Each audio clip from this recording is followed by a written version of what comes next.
Welcome to segment number 6 of our run through Cereza and the Lost Demon, a prequel game that's also entitled Bayonetta Origins, and which was released very shortly after Bayonetta 3 last year and co-developed pretty much at the same time.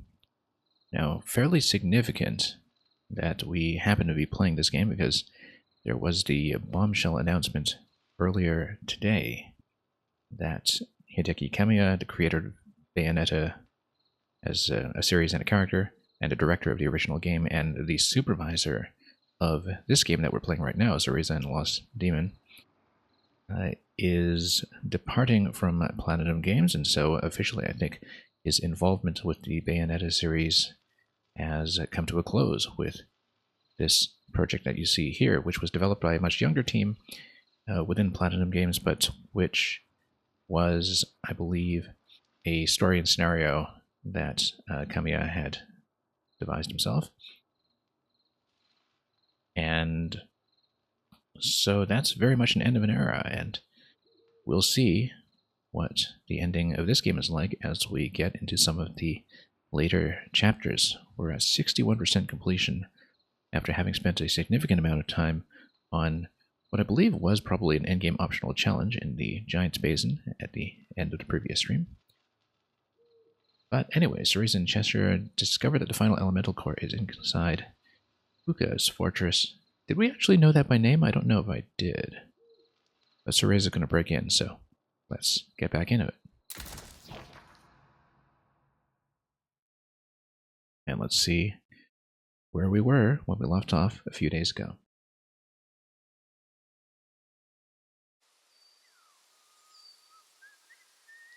Here in a leafy nook, we'd been teleporting around a bit, and I think we left off here specifically because I did want to continue along with the main quest.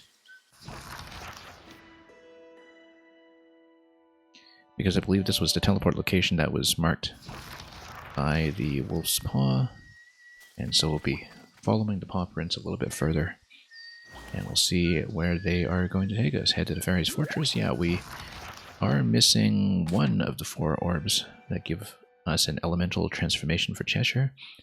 It almost certainly is a fire orb, given that the remaining obstacles are all ice, including some of the obstacles that gave us so much trouble in the Giant's Basin challenge that we played through successfully in the previous stream. With that said, let's just get back into it. This is in the shallows, but we'll need to get around a gate. I'll need to try to remember how we're going to go about that, because we do have the power of water now, but we do still need to work around all this. Also, I totally didn't see this chest earlier, in spite of the fact that it's right here.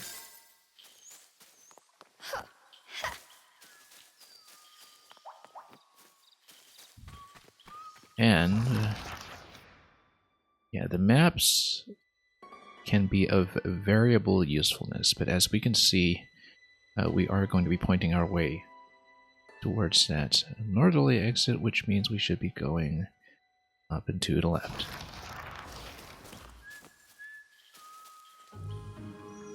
And activating the mushroom while we're at it. Just need to get myself acclimatized to the controls again while we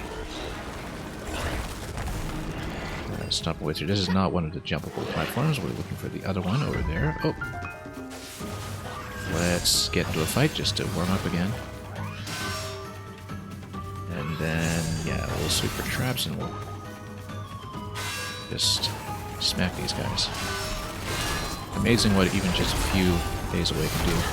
Pure muscle memory for a game with rather unconventional controls like this. We'll get back into the habit of walking down the enemies and looking them accordingly. And then we'll start the trap, walk them down, and smash them.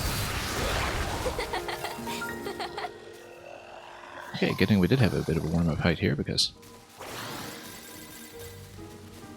we've been away from this for a couple of days. And it does make a pretty big difference when you're switching between a couple of different games at once. And yeah, that's just a sanctuary guide. We don't need to think too much about that. And here, we'll just get into the earth form and head up the gate. We have taken this route previously, it's just that we got diverted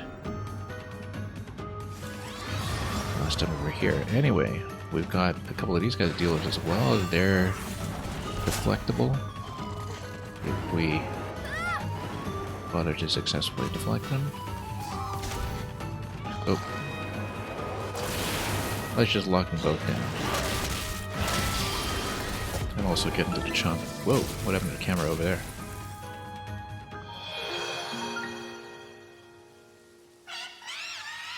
It sort of zapped me into the middle of nowhere. We hadn't had that happen before. Over here. But anyway, hopefully not too many issues like that as we proceed.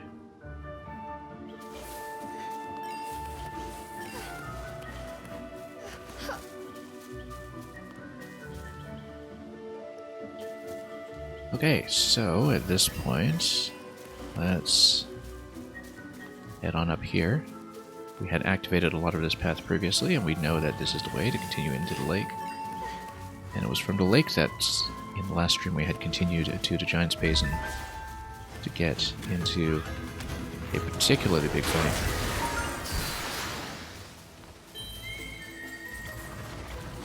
I mean, the sanctuary, but here the pop runs continue, and this time we'll actually be following its guidance because we've diverted ourselves enough already, it seems. Here, however, we can just cross.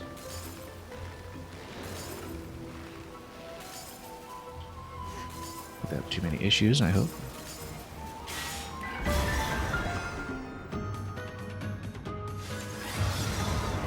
And then we've got another fight here. Let's divert that, and then yeah, considering how much we learned about the combat system at the end of the previous stream, just from doing a particularly difficult challenge, it's amazing how much we should relearn along the way. But not too much of an issue. The spinny thing seems to be broken. Luckily we can spin the other one with a jet of water.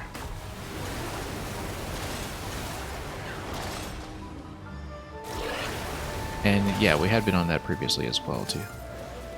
Let's put ourselves everywhere, but we'll get back to that in just a moment.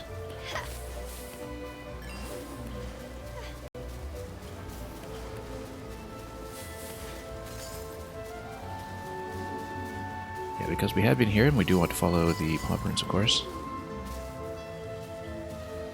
And we'll have the Zelda-style auto jump. And whoops, nope, not up here, we don't. Okay, whoops, no, I was trying to give us a blast of water, but we were standing too close to the edge with Cheshire, and the jump input took over, which is a little unfortunate. We just have to be careful not to stand too close for that then. And yes, Cereza can jump and Cheshire can stay here too. Basically transport her over. Let's not have the jump input. Let's... Oh, okay. That was not quite what I intended, but we'll do it. Nope. Hang on, we need to get him on stable ground actually, just to blow everything from over here instead. Too much of a hassle otherwise.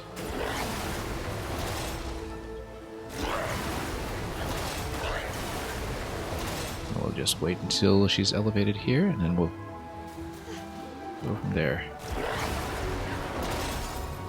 Now, had we actually been up north? I don't know.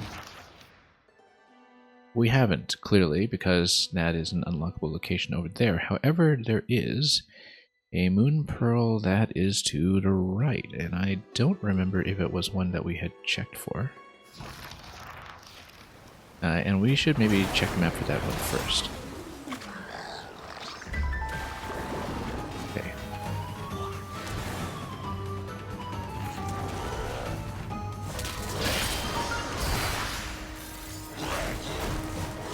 We just remember to come back here to put ourselves further up the lake once that becomes relevant, because that should be new territory and also the correct way to progress. Cheshire! So we'll see about that when we get there.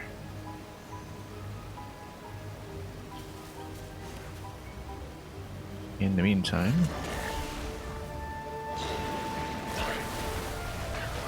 does this get you anything? I think you would need to go above in order to continue past here.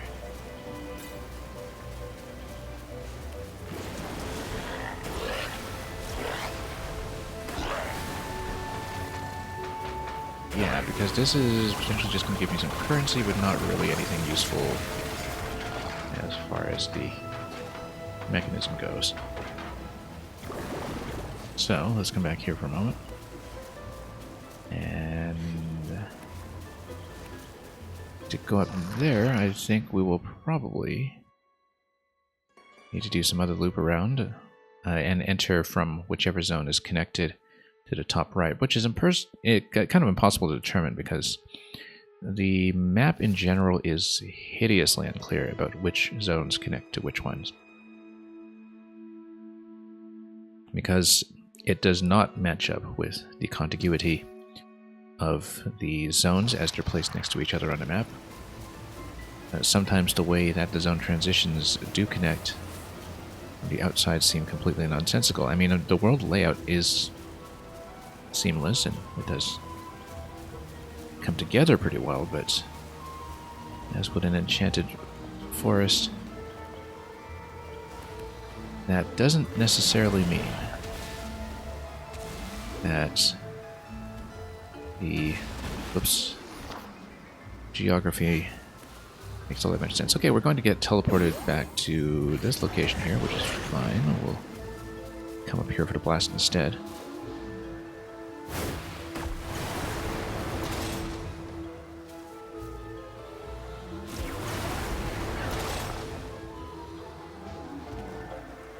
Then we'll take her up north. This will be something new once we grab onto that and grow this, which will probably give me a shortcut.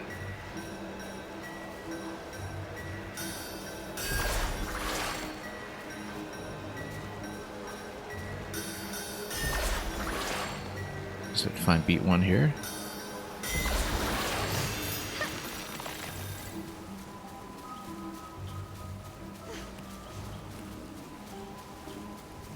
And that will get us past this rotational interaction. In future, this gets us straight into a tier node on this side. I think that's pretty much the only way we're going to proceed through here. We've got to disenchant this zone. So let's just go ahead and get in there and do that. Interestingly, there is this lily pad here. I think once we do take this area apart, that's going to be something we'll be able to ride. And then, yeah, if you get a couple of platforms over here, it looks like we need to figure out how to transport.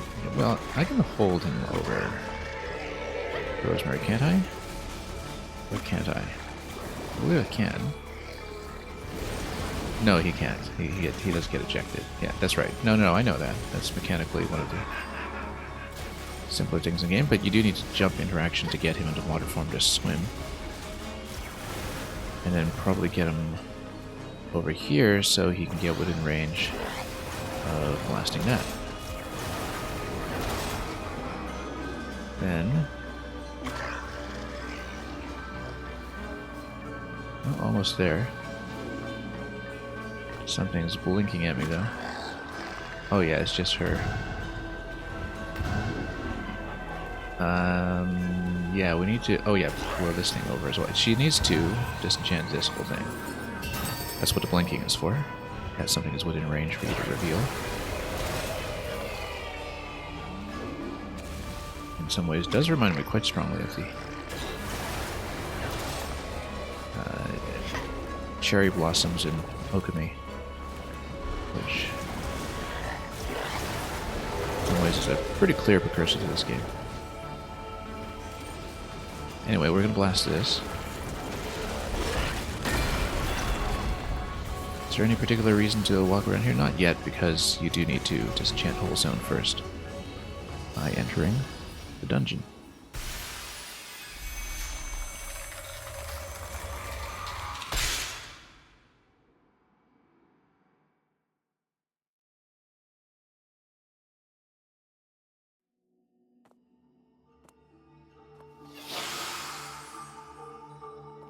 Complete the tier no.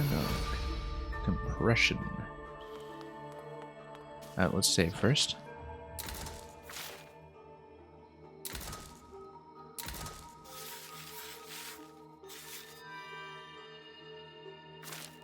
And then we'll be covering some new territory.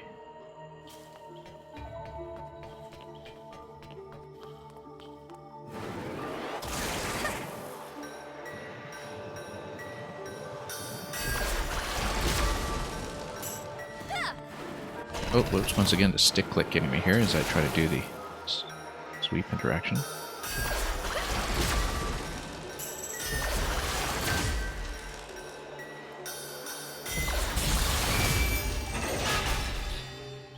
Okay, let's continue. And looks like it is going to be a combat challenge. I got 3 pools over here. Don't know what that's about, but let's get into water form preemptively just in case. Oh, these are probably traps. Okay, let's first of all, nope, I was trying to get that down and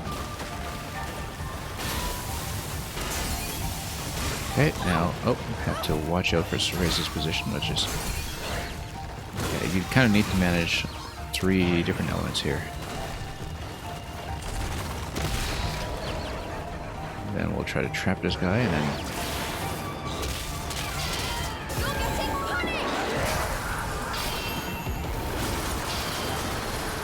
chomp should replenish something. Oh, we totally missed a chomp.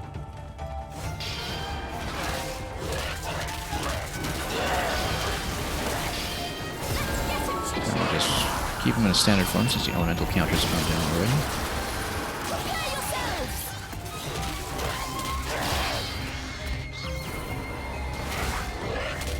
Alright, I missed a trap over here.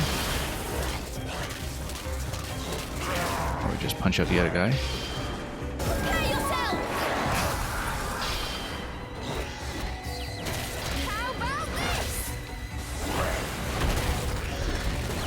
Okay, that was kind of an accidental button press, but we'll take it. When it comes to the form switch.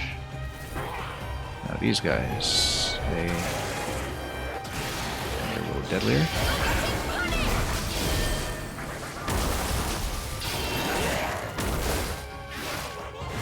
Let's try to combo in him this way. Do a second trap if we can.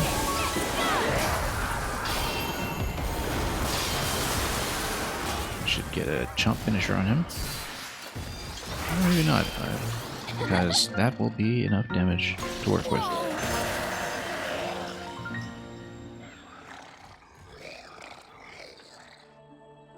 Okay, great.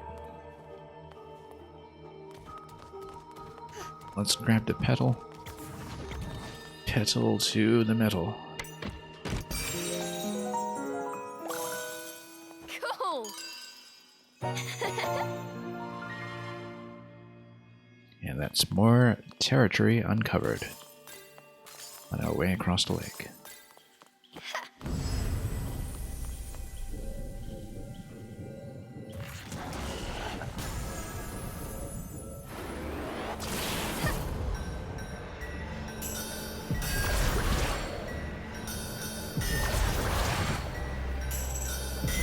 And okay, actually doing a sweep for once without the accidental stick click.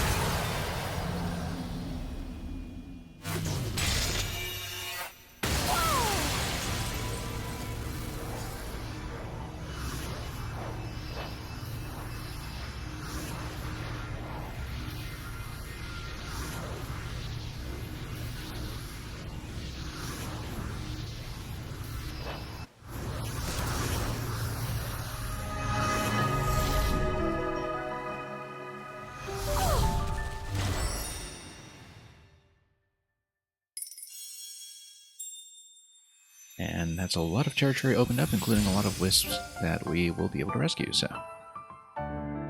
Aquasnal, Tirdanog, and Lake Nimue. Alright. Now the issue later on when we're sweeping for 100% is that if some of these collectibles, like the one on the bottom right, are dependent on understanding how the zones are connected, it might be pretty difficult to find out exactly where to go to transport ourselves to that location. It might be the case for several of these zones, actually, where the connecting points are not necessarily clear. We'll see if it's something satisfying that we want to go for. To do 100% at the end of all this.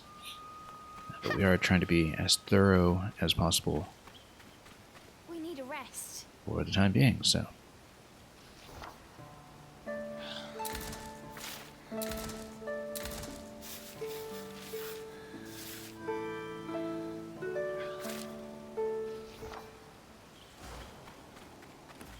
Alright, let's continue.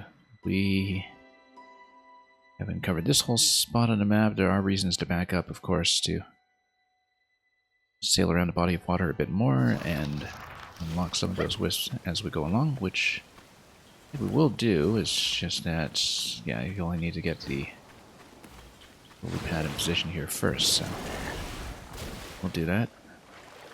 And transport it over. I always think of the Deku Leaf in Wind Waker when it comes to this kind of raft propulsion, because of the whole lily pad ride that is in the Forest Temple in that game.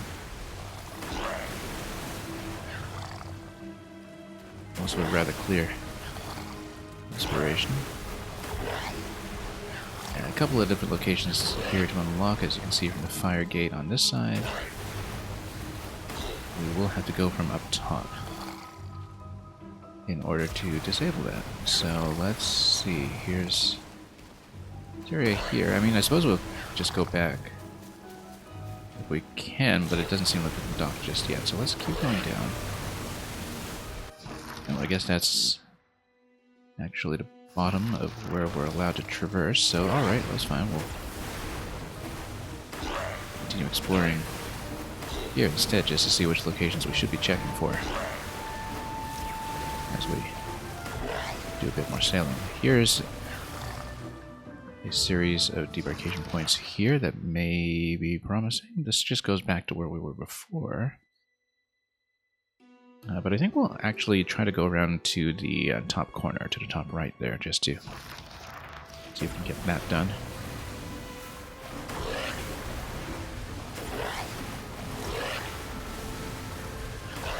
And yeah, we've got one of those timed orb challenges here that we'll take a look at.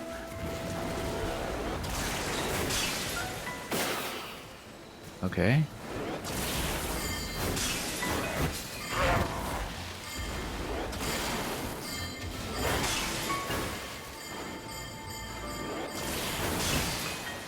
Did I get him? Yeah. Could definitely hear the chime rushing me a bit there because we didn't really do that too efficiently, but we will take it. Yes! And it's just more cash.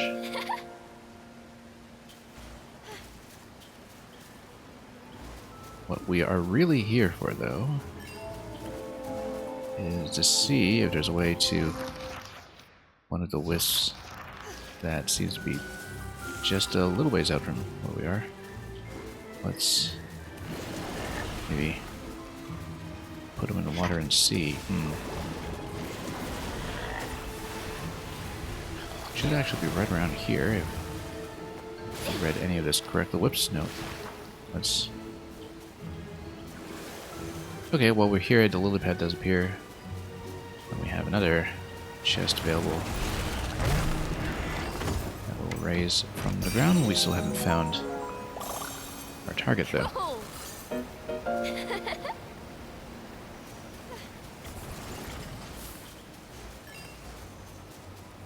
Which will be whichever wisp is trapped close to this location. Looks like we're Slightly out of position from that.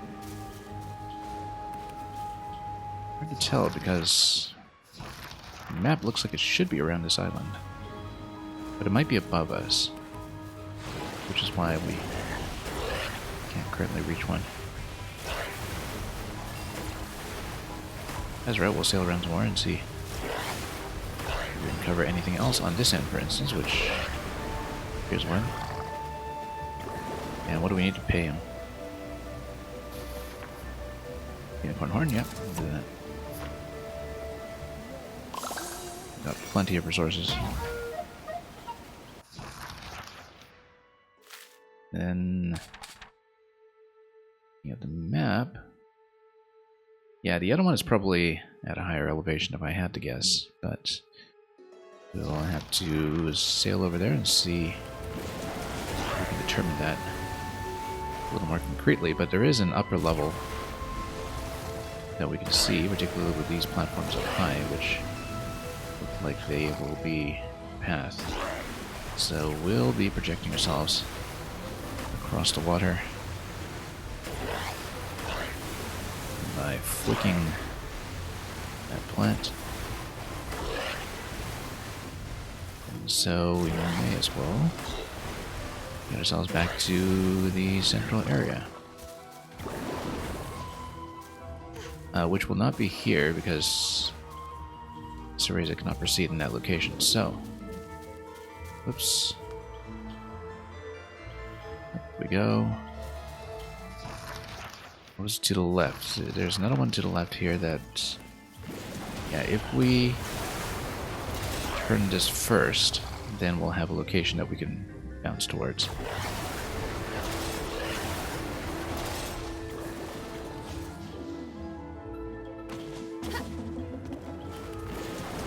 And we'll turn this again.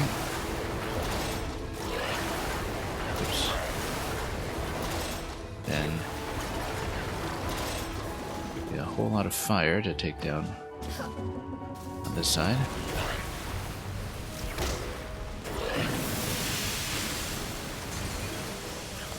But we'll take it and crack this open. Yes. Now, if I'm not mistaken, there should be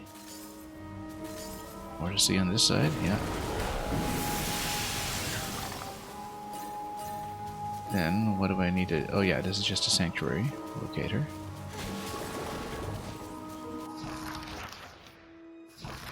Now, it seems like we may have potentially missed a location for... Oh yeah, this is a remembrance, okay. Well, let's see it. The churning waters of this waterfall flowed to Remembrance meet locations are Lake not Nimue. marked on the map as potential Cereza felt small points of before the interest, great so we do need to rumble find of the them rapids. ourselves.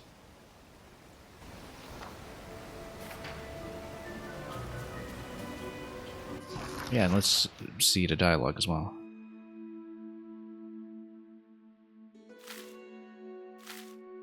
Yeah, it should be quiet around the waterfall, despite it already drowning out your voice. And yes, it looks like we'll need to make it over to the fire on that side in order to reach the Wisp, who we do see imprisoned there in that instrument of torture. So that will be something that we have to approach from the save point instead. That's okay. We'll have plenty of information to work with at this point, so.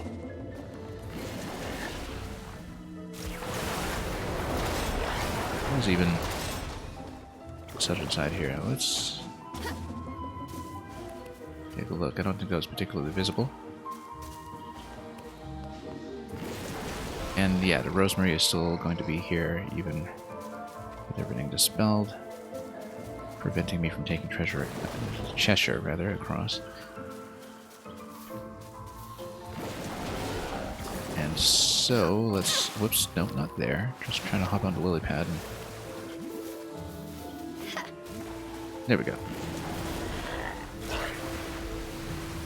Yeah, because the jump button on those designated ledges is put you in a particular location, and the lily pad may or may not be in position for that, as we just discovered. Let's head back to the center and continue from... Whoop. Bad boy.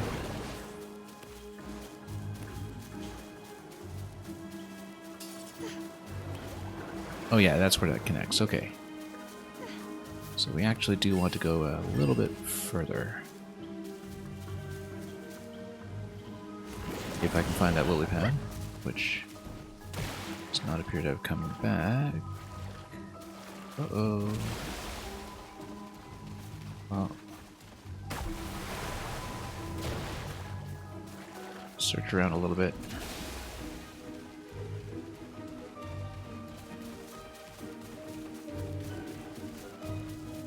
Yeah, I guess it's still thanks to lily pads in position somewhere, or we can... Whoops. Maybe spray the platform from over here and turn it. There we go, almost. I don't know if I'm within range to jump over there. Yep. I'll just turn this instead.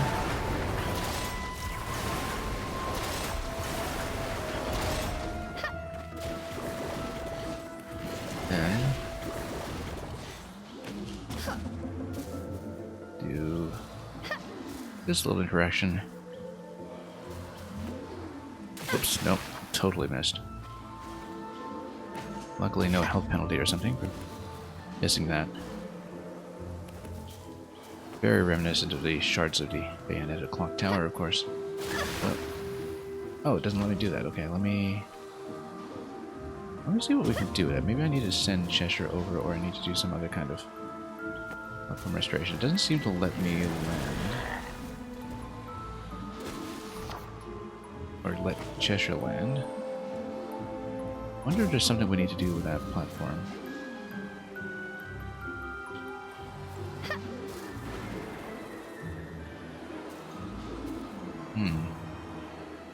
That seems tricky. I don't know that we have the means to do this yet. Possibly there's something else I have to restore. Yeah, because these actually look like shards from the bridge that we see to the north over there, which means that I'd probably need to restore the bridge separately first. Maybe there's some other interaction that I don't know that would allow me to move all this.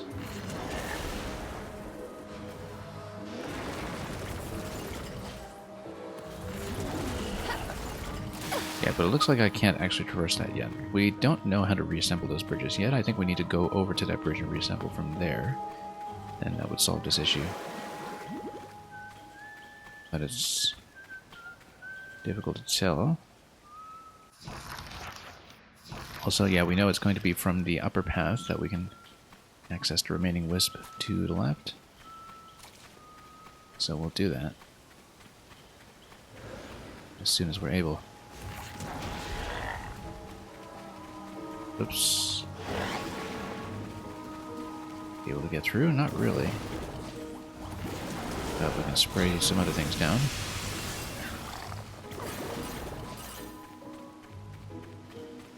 And proceed this way.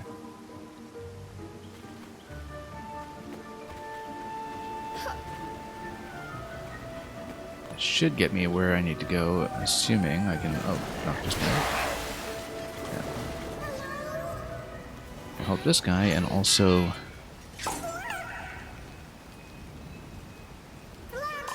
put out the fire. You're not hurt? Immediately beside him. See what this is. Didn't really seem to do much, apart from seeing where I can go. I mean, you can take down defenses, but then why would you? Not really anywhere for me to go over here, so there's mostly just a very clearly visible signal of where we might wish to traverse.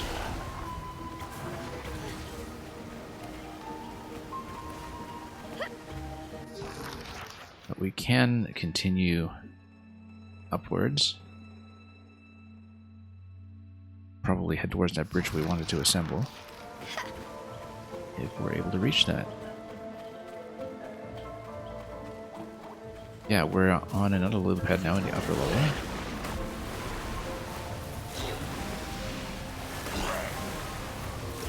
Got some fires. That whirlpool looks like something I'm probably not supposed to touch, but definitely brings back some very specific memories of a certain location in Tears of the Kingdom. Cheshire! Not so fast! Not so fast? Ah, no, we're fine. Oh, yes, and then she can do a toss in that location. We'll proceed carefully here, though, just to get this out, because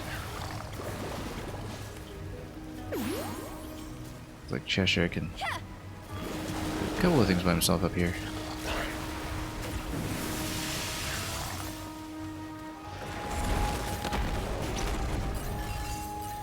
That's just going to be some currency, though. Not particularly of note.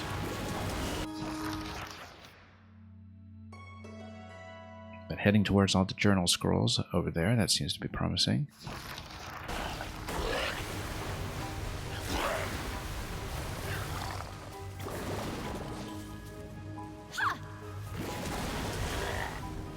Give him a climb. Oh, let's crawl up here, though. Why would you want to do that?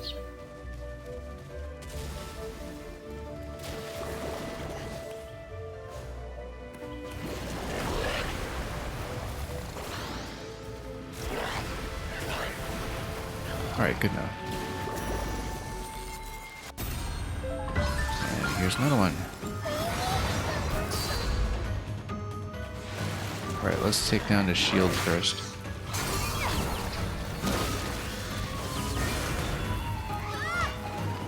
Lock this guy down if we can. Oh. Usually we need to dodge those to get the full lockdown on them.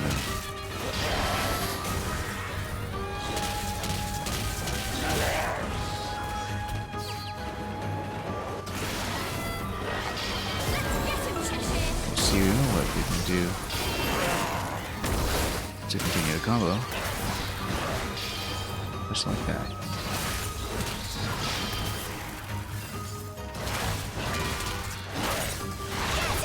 Dash around pretty well in the wooded form.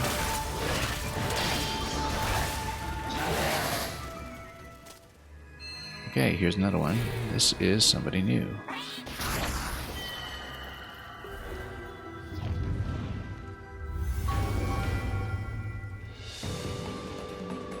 Wicked Wizard.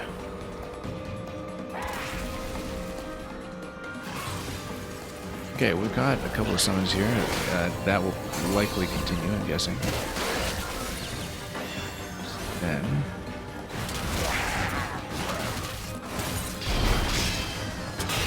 just chomp some of these guys out of the way.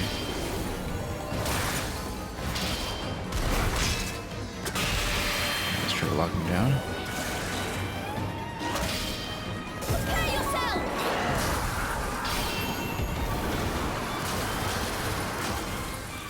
Knock out what we can. Let's try to stun lock him some more.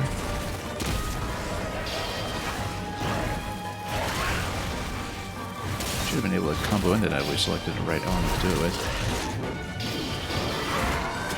Make short work with a chomp, and that is it.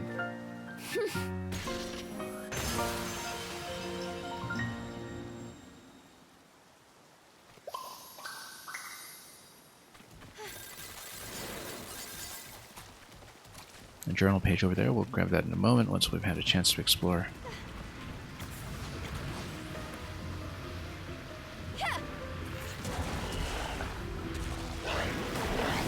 Let's build this, and then we'll stop this location so then we can flip.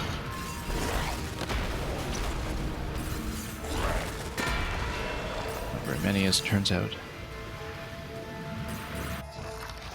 But we can still see what's approachable here.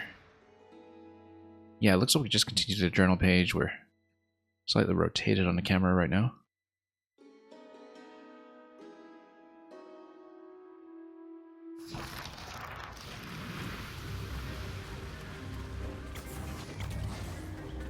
And we are following steadily the main route demarcated by the wolf tracks.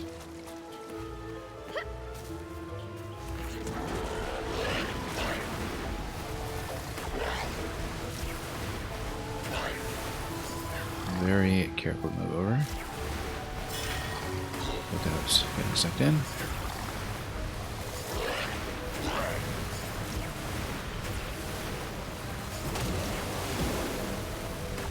There's something actually kind of very Mario Galaxy about this. Now that I think about it. Oh, we've seen lily pads in many different forms before. I think we just missed. Whoops. Yeah, we just missed another journal page. A grand time steering the lily pad. Yeah, we should not have come way. down this side yet because we just missed a second page. But that's okay. We'll just go back there and try again when we figure out how to loop back around. We fell a little too far this time. We'll see where that leads. I'm soaked. I told you to go slow. We didn't actually see the new journal page unlocked, did we? Yeah, so... Too bad I missed that. We should have taken a look at this because sometimes it does give you a bit of insight as to some of the bosses you're likely to see. Like this one that apparently looks like a tooth.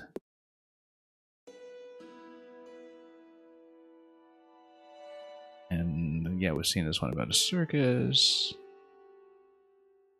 Giant mushrooms. We've been here.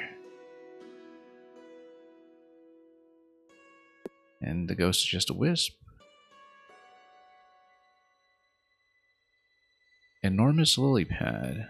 Victoria Amazonica. Oh, these are just the standard ones that we have been riding, though.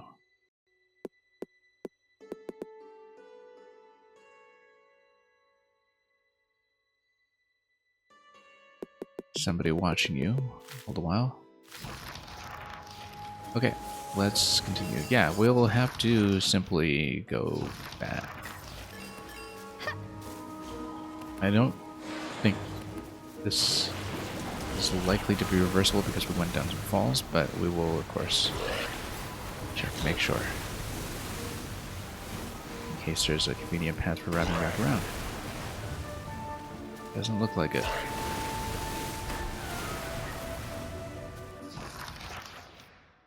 Yeah, we're trapped here until we loop back around from the save point eventually. But we'll have a couple of reasons to get back to this zone anyway, so let's just continue.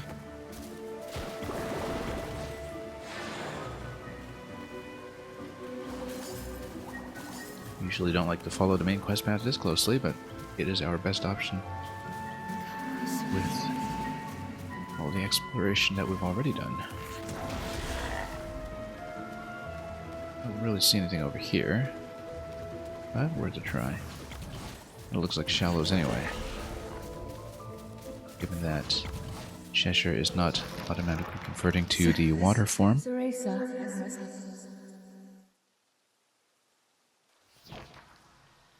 Who's there? How could this be? Before Oh, Cereza it's stood Rosa. her mother. Or an illusion thereof, in all likelihood.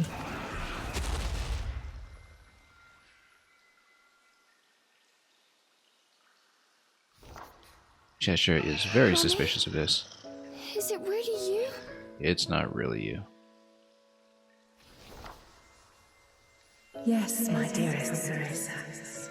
Come this way. Not suspicious at all.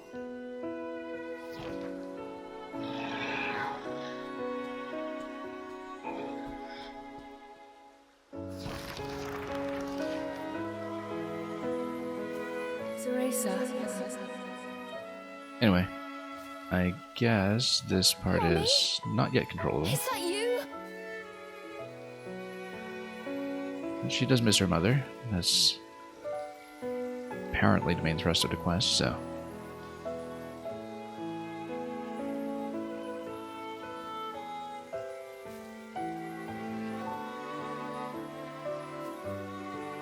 Oh, it is actually controllable.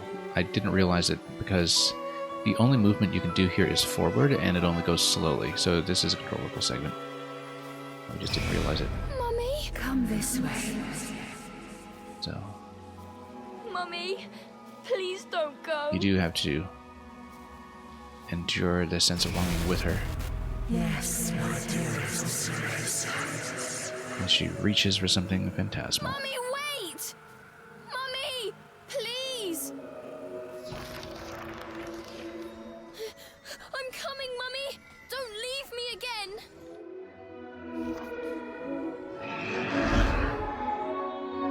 Cheshire knows what's up.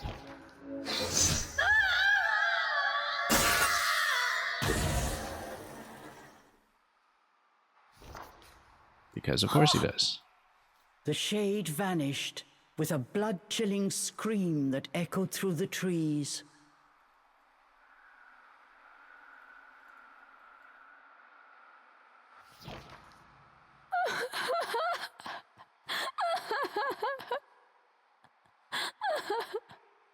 Mummy. Cheshire's strike had shattered the illusion, but it had taken a frightful toll on Cereza. She collapsed to her knees, Can't fault her John for mother's wishful final thinking. screams still ringing in her ears.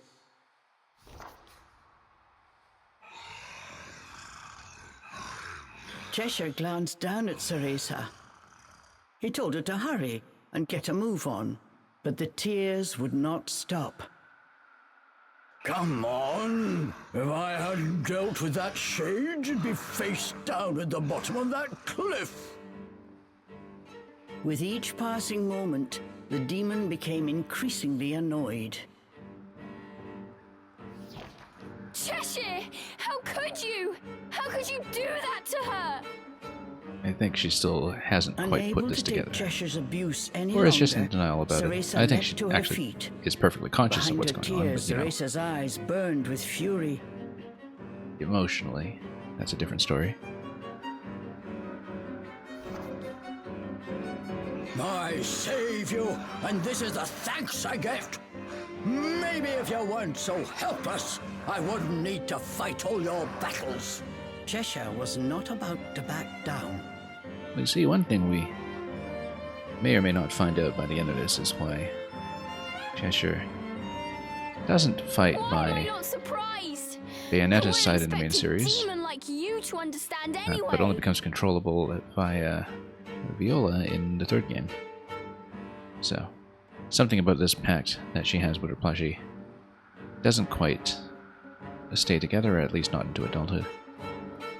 And just so we're clear, you say I'm weak, but you can't survive without me either. Remember? Look at you! You I wouldn't last test him if I were 5 you. minutes in this forest without me. Their fight was quickly reaching its boiling point. Then came the straw that broke the demon's back. Now, what did she say? Don't forget who summoned you here. Why don't you just behave like a proper demon and do as I say?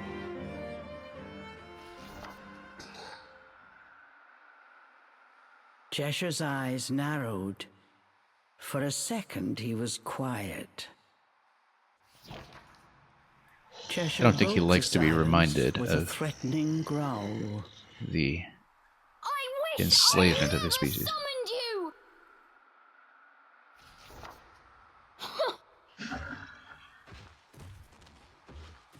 Good. That's it. We're through. Cereza's final words echoed off the trees.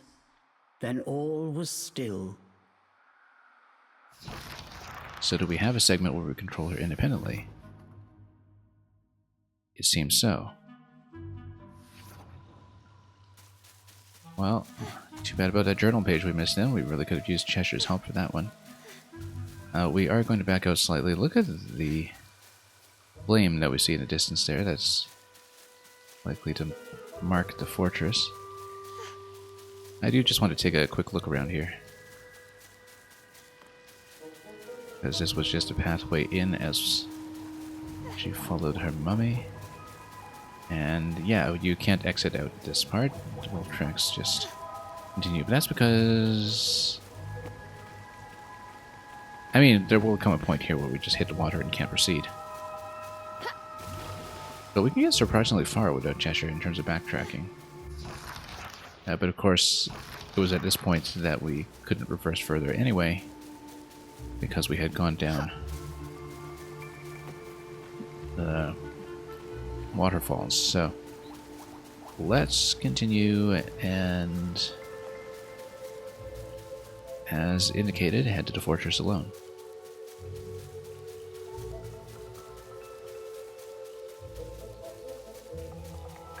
Well, nothing much to see here anyway. Tracks go that way, that means we're going this way. Let's grow this.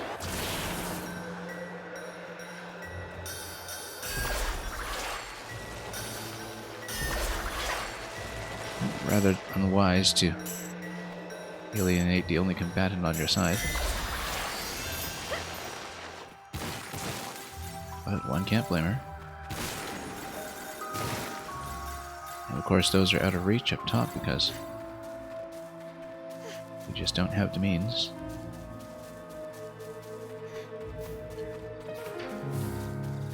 This new sanctuary. Now, notice no fast travel point in the sanctuary. Fine by myself. I'm not scared. Wouldn't make sense to have one considering how dependent the rest of the traversal in the game is on having Cheshire to get you out of certain situations.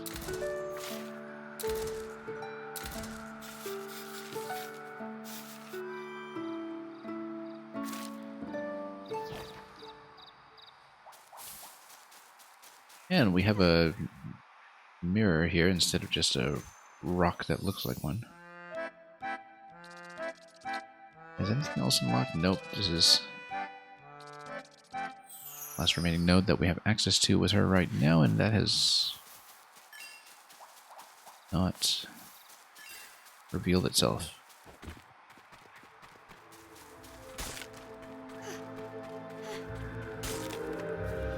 Wow, that's a fortress. Yeah, it's kind of neat to see how the predetermined camera in this game just reveals locations to you as they get within a certain distance.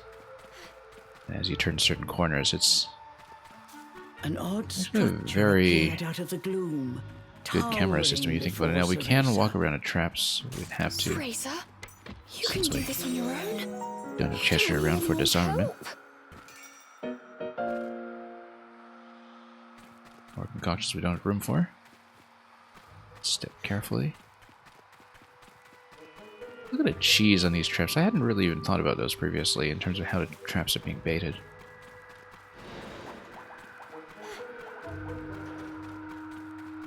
Using a mouse trap to capture a cat. How very quaint.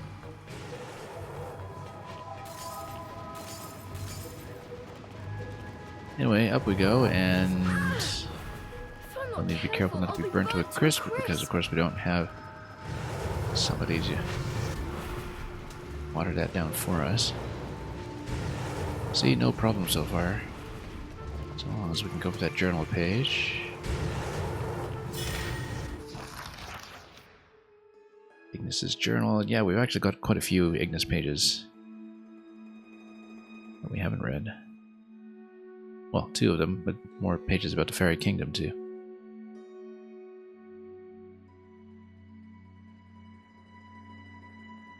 A towering symbol of absolute dread. Avalon is a naturally formed labyrinth. Yep, that we have found out from the way the map is connected.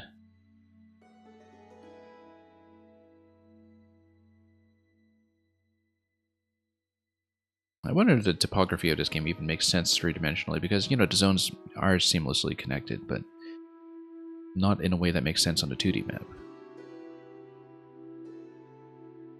But it would be interesting to see if everything is connected through distances that make sense. Or if it is some kind of a topographically very complex manifold instead. Which would be in keeping with the whole idea of a fairy kingdom and a magical forest.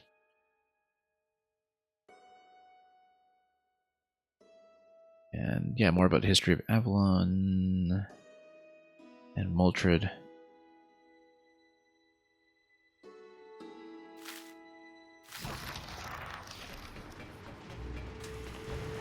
Just enough lore for us to chew on. What do I want to check? Flames everywhere. Even Morgana's hardest training doesn't make you sweat this much. Oh. We don't have the ability to drag ourselves over with our companion. Keep quiet. We'll rotate around. Rotate all the way around for that chest.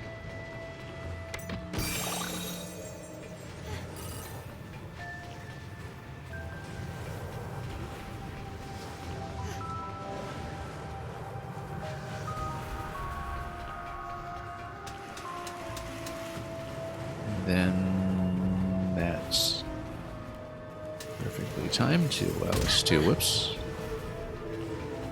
get toasted, well, I mean slightly chipped maybe. We will go around, I think, before continuing here. Yeah, it looks like we would need Cheshire's help to dispel this anyway. We currently just don't have the means. And that's a gate that will eventually become relevant.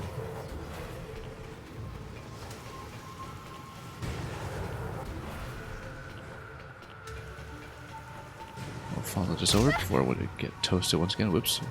That's okay. Slight chip damage, not really an issue. Doesn't reset our progress or anything. For some reason, I'm reminded of a particular spiral descent in Beautiful Joe 2. Despite having played that nearly 20 years ago.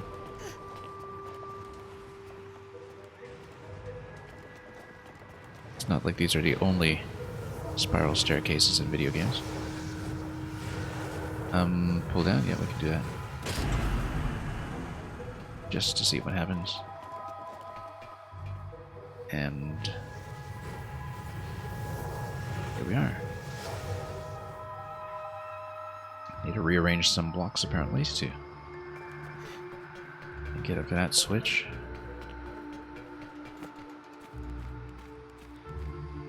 Starting by pushing this down. Hey, time for a Zelda-like block puzzle. And, oh. Enchanting. So I suppose we'll need to lock this guy down. Yep, that's right. Cereza alone, we need to watch out. Fire and just lock that guy in positioning. On her own this time. Here. How is she going to get out of this pickle? He's in a pickle.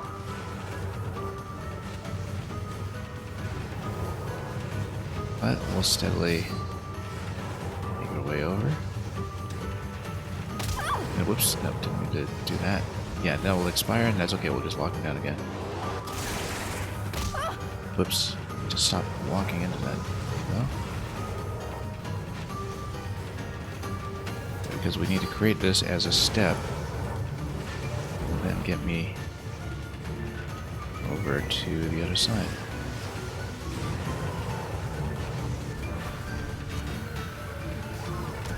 Okay. Whoops. Yeah, the thing is you have to press L to grab, and you have to press L again to let go, which is something that is a little difficult to intuit.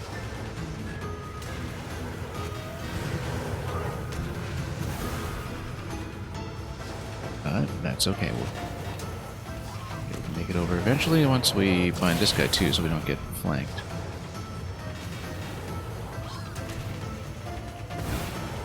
Yeah, it's possible to bind two, but I don't want to be running around too much here.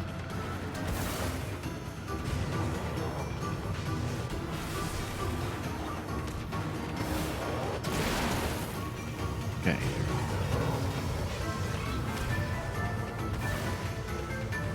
Almost there.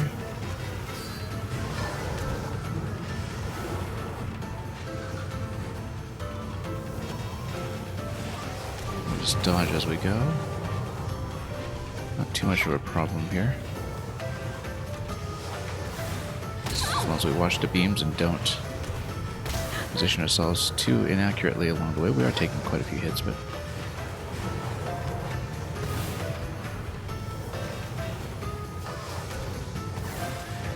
need to proceed slowly and cautiously. Let's get this gate down.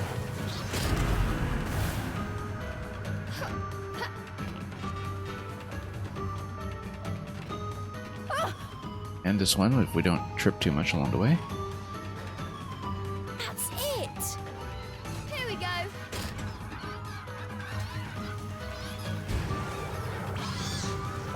Right. See, no problem. Phew.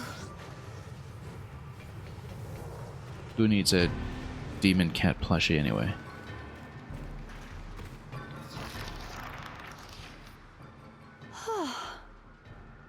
Cereza had certainly grown stronger since entering the forest.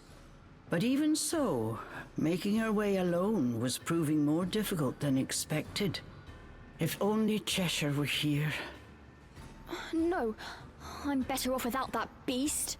I can make it through this forest myself. Naturally, she'll discover otherwise, but we'll enjoy it while it lasts. Cereza heard a familiar voice. It was Cheshire. Injured, he was fleeing from a group of fairies.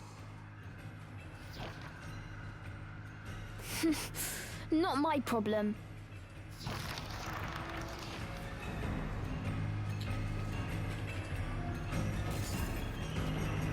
Well, a bit of an acrimonious separation, but we'll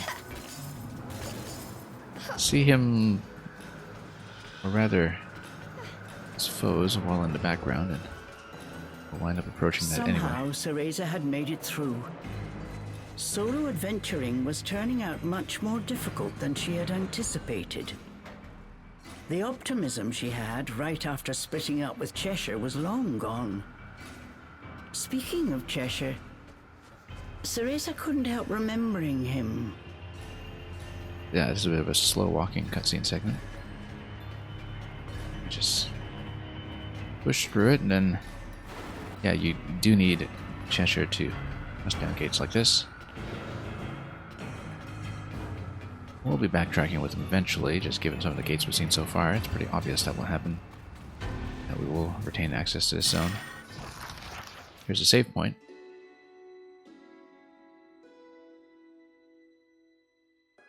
Oh, is Ignis meant to be a lady? Okay, I wasn't totally clear on that.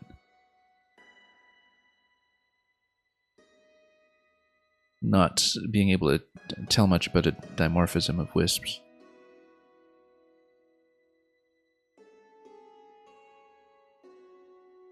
And use vines to tangle them, etc. Yeah. Well, we've got tactics that are at least as good as that. Just a slight heal up. Not very significant damage.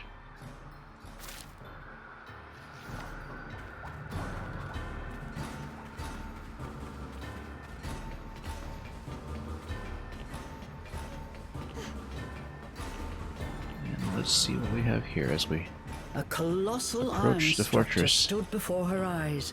It was a fort built by the fairies. We see some guardians at the gate.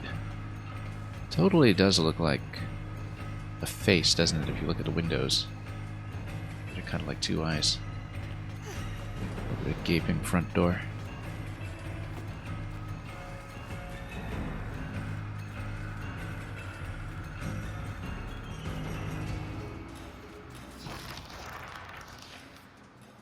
Cereza once again spotted Cheshire. Incapacitated by his wounds, he was surrounded by fairies. I mean, we know that technically he would revert back into doll form if taking enough damage and just bouncing around all over the place to make it especially difficult for us to require him, but What has he gotten himself we think that she at least into misses him in now? doll form, though. Nope. Not going to worry about it. Also deliberately separating from the demon herself. Yeah, there you go, doll form. I mean, her mother made that for her. Isn't that the case? Surely she has some attachment to that. But before she knew what she was doing, Cereza had set off in Cheshire's direction. I'm just going to take a look. Can't Exactly. Let anything happen to Can't my let stuffed anything cat. happen to your stuffed cat. You do have to have some residual empathy for that. If not much else. Anyway, let's pop this.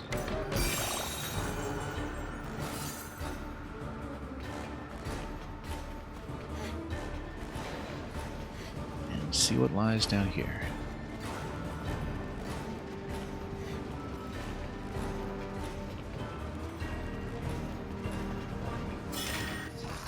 More easily obtained journal pages that are going to give us some context here.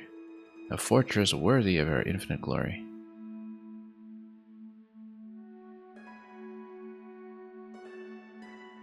Fortress's red alloy will surely prove impregnable. I mean, not going to besiege it. We're going to be sneaky. Ah, okay, the Tirnanog is a fairy invention. Very well tested. Valuable cornerstone for swooping up the energy from humans and witties that require. Today, Avalon. Tomorrow, the world. We've coined this monochrome text that serves as the basis for fairy utopia. Yeah, we should look that up. It's clearly something Celtic. But not something I know well firsthand. Would be worth researching. What a monstrously large building. We did just read about it.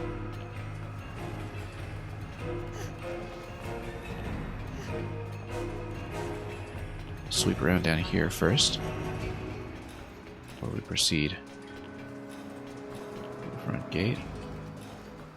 Oh, I'm certain we don't get to just sneak strike him or something. Get caught in an instant if you went that way. Yep, you would. And why would you approach over here? Who is he talking Grabbed it all in to? the fight. Oh, look at that. There's a mysterious figure.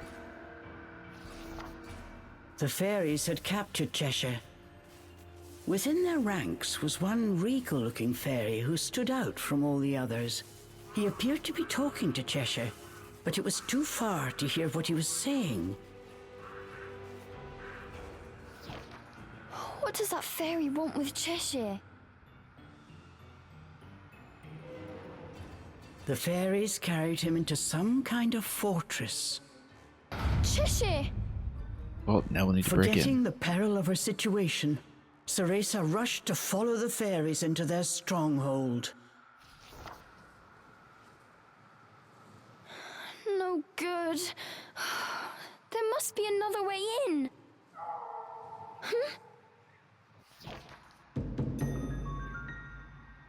You! The elusive white wolf had appeared right before Cereza. We still don't know very much about the wolf, apart from it being It a called waypoint out to mechanic. her before running away. That's it! Okay. Don't have a lot of flexibility to run around here. But yeah, all of this is basically a very mildly interactive story sequence. We will obviously get the means to come back here at some point when we require Cheshire and get a chance to explore some more.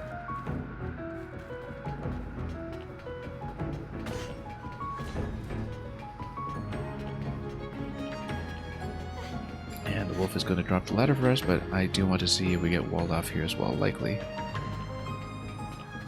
Yep.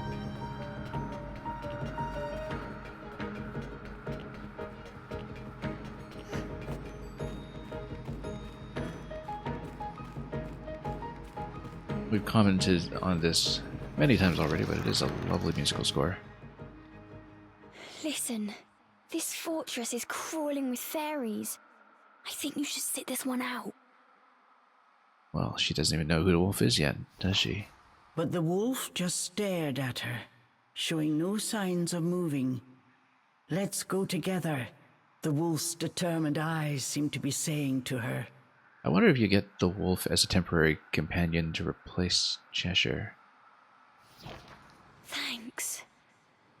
You know, I wouldn't to be necessarily honest, count it I was a little because scared it would be going totally alone. independent of your whole upgrade track and everything, but Don't tell Cheshire I wonder if said you do that. get to control it with the second stick. Even And temporarily. so, Cereza and the White Wolf infiltrated deep into the enemy's stronghold. With perhaps a limited moveset. Maybe. I don't know if it necessarily makes sense for that to be the case.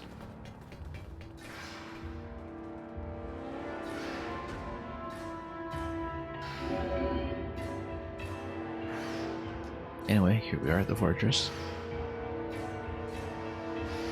Oh, Cheshire. Just what have you gotten yourself into this time?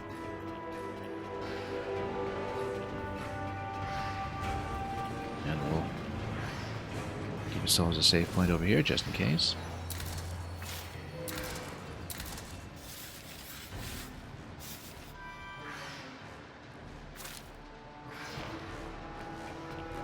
Lots to go percentage-wise.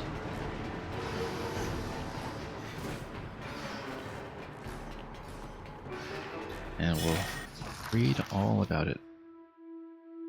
For an apprentice diary. Oh yeah, we did eventually fill in 3. I didn't really look at this. They should be called unfairies, am I right? Yeah, we approve this pun.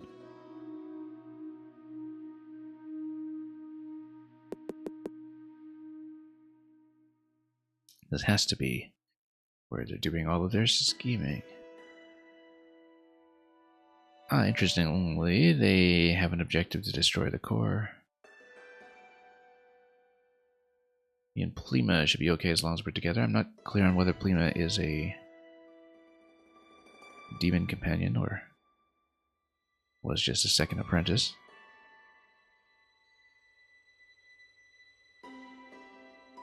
Yeah, it sounds like it is also a demon that was under the command of this previous apprentice. Well, no, I mean, it says since we're witches, I suppose we should try using magic. Okay, no, maybe they're just both wishes. And she was asking to stand on the shoulder. Anyway, this has the same insignia as the Tyrannog. Let's see what this is.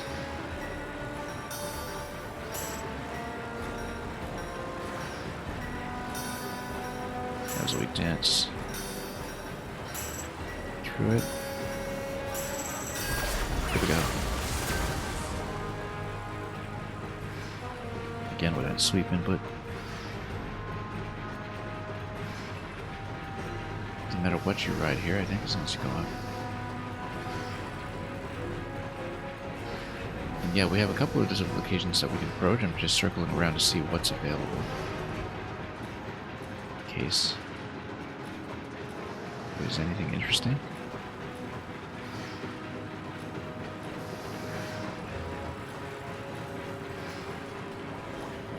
Take the very first location we can in order to see more of this in just a moment. Let's take the chest first.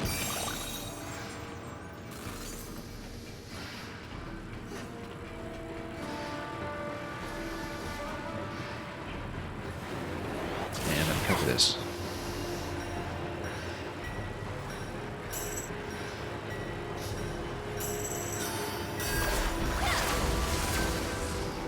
You can't anticipate the second input too far ahead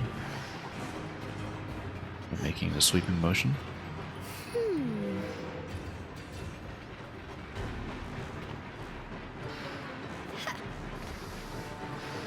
No.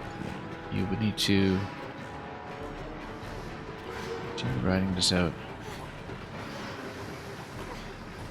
Ah, yes, over to the ladder, I see.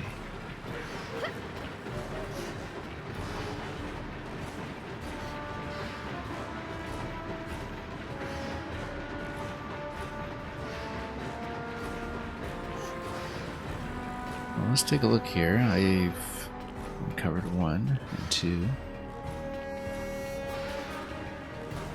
Let's see if we can get up higher.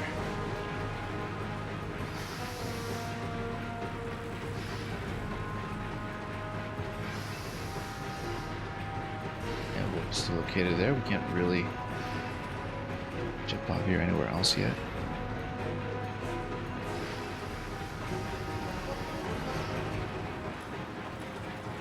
We'll head back up and see something reveal itself. Now, jumping off here, we determined is not the way. Perhaps if we...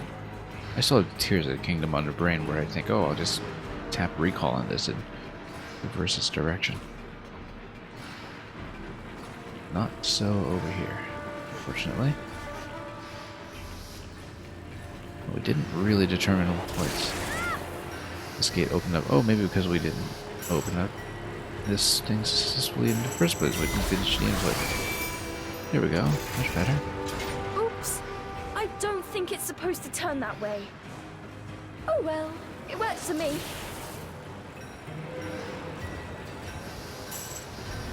Interestingly, this is repeatable.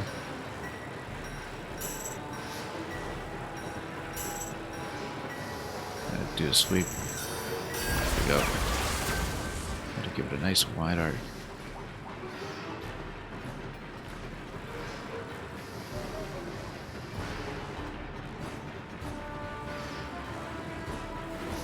The fact that you can do this again makes me wonder, why would you do it? You can just keep punching in a charge for, oh, okay, for reversing direction.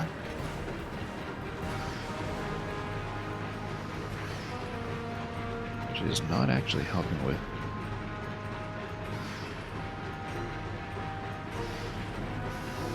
At least some of this. Well, we'll see. Let's ride this out for a moment while we figure it out. Because this looks like it's potentially accessible, but doesn't appear so. Let's take this up another level, perhaps.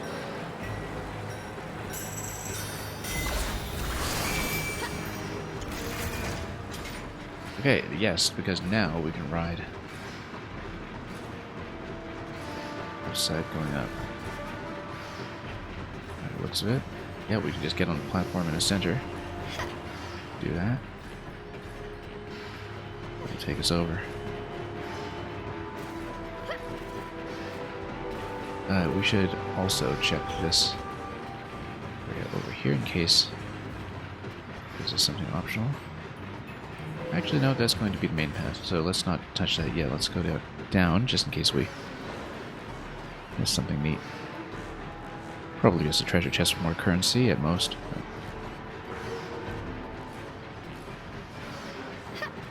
Oh, never mind. Can't really do much of that. Yes, we need to get over that ladder anyway, so. And it looks like this is a point where you need to throw Cheshire to complete that shortcut.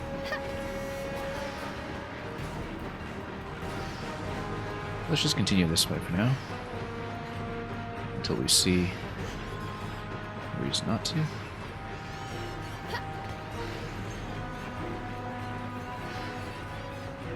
And yet, more fighting that we're not equipped to do just yet.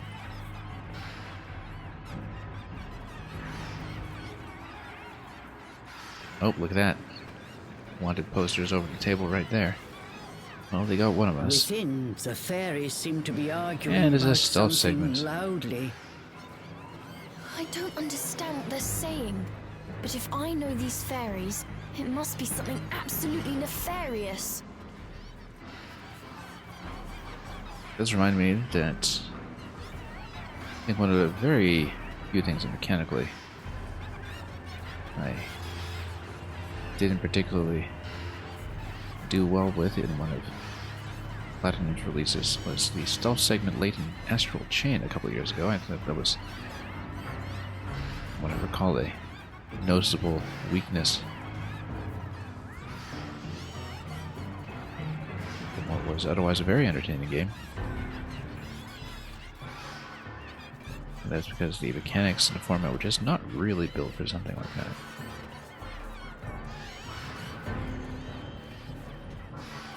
Yeah, it is pretty bog standard as far as stealth goes, very similar to even the Edge Maze in Ocarina of Time, which was all just exactly this kind of challenge. You are locked to a slow walk, in case you're wondering. Oh, getting spotted. Let's go and perhaps follow. Nope. Okay, need to watch the pattern a little better, I suppose.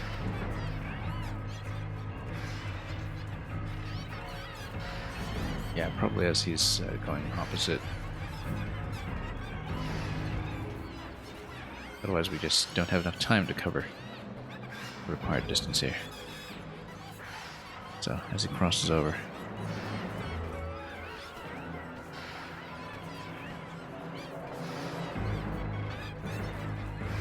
Yeah, very slow speed. Not a lot of flexibility here. Alright, let's tap this and get all charged up.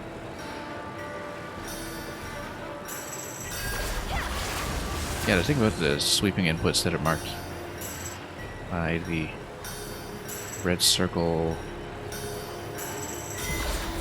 rather the red curve that goes from node to node, that's harder to do slowly than to do it fast, actually, because of the tolerance for the motion required. This reminds me of climbing the clock tower with Jean. Oh, because of course she climbed the clock tower, She Sean. acted so tough, but I knew she was Good old scared. clock tower. There's so many of those around.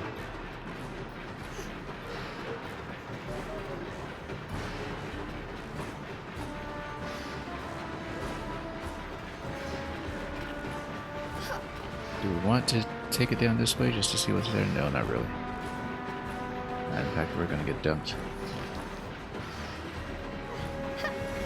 No, we want to continue here, don't we? Wrap around the way we... Oh, yeah, actually this is precisely where we left off. So, that's simple. Very forgiving. Anyway, the wolf is just going to sit here and stare at us while we do this.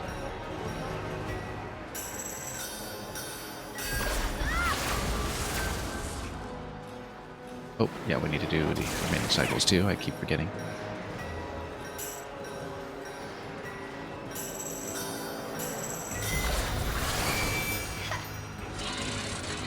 Up we go.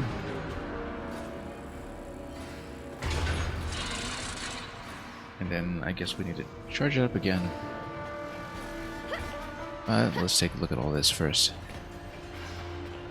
Because zapping it again might just take you back down, for all I know.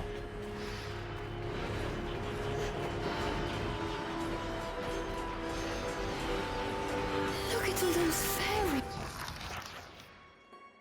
The fairies have this leader they call the Fairy King. Yep. Oops. Monster that was absolutely enormous. Well, we have to deal with him. Looks like it's Moltred.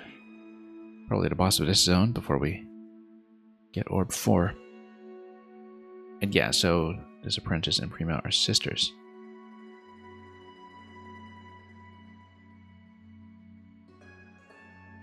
Is it clear to us? Oh yeah, that's right. Prima and Plima. It's the Apprentice Diaries. Yeah, if I had bothered to look that up, I wouldn't have had to wonder earlier about who is or isn't a demon slave. Neither of them are, they're just both witches, but Prima is heavier by a lot. As that's mechanically what is required to make the catapult work. Please, how am I going to make it out of here? And yeah, holding a bit of a convention down there.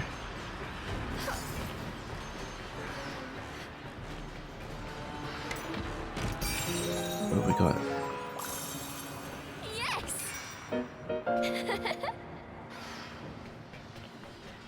We were already capped for those items, so that was not consequential. Whoops. Rolls like this. Give it some power.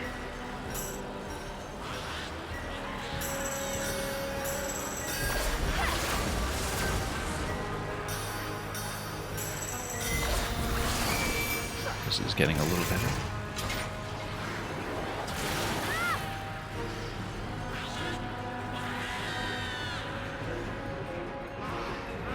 This tower just keeps going. Cheshire, where are they taking you? Well, I mean, find him soon enough.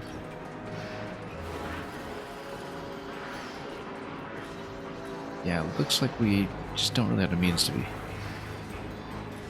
moving this stuff yet, at least not from this targeting location. Maybe if you were standing on a broken bridge, that's a different story.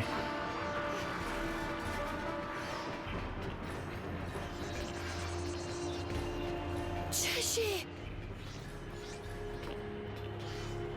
And look at that. That's Cheshire! potentially boss time. We'll see. They had finally found Cheshire. He was covered in wounds from head to toe. Hiding in the shadows, Cereza was surprised to hear one of the Gotta give fairies him a nice speaking big hug. words she understood. It is simple! We just need the girl! Well, we just walked right into that trap. We'll just have to fight our way out. Not even in the demon form, that doll is just getting tortured now. Stay out of our way, and we will ensure your return to the demon realm. This deal is not going to go through, I can tell. They were speaking Enochian, the language of angels and demons. It sounded like the regal fairy was trying to strike a deal with Cheshire. Cereza felt her heart beating in her chest. What will it be? This is your last chance, demon. Cereza waited Over for my his dead answer plushie. with bated breath. Then she heard the familiar deep growl. Cheshire's having none of this. Like I can trust a fairy. I'll devour every last one of you. Suppose Despite his battered body, that doesn't eventually apply Cheshire's to Viola eyes in still fairy form. smoldered with defiance. Cheshire! Considering how much I played at Bayonetta 3, I actually remember almost nothing about the pretext for that.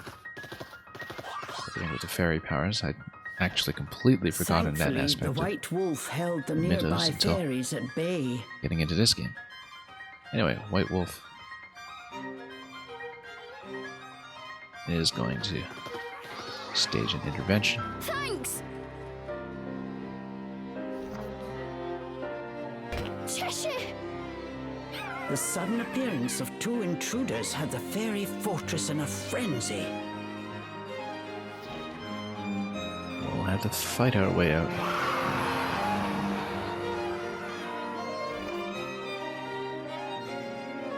Cereza seized the opportunity and freed Cheshire from his shackles. Friends again? By necessity. It was splendid teamwork. Glad to see you're up for a fight. These naughty fairies are about to get punished. Yeah, so realistically, not much really could have been done with Cereza's moveset on its own, as we just saw over the course of this chapter so far.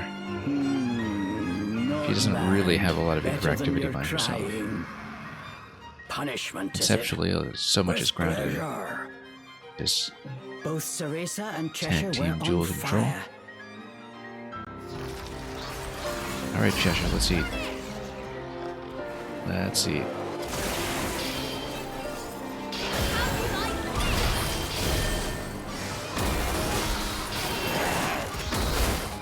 Then combo into these guys.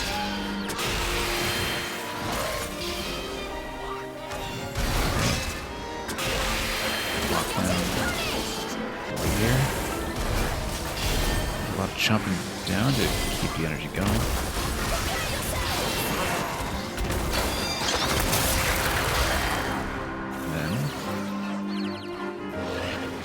To go spray on this guy.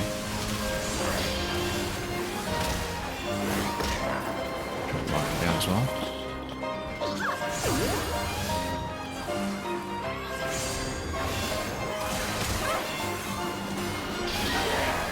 They're taking some hits here, just being a little bit incautious about positioning, but spray everybody and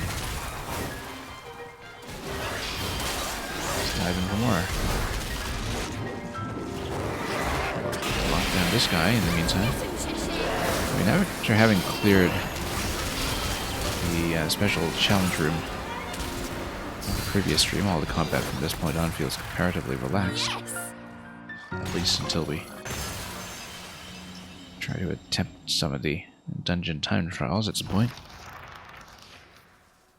I have no idea what the difficulty tuning is on those so far because we just haven't attempted them.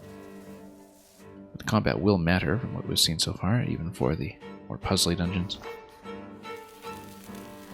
A large gash was cut on Cheshire's leg.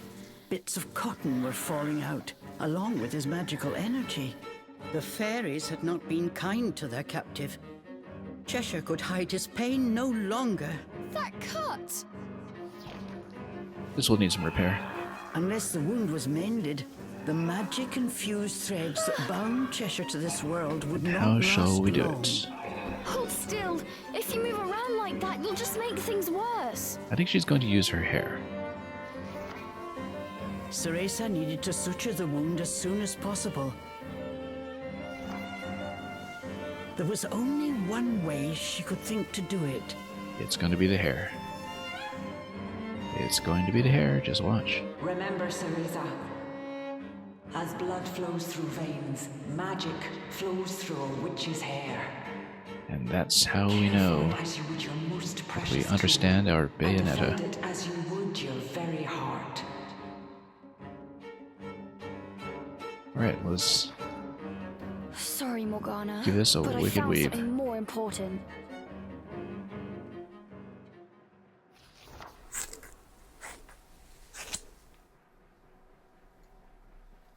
So she's going to take a lock of hair and use that for binding. These were the precious locks Cereza was growing out to resemble her mother.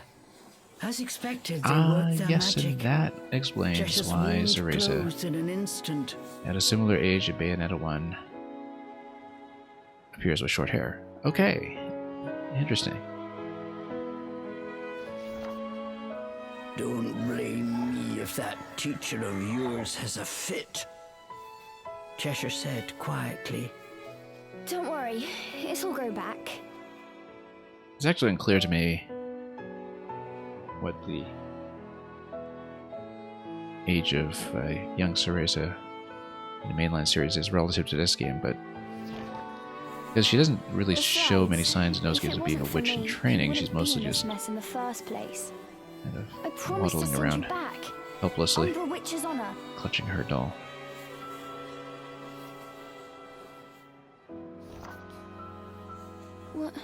What I'm trying to say is,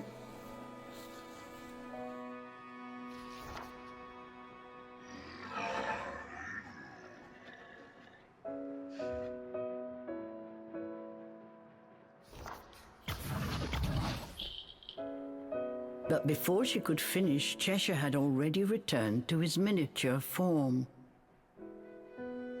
Well, get a move on, will you? He added with a squeak.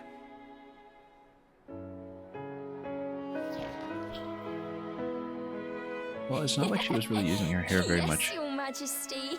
as a witch anyway, so far.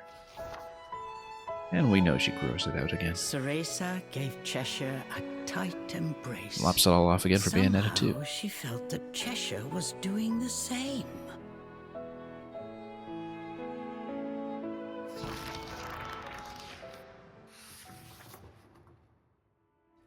Okay, so Chapter 9, mostly a story sequence. But we're here, and here's the King's Entrance. Chapter Restoration 10. magic. I've never been able to pull that off before. I wonder if it might work on something else. So do we have a new ability? I think maybe we're about to find out. Restoration magic. Ah, I bet that's how you rebuild the bridges, and that's something that we know. Rotate while holding it. Yes, okay. Very similar, in fact, to the pole dance interactions in Bayonetta 3, where you reconstruct platforms by winding them back in time. Does this stay?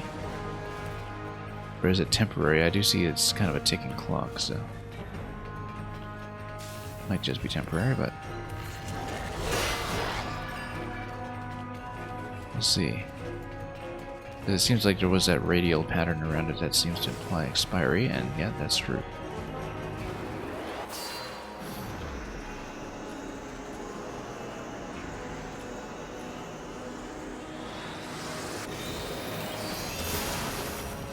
Alright, let's cross. Let's save. Well, that explains the bridge earlier that we couldn't pass. Didn't expect it to be locked to an ability like this, but here we are. And it does dovetail nicely with the same mechanic that appears in the mainline Bayonetta games.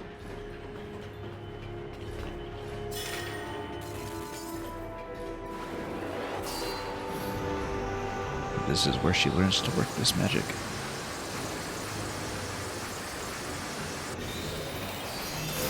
Restore order. Yeah. Get around that timer.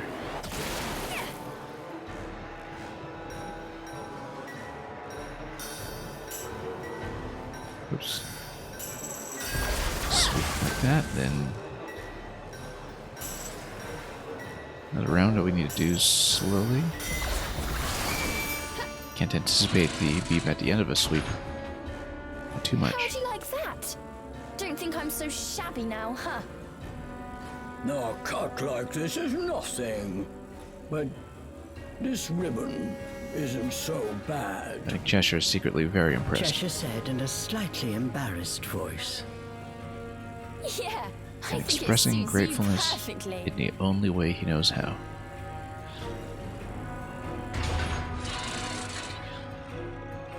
Alright.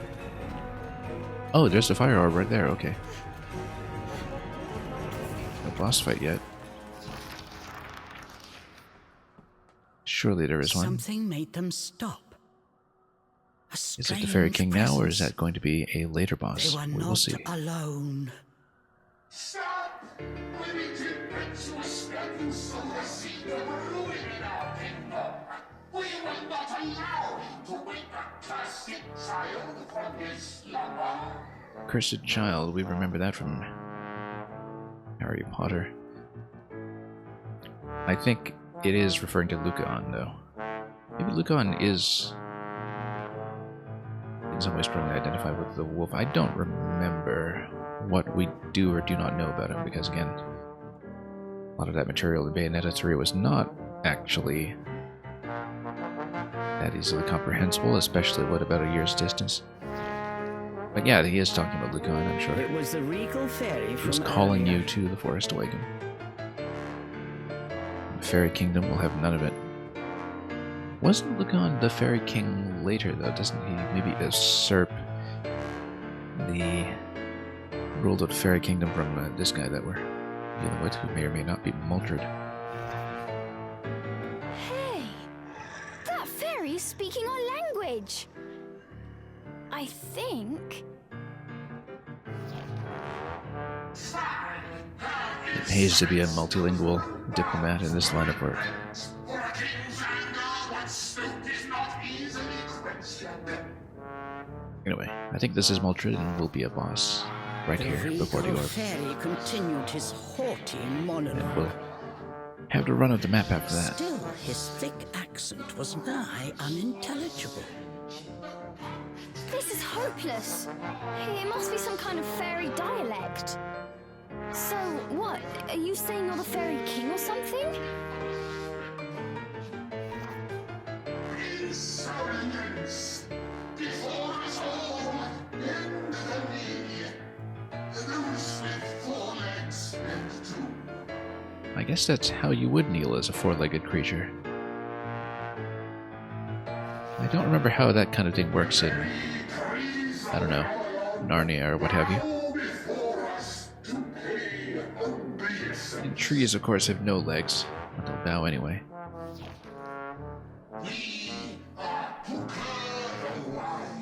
Ah, so that's Puka. He runs the place. I guess Maldred was more of a king of legend and the kind of Arthurian precursor that is suggested in the notes. It's Puka who's running this place nowadays, and he will pause for dramatic effect. We will, of course, just let this run. King of Avalon Forest. Yeah, he's not going to remain in his station for long. Alright, let's smack him. Let's smack him. The Grand Fairy King, or so he believes himself to be. And we'll see who the true final boss is Okay. at a later point. So it was you who did all that awful stuff to Cheshire. I see a royal behind in need of a good spanking. Even Cheshire 10-year-old looked happy to Bayonetta oblige. has already established her methods. Human and demon dare challenge Buddha, whose name strikes fear across all 3 realms. Nobody's heard of this guy. We shall call down a blast from heaven and make them rue their folly.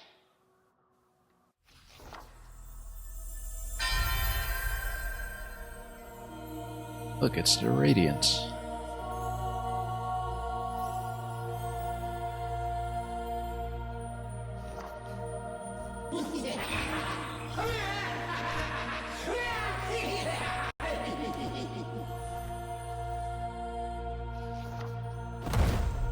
Well, let's see how this fight is going to go. Probably need to water this down a lot, but... Affinity. Oh, Affinity! Now that's a familiar Bayonetta enemy from all the way back in the first game onwards. It's one of the... This would be the first actual angelic enemy we fought in this game, I think. Okay, Cheshire. Let's go for this. Where... Cheshire, alright, help. There we go. There will come a time when she will totally give these guys a good spanking.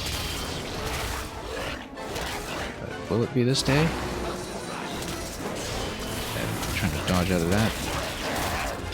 I don't know if I did that successfully.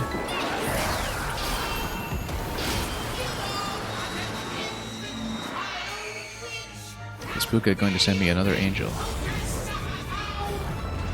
Oh, fire shield, that's okay, we'll just switch to water and that'll be easy enough.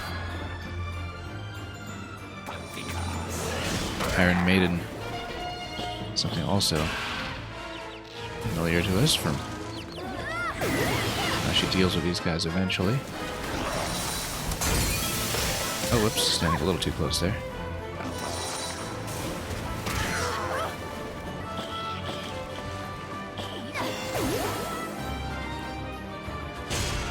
And I love how the music here is also evocative of Battle Teams of Bayonetta 1. Anyway, we'll knock him out. Short work with him, and is Puka going to send me someone else? Okay, so this is how she learns how to do the torture attack. smack this guy in here.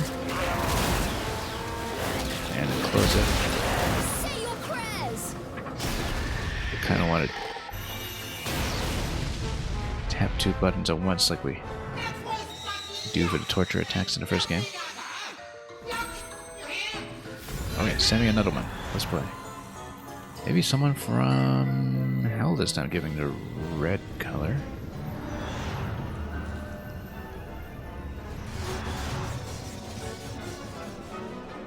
Oh, we got a puzzle and it's going to be timed.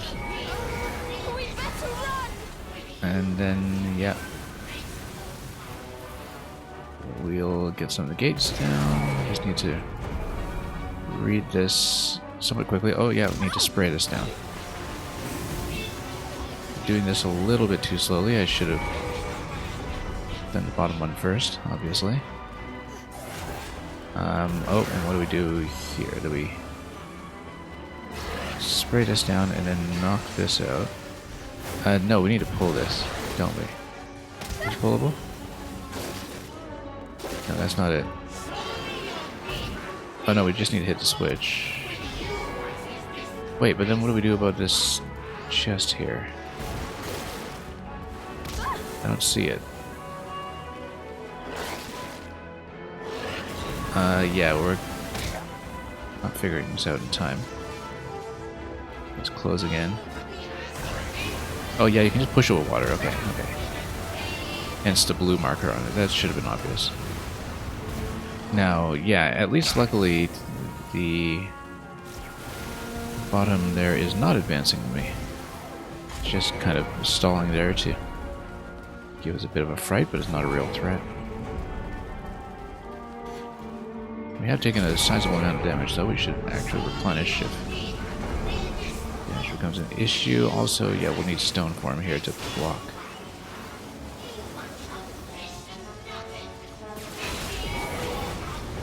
And then open up this way. Then spray down. Okay, the time check at least seems pretty generous so far, especially compared to the last time we did a duo dungeon. Just gonna watch her footing a little bit. Whoops. So she doesn't get spiked quite that badly.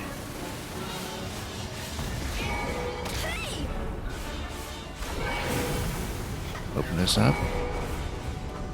Open this up. And let's get back into the arena for more. We'll need to replenish if we have more of the fight coming. Some kind of architecture familiar to us from other Tyranninogs. Back to business. Okay. Right, back to business. So that was just a phase. We had better heal up. But who's he gonna give me? More affinities, okay.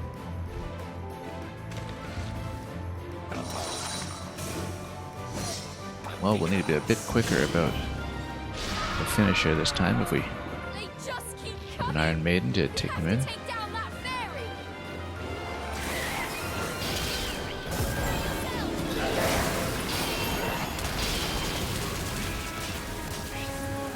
Alright.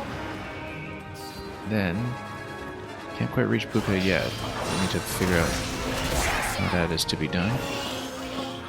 Oops, gotta grab Cheshire here. Nope, standing rather too close in the circle. Alright, good heal.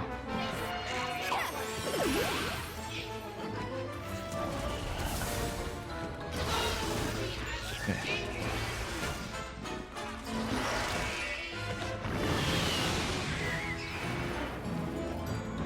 And then let's just try to trap. Nope. No positioning here. Let's try to at least take out one at a time and then do the super grab on this guy. Nope, missed out a window of opportunity. And we'll take out the flame shield on the other guy in just a moment. Yikes, that's a lot of damage on Cheshire there.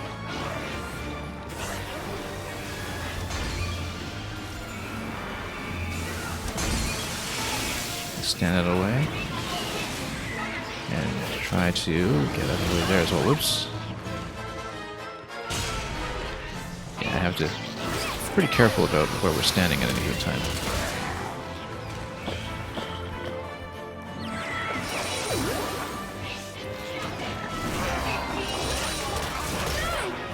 Hang on. How do we try to shock him a little bit? That torture device! If I use my magic to fix it... And, yeah, I guess restoration magic being used in combat for the first time. And then we do need to twirl in order to... Whoops, without doing the stick click for the dodge. Oh, come on. Bit difficult to do a stick click for a dodge, but at least this guy stays stunned since this is going to be a fairly generous tutorial for this mechanic. Yeah. The timing is generous. Because the game is still trying to teach you here. Okay, do we actually get to fight Duka proper? Yes, we do.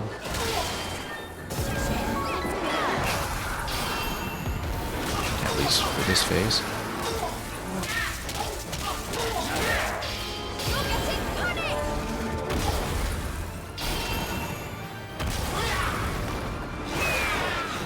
Okay, got a good chunk of the life bar down with that combo, so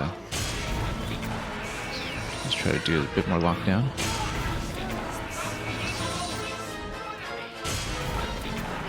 Yeah, at least you can see where their landing point is going to be, we just need to dodge over that.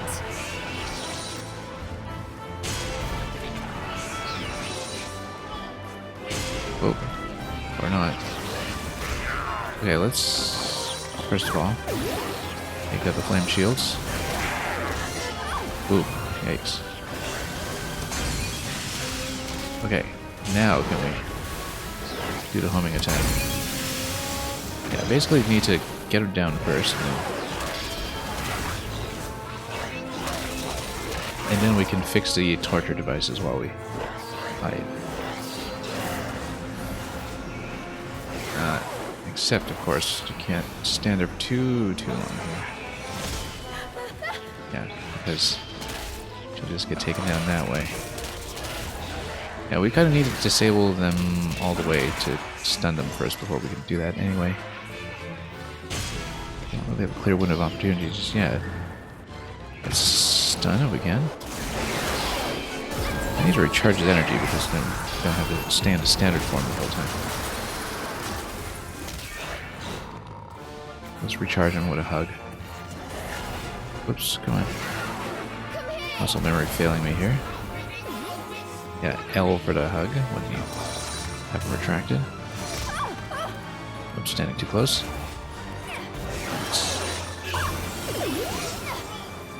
Okay, good. Full heal.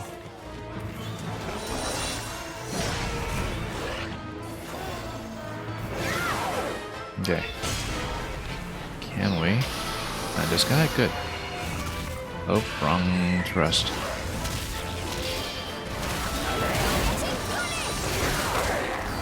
Whoops.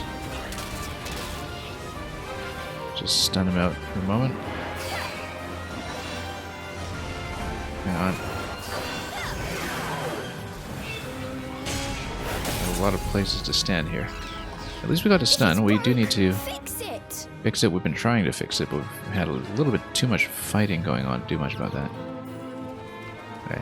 And then we can probably just use Cheshire to spray him into position, I think. That might be easiest in terms of just getting the push interaction down.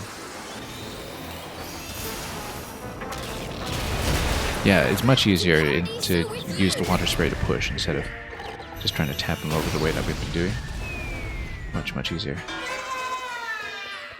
Yeah, this guy's health pool is most of the way down. Let's just try to combo him down.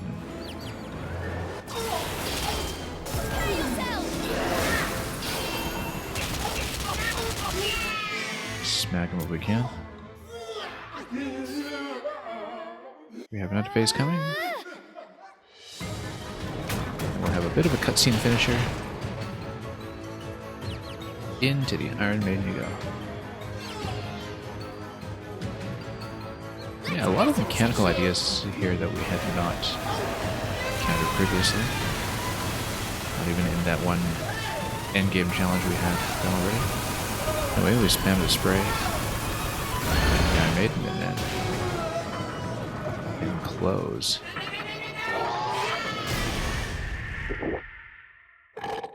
That's how Bayonetta develops a taste for this sort of tactic.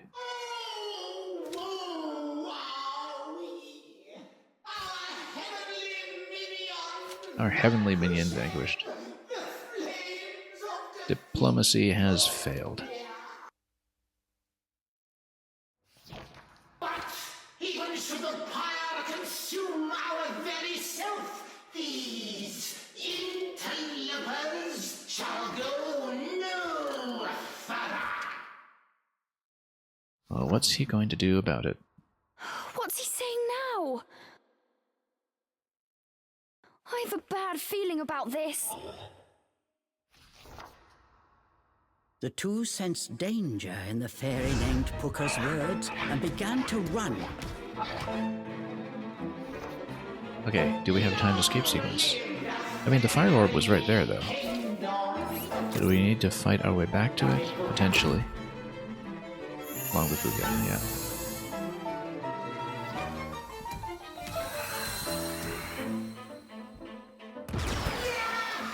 Okay, that backfired. What? I think he didn't really know how to work the thing. His little mech suit. The fairy mech suit. One thing you're not seeing in the footage here is that was actually a pretty big explosion in the HD rumble as well on the controller.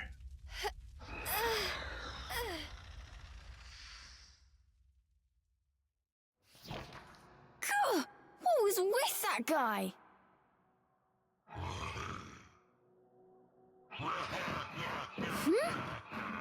What are you on about? What the? Oh, give me a break! Yep, she needs a wash, but that's okay. We've got a water form demon here for a reason. Realizing what had That happened, is City. Cereza hurriedly began wiping her face clean. The spectacle was too much for Cheshire. He rolled with laughter. It's just smoke. It's not like it's fairy guts or something. That creepy fairy best hope we never cross paths again. Okay, Chucklepuss, joke's over. All right, let's get a move on. Cereza frowned and stormed off. Trying unsuccessfully to control his laughter, Cheshire followed after. But each glance at Cereza sent him back into fits of seam-bursting chortles.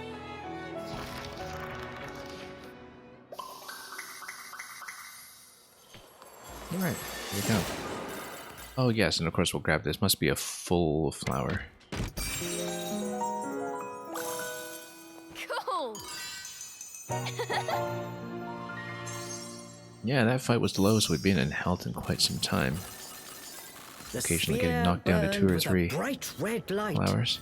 The two had arrived at the final elemental core. But rather messy play from my side there, so. Let's knock it down. Give it a smite.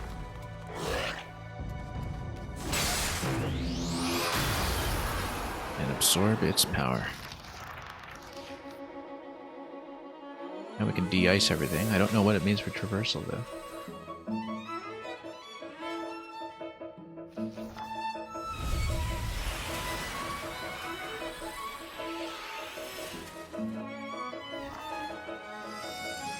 Wouldn't be surprised if the run speed were pretty good on this one, just as it is slow in a stone form. And that's number 4. We destroyed all the elemental cores. You know what that means? Here's the last elemental power. Let's give it a try. And set everything on fire.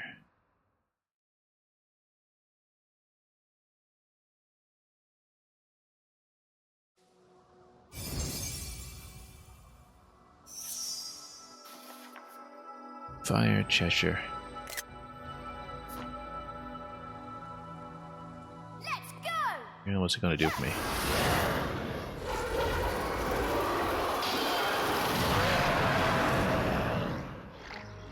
Awesome! Leave the fortress and proceed through the forest. Now, standard power here is probably just spraying fire, right? Oh, it's actually a fireball projectile, okay. Light torch? Not really, because that's where the orb was sitting. Okay, he's not that quick. Cheshire, over here! But yeah, the power is just a projectile as far as I can tell. If we look at the map, there was the save point just below. And a tier to not far from here. Let's just take a look here first. Probably nowhere else we can reach from the boss room, so yeah, let's just continue.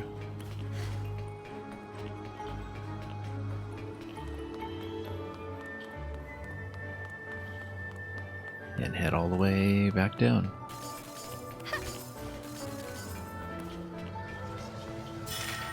Absorb. Okay, so it's not just a matter of using water to deal with all of this. You do, in fact, need to shut it down. We've seen one of those gates previously.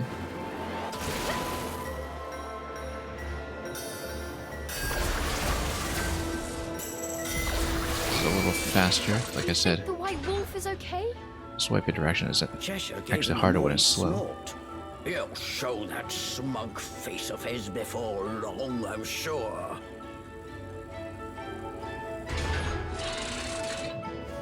Anyway, down a lift. Then here's a tutorial. Cheshire, let's go! Alright. We need to get some Inferno through to see what the extended fire combo is like, of course. We don't have that yet.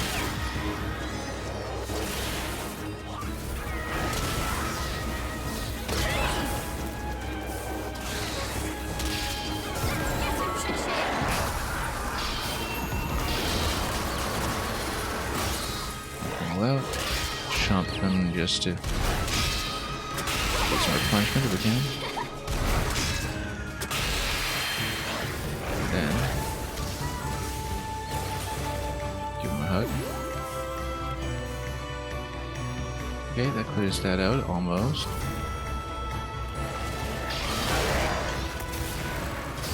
That's it.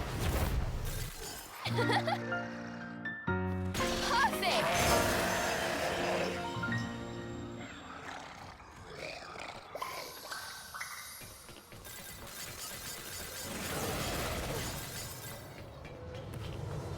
Cheshire, are you feeling better? Does it Can we still absorb hurt? Why, There we go. fine. Cheshire said nothing more. Well, he's on fire. But Cereza could have sworn she had the trace of a faint purr in his And I voice. think he's quite happy with that. Glad to hear. Burn all of this. Probably. Partly. Doesn't actually burn that well. Let's get up here.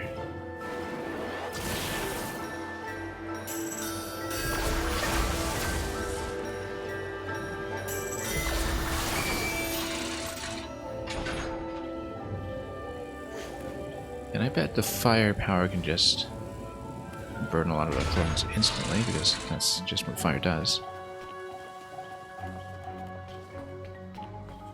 Nothing that we can do back here. Actually, I wonder if we can open this. No, it doesn't look like it. Come here! But we do have a save point coming up after we That tower! scroll through some You of this. made it out of the fortress! Cereza let out a sigh of relief. The wolf seemed as energetic as ever. And where's it heading now? I mean, we haven't quite unlocked We the must central be part of the getting map, close. as far as I can tell. Come on, Cheshire! Actually, I don't even know where this is located in the map illustration, which bears no resemblance to geographical reality. Yeah, we are missing the central area here, and of course this top area here, which we Haven't uncovered just yet. We'll see what we have unlocked on the skill tree. Obviously, there is going to be the optional fire combo power that we can't afford yet because we don't have, as I said before, the Infernal Fruit, but we'll see what we can do.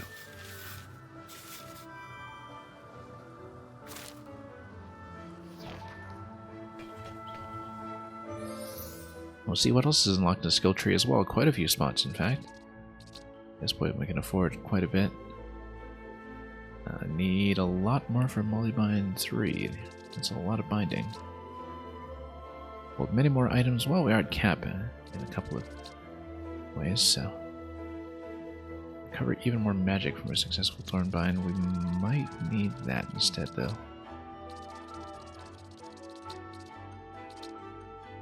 But yeah, all of this requires some of the premium currency. So we're not really going to see what's up here through the center either. Counterattack as he transforms. Yeah, that looked pretty fluid if you're busy recharging him. I guess we hadn't really worked with the rocket return yet either. Yeah, that was one that we still hadn't afforded from earlier. But prioritizing claws and fangs might not be a bad idea either, just to do things quickly. A lot of this, in fact, would have eased up that fight that we spent so long doing last time. In a flash. We will use this, because running out of magic has been a fairly significant consideration.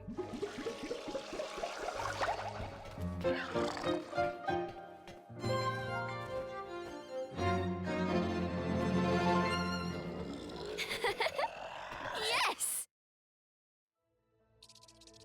That is all we will afford.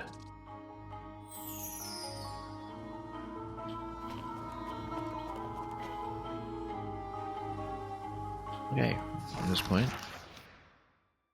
we can continue. And there's even more to unlock here in the Fortress Zone.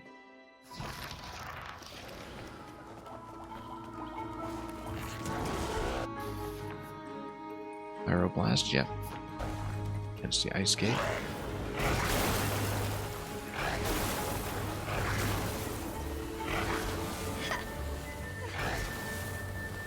Now can you climb this? Looks like it's just out of reach. Nothing there, I suppose.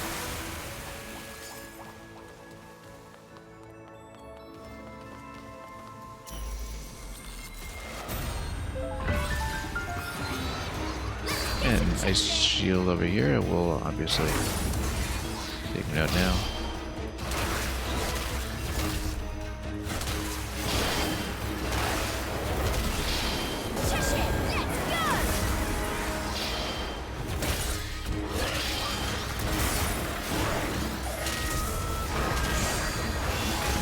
Oops, totally missing that shot.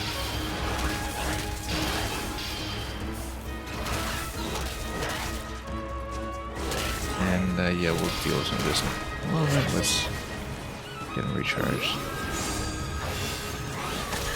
Oops.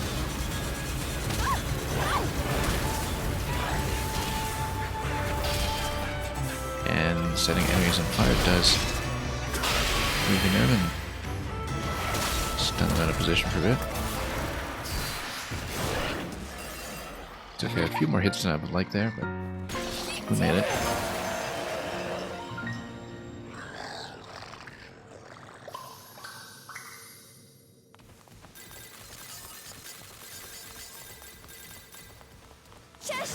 Got another chest coming up there, but let's wreck what we can first.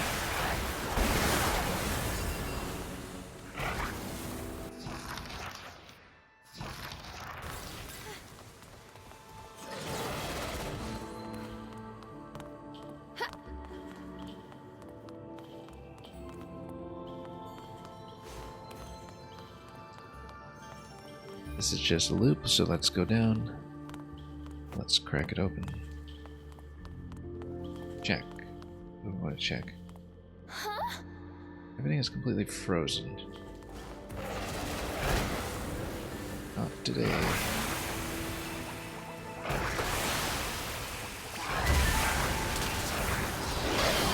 Surprise.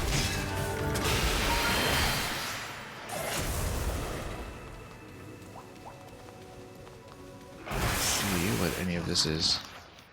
Over here it does branch slightly to the side.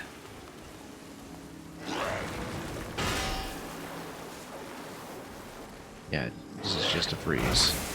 Oops. Okay, pretty straightforward. Yes!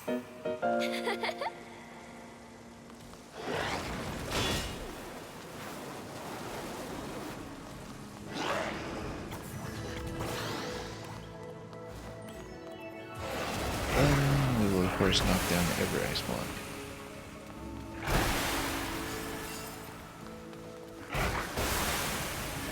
Treat everything as suspicious.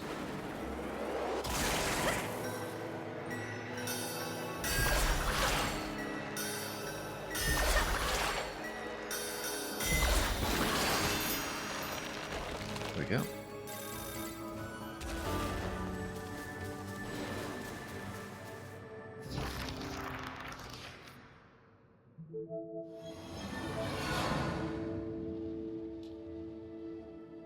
Well, I think Morgana's gonna have a word with us here. Morgana's ghostly form appeared. She took one look at Cereza and furrowed her brow. We've become too powerful and she knows it. Cereza, what have you done with your hair? And as expected, we'll be scolded. Sorry. I needed it for something.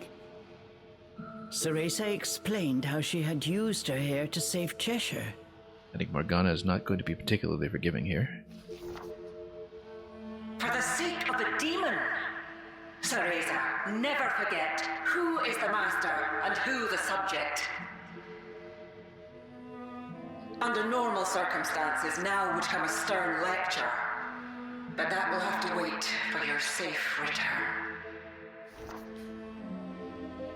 My spell is almost complete. I will have you out of that forest soon. Just hold on a bit longer. Oh. Thanks, Morgana. The fairies are a formidable foe, but use all I taught you and defeat them. May the moon light your path. Stay safe, Cereza.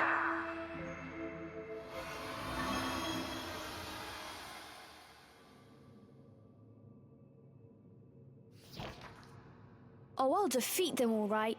And after that, I'll meet Lucan, get that power, and send you back. Cereza and Cheshire exchanged a glance. Getting the power from Lucan would mean the end to their journey. It would mean saying farewell. Come on. We're almost there. Yeah, despite seeing Cheshire return in Bayonetta 3, his fate in this game is very much up in the open. The Forbidden Altar.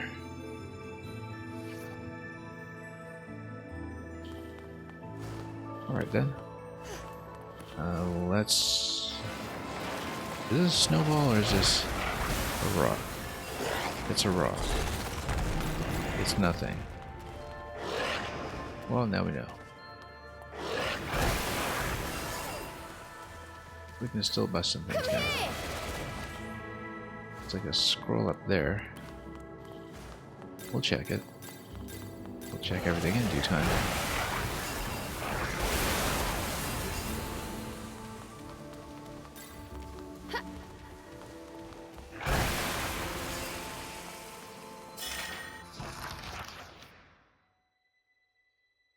Frozen cavern that could only be the product of one with a heart as wicked as his, and of course, for some reason, this journal page just got stuck here anyway.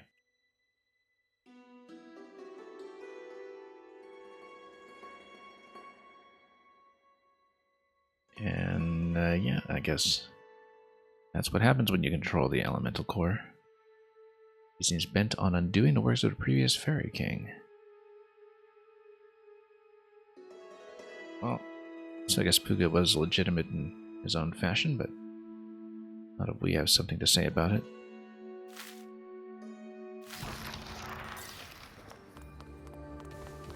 Like I said, I do believe, from what I recall of Bayonetta 3, that Lucan does assume the mantle of the Fairy King at some point, but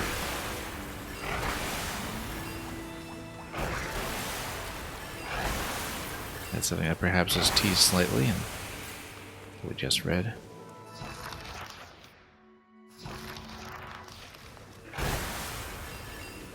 And once we break all this open, we will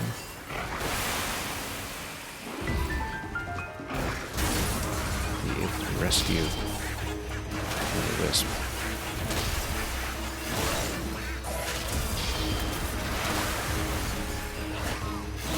Okay, let's actually do some binding. Just a bit of magic, not much.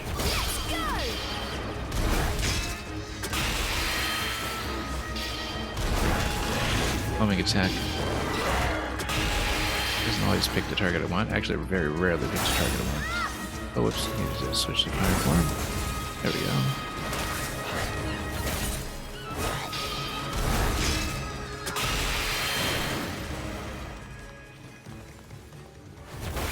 There are many ways in which this game has reminded me of Ori and the Blind Forest, in fact.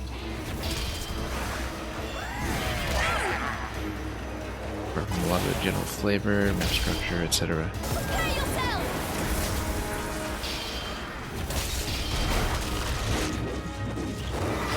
That the targeting is only partly within your control. And you do kind of have to work within its constraints.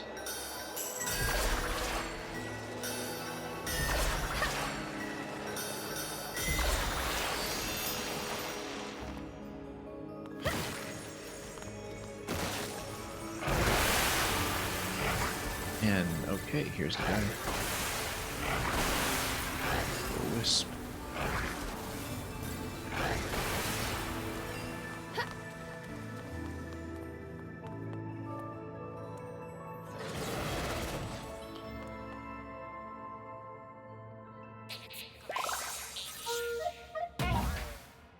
Alright, let's effect another rescue and then back out for more.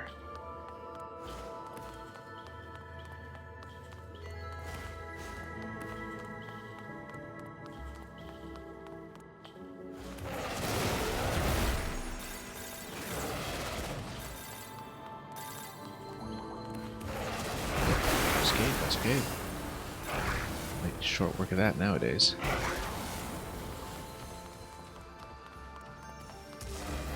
And Luca, yeah, indeed. We're exercising the power of fire. And the chest here will have to wait. Let's get in there and dispel.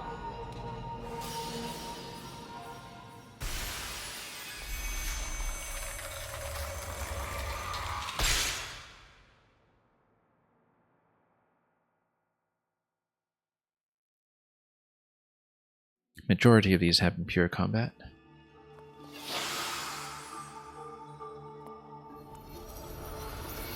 And we'll see if that continues. Sleet and hail.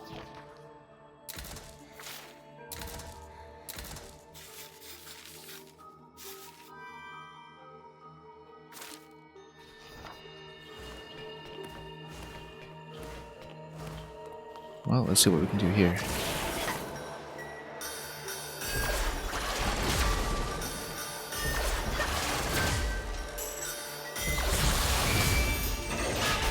Gonna make quick work of this, and then yeah, it's gonna combat once again. Let's get fire ready because we've been warned of sleet and hail. I'm sure it's relevant almost immediately. Actually, we need to get a shield down first.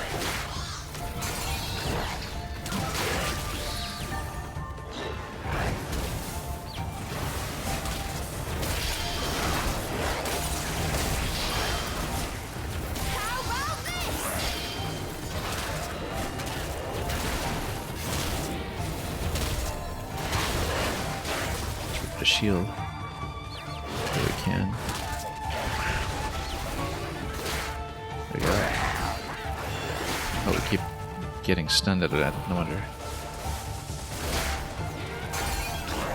There we go.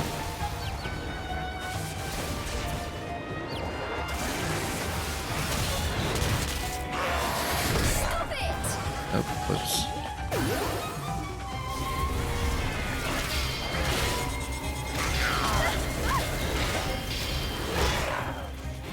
I still need to pull it. Haven't had much of an opportunity so far.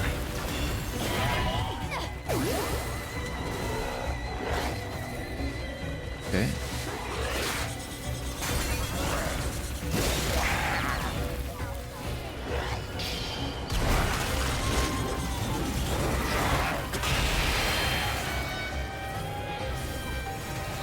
Lock down the last guy. He's in a chomp state already, so it's done for the moment.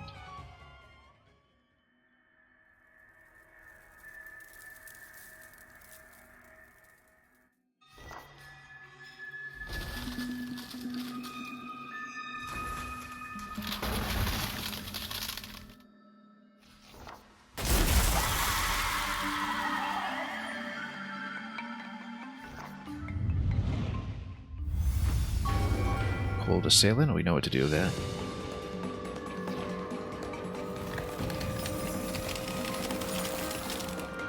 Probably need to break some ice along the way. Shush it! Let's go! Oh, we can do that. Oh, he's got a life bar. He's me lost now.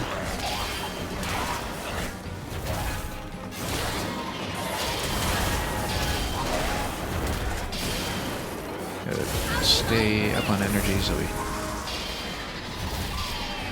can actually do a few things here.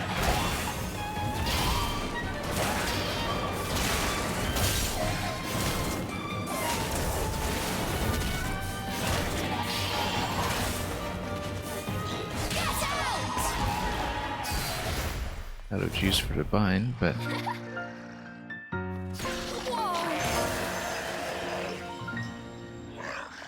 didn't really let him get a word in edgewise in that fight.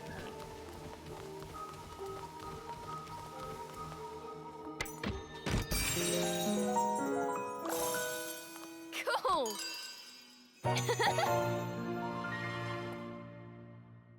Alright, let's keep going.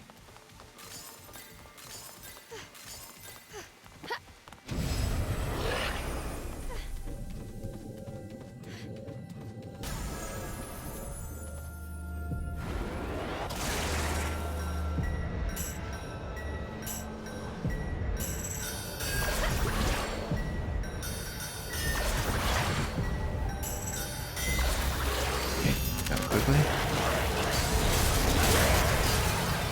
And out we go.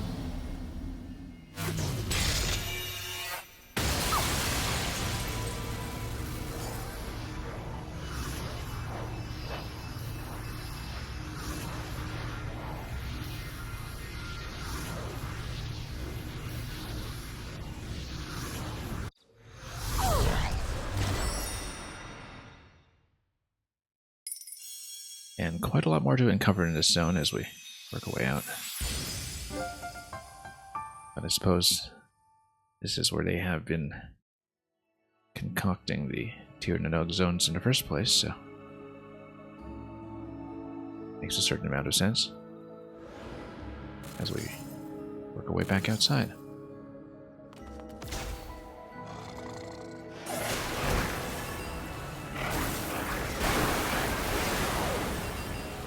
Having dispelled this now, we can continue.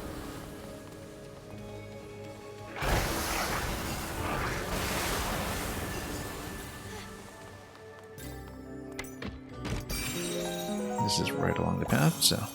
Yes! Oh, and of course not having upgraded the item capacity, much of that's going to go to waste.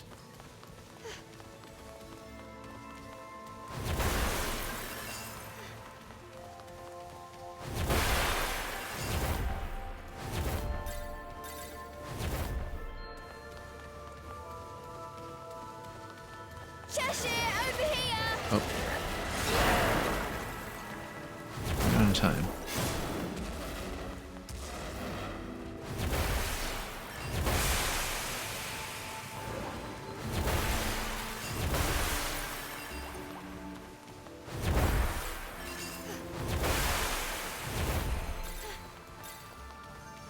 Okay, let's see. Yeah, a bit of a long way to go.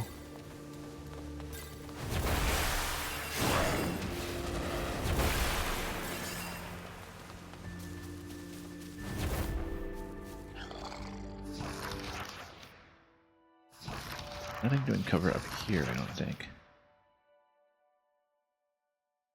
But we need to uncover more of the map. We're in the lower region right now. There's an upper region that we need to map out, and I'm sure that once we do that... Yeah, we do need to make our way back up practically to the boss room. By the looks of it, and just loop all the way back around.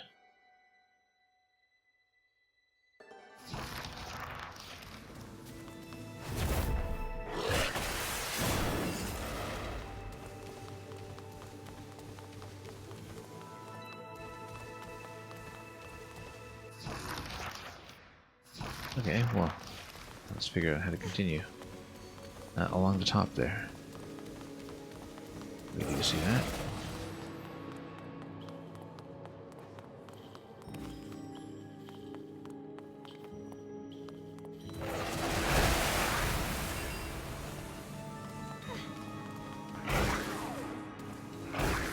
Well, it's decently far for not much gain.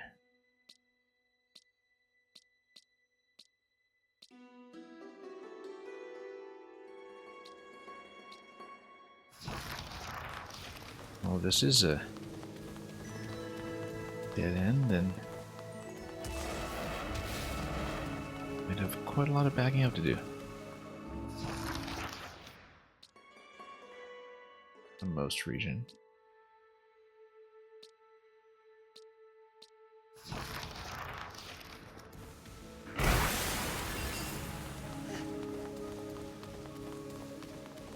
Well, we have seen the extent of a lot of the traversal that the wolf tracks are here, and so that does give a little bit of valuable insight.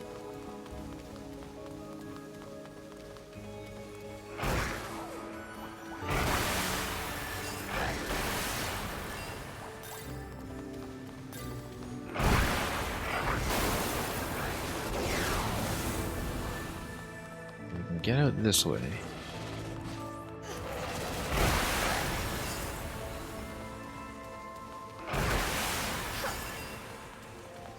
We'll see.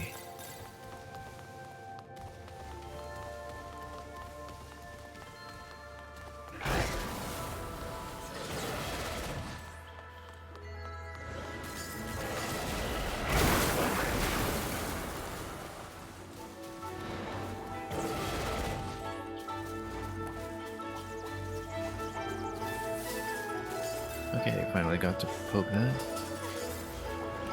And we will, of course, see everything we can, beginning with the scroll. We're back in a Jade Hill. Okay, that's unexpected. Considering that as before, the Jade Hill, I guess it kind of connects to Puka's Forest at a distance. It's not entirely the case.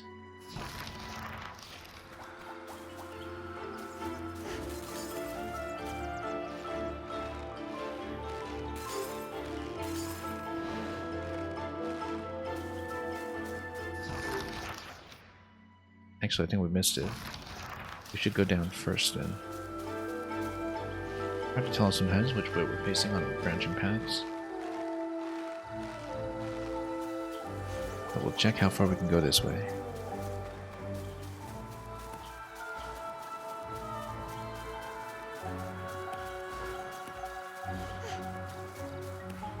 Well, clearly something down there.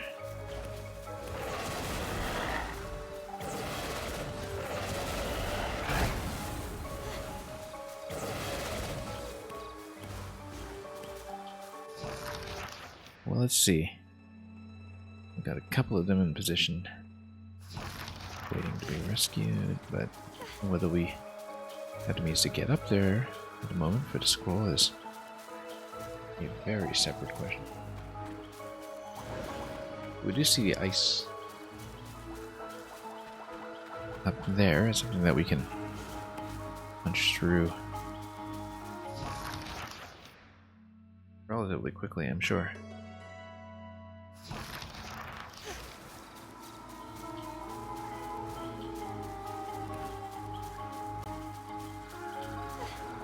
Alright, let's continue. I suppose we can't really grab anything from this position right now. Just have to wait until various projects resurface.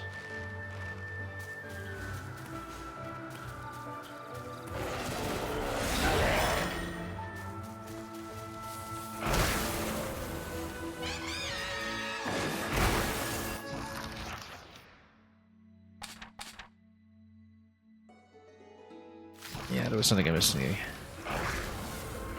barrels just now. It's okay, we'll find it later.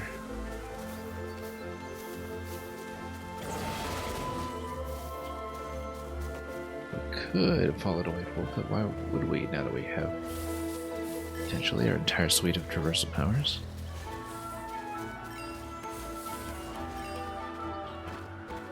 Alright, let's free this one. It's rather dangerous just to yank it out like that. But whatever works. You're welcome. Rattles.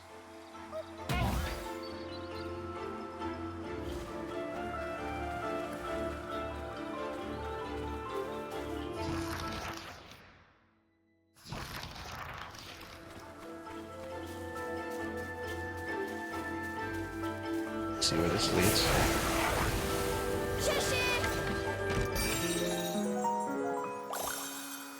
Cool.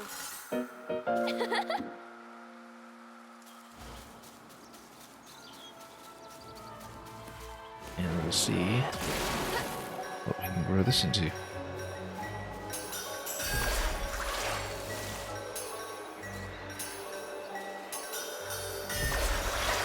Gotta do a quick double tap now.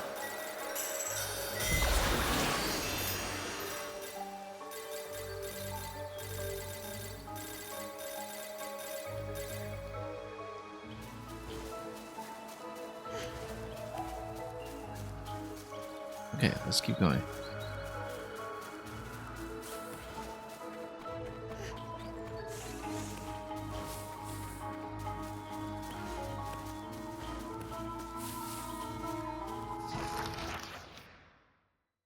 Yeah, the other one will have to be accessible some other way. I mean, looks like it can be done. Looks like everything on the map surely could be done at this point. More or less.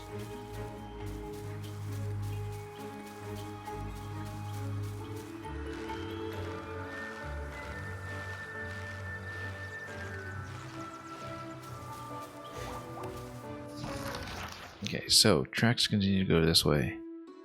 I guess we should go back towards the sanctuary, but let's check.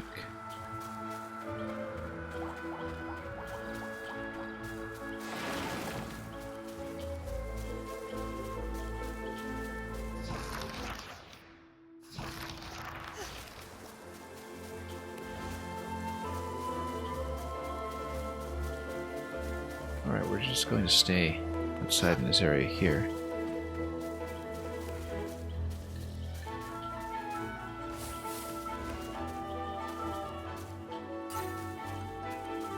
And yeah, we'll lower this as much as we can. Which in this case is quite low. We'll reveal. Oh, these guys again.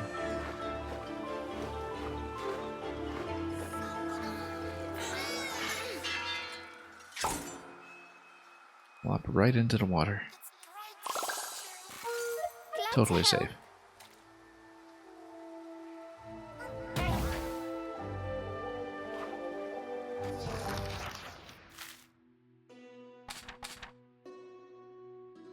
And yeah, that's the last one here in Jade Hill, actually. Because with the wisp down, this zone is complete.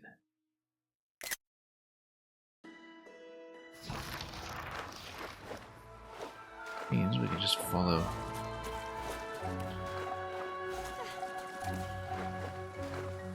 whatever's going on by other means as well.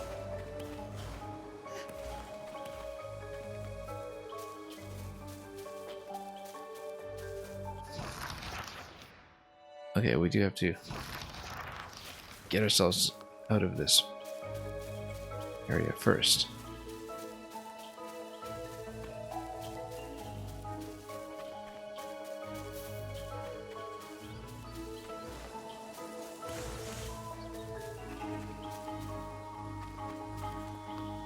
And this will give you the nearest sanctuary. We might as well raise it.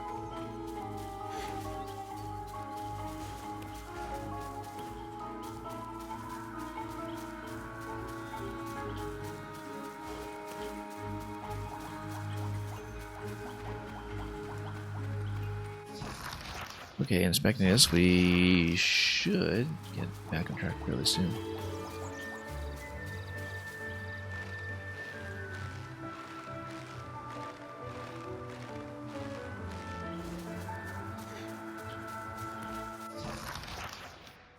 And let's go north and catch up with the sanctuary.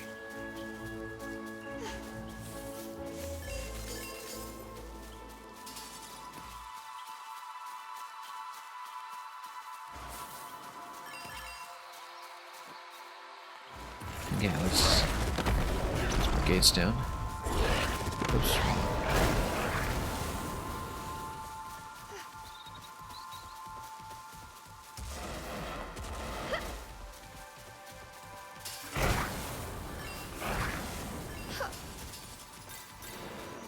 And here we are. Let's save this up first.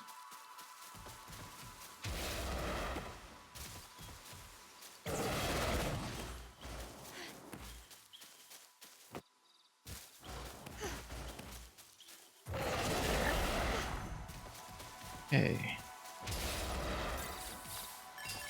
Let's see. Oh, whoops. Didn't mean to do that. I accidentally activated the item. You've finally done it, miss. A voice echoed through the trees. It was one of the rare sounds in this forest that put Cereza's heart at ease. Ignis! Congratulations on destroying all 4 cores! You've put those fairies in a right kerfuffle! We couldn't have done it without you, Ignis. Your advice really helped us out. But then Ignis is going to reveal something else. Just doing my part. I told you, it's my job to know the goings-on in Avalon. I mean, I suppose we do have the notes. I must And we do need to say retain that it for fast travel I'm purposes. honestly quite impressed you made it this far. We've seen so much of this forest. I dare say we know more about it than you. Maybe you're right. Next time I'll ask you for directions. Well, given the structure of the map, I don't know if either method will help very much. I've been waiting a long time for someone like you, miss. And Ignis reveals something else Waiting? Why? about You see, motive and identity here. I've lived in Avalon Forest for ages now. It used to be such a beautiful, lovely place. We know from the notes that Ignis is reasonably earnest. The fairies changed that. They corrupted this forest and terrorized its inhabitants. And just wants to be rid of the fairies. Such horrible things, powerless to do anything but watch. That's why I've been waiting.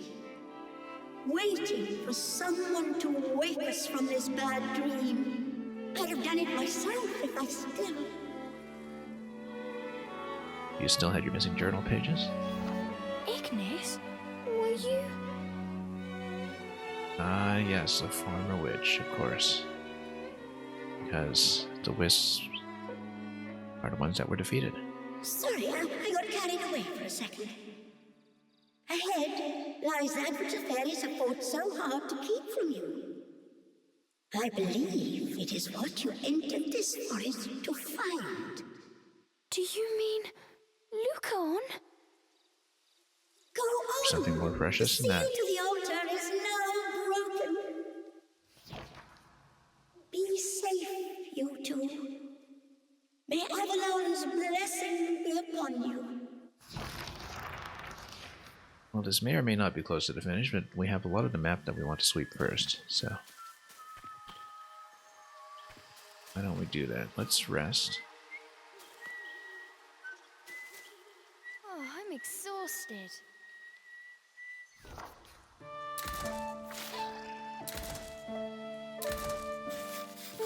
And now that we have the power of ice, let's explore and let's unlock some things.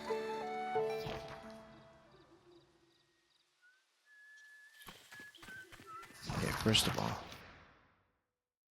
Jade Hill is done. Puga's Fortress. I haven't even covered the save point in this, so we should go back.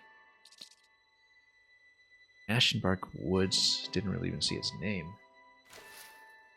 We have the Sanctuary here, and a pretty clear line of progression. Follow the White Wolf to Lucaon? Not yet, we don't. We've got business. Yeah, the lake we still wanted to play with because of that turn that we missed. We still don't know what's going on in the top right, which will require another look, and which may need an approach from that top exit as well. We don't really know. We'll have to do quite a bit of darting between different locations just to check all the arrows, which is very unfortunate. And we're missing a zone here as well that I think is something we'll have to reveal somehow. Whoops. Hang on.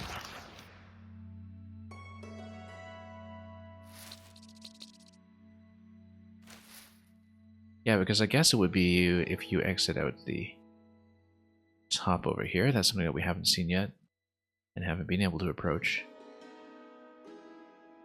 But that's because we haven't been sailing around there that much anyway, so... and it could be out of... well, I mean, we don't really know much about the structure of Ashenbark Woods. We just kind of flew right through it. So I think we should probably start with a lake, or we could start with this here. Yeah. We know that the last collectible in Windy Knot is gated off by ice. We know that from experience. And we never uncovered the save point in the watchtower, but then there's a fairly obvious location for that to be. I think we can probably approach it from Fairyland Tower, but have to see. Let's sweep the map. We've got all the powers now. We shouldn't have too much turning back that we need to do. We've got lots to do in Wyvern Falls, actually. Surprising amount. But let's do something that we have fairly fresh in memory and go to the lake.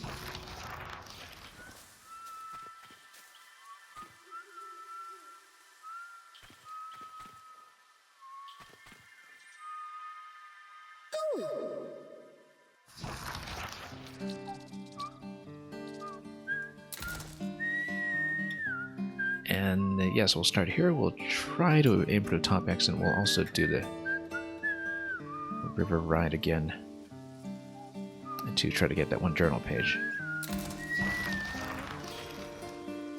Quite a lot to check.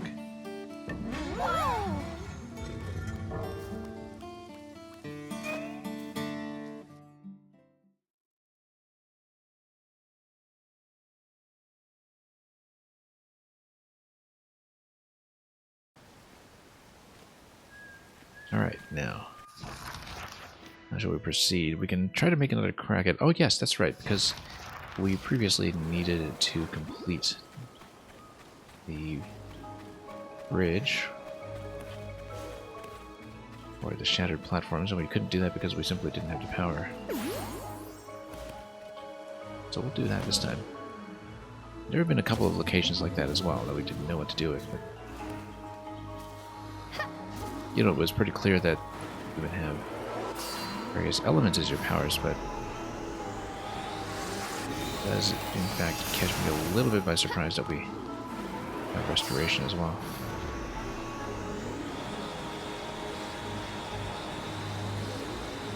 Come on. The graphic is telling me to go clockwise, but not a lot easier to go anti-clockwise. I think it was the same thing with Bayonetta 3 as well, where there was those interactions.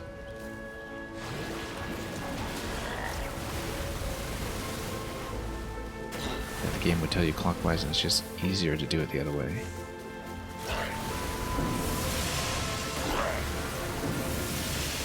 Well, that's why it's important to have options. Circumstances like that, let's heal this up too.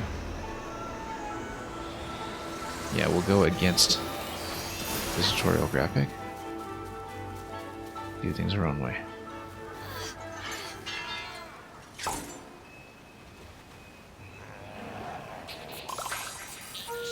You're not hurt?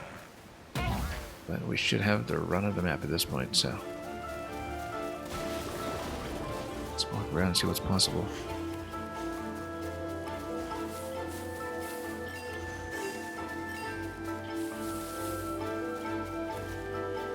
Climbable? Yeah, should be. But not much else to see here.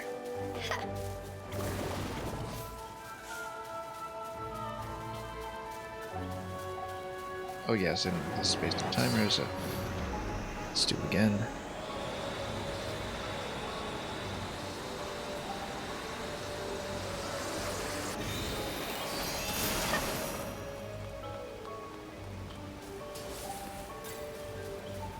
And more bridges to heal.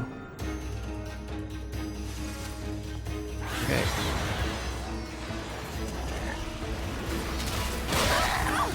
Oops.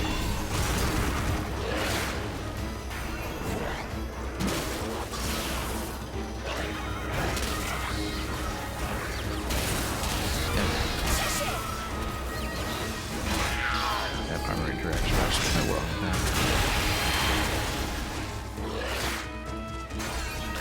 Grip the shield.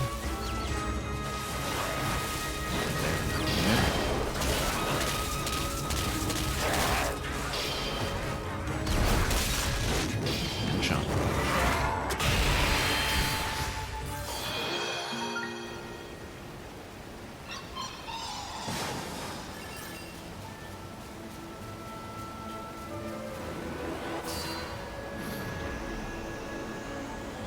Let's see where all this leads.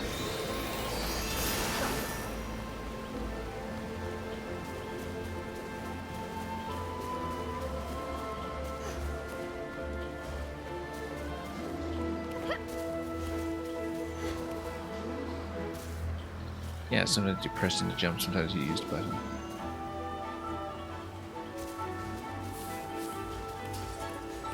Which is one big shortcut here. But, well, I mean, this is new territory. We haven't been here yet, so...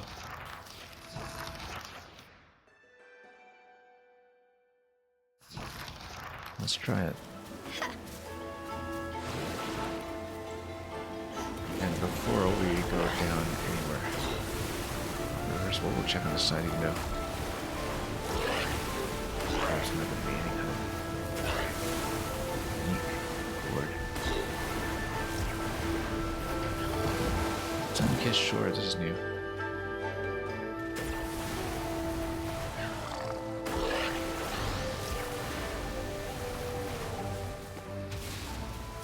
Look at that, right at the edge of the world.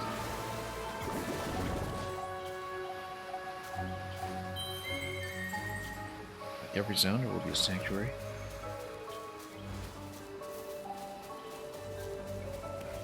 Nice to be reassured of that, of course.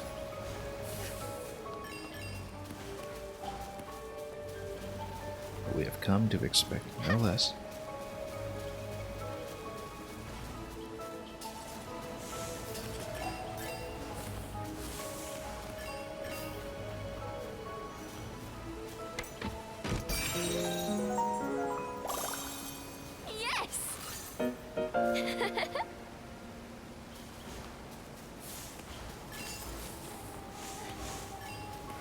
Okay, let's do some more.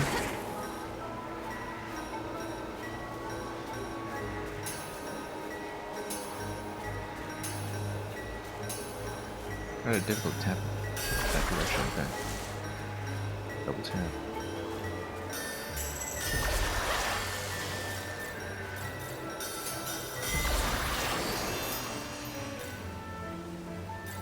We got it. Who knows what this place will be?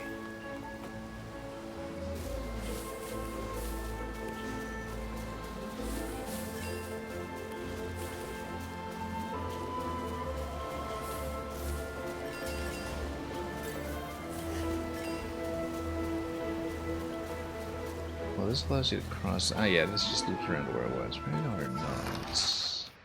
It does. So we need to find a way back out. The top side.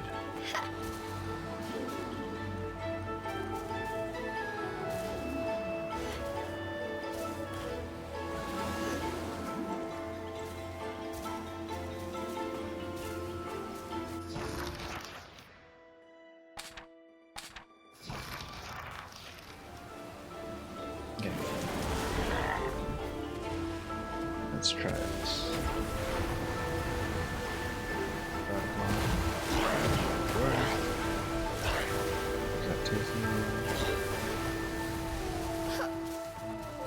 Over here!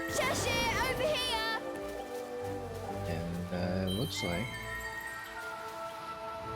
it's across for Sanctuary, so I guess we, yeah, do sail across and try to unlock whatever this is in the middle.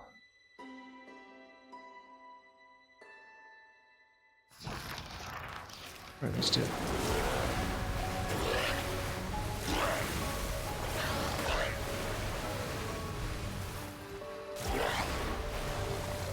Yeah. Kind of move. There's many locations in the pool.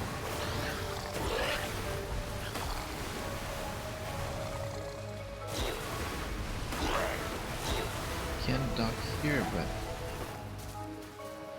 there's a little shatter point that I could dispel instantly.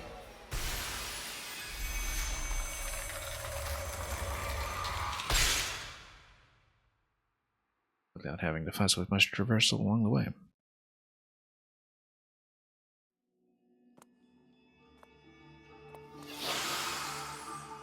Okay, a lot of traps all over. Skirmish. Yep. Sound good. All enemies without getting hit. Okay. Alright. Get him, Cheshire!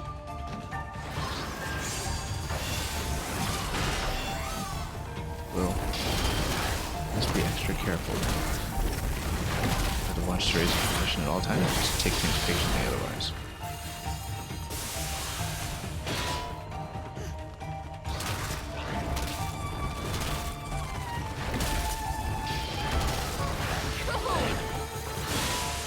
Okay, with the shield.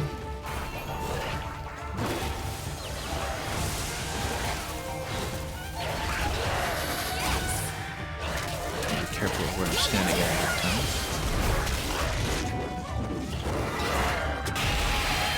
Who's next? Alright, have to watch out for these lizard traps for sure. I'm keeping Cereza at bay, but it's a better idea too. Oops. Whoa. we go. Yeah, you stand in a trap, there is a bit of a delay before the lightning. You're getting panicked!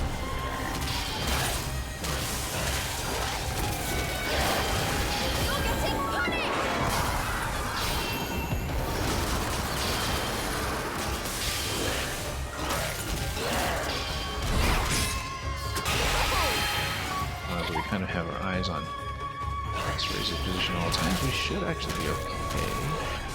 Don't want to get her in too close range.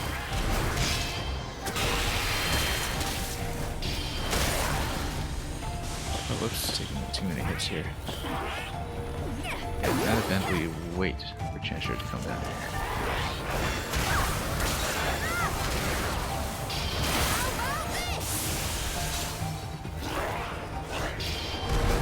Chop this guy. Chop the other guy.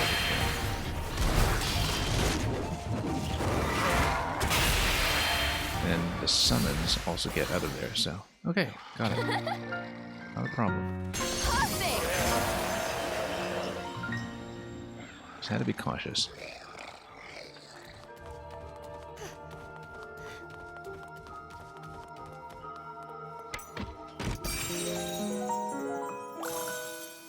Cool!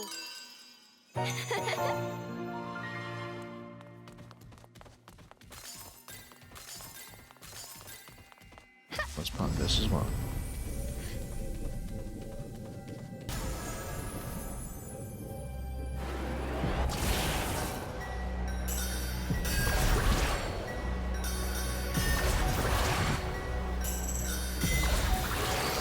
Nice and good.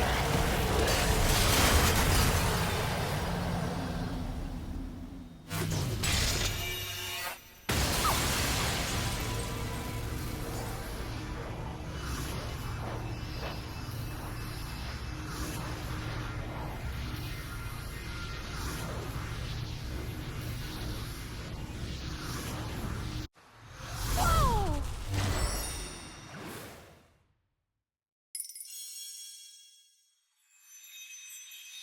And having uncovered this, we'll see what lies on the other side.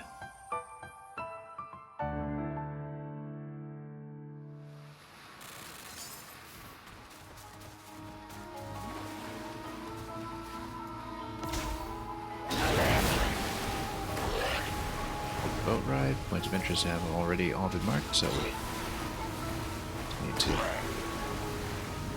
over to the shore. I mean, points aren't marked on the island, so possibly there are some things like remembrances or treasure chests that are so abundant. Not much here, though.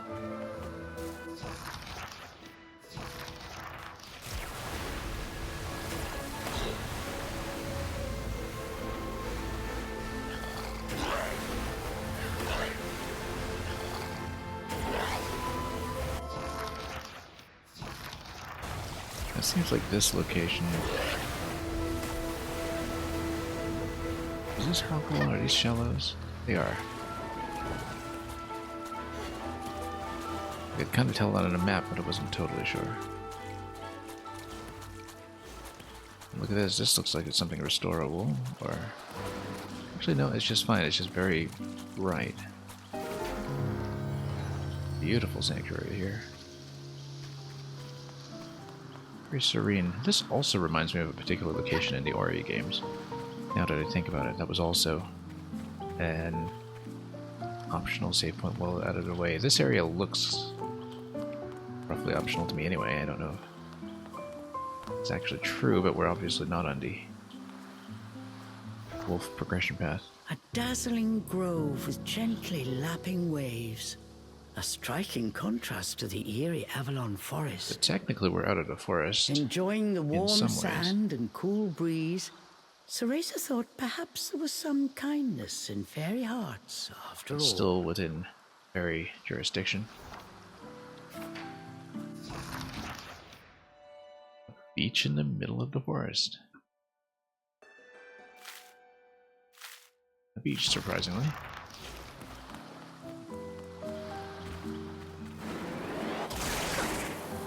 Well, we'll take our time here.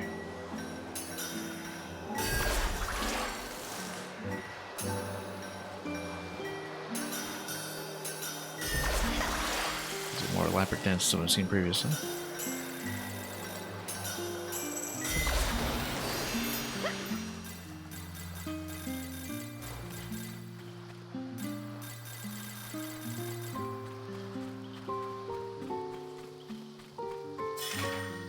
Yeah, let's take a look at this. Bossa Nova. Yeah, well, I mean, it's a beach, right?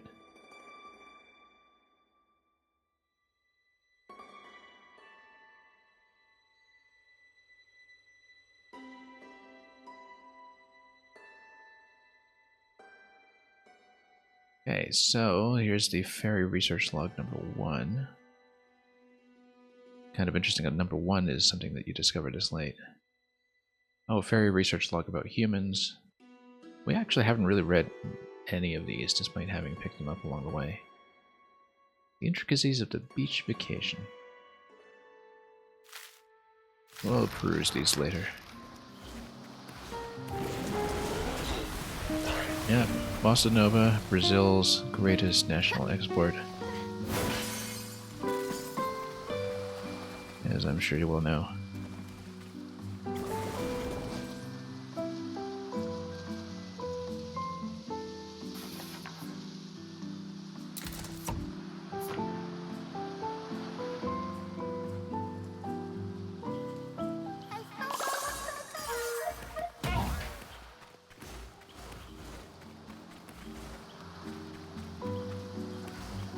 Not sure if we've had much opportunity to talk about this, but I actually am very much into a lot of classic Bossa Nova.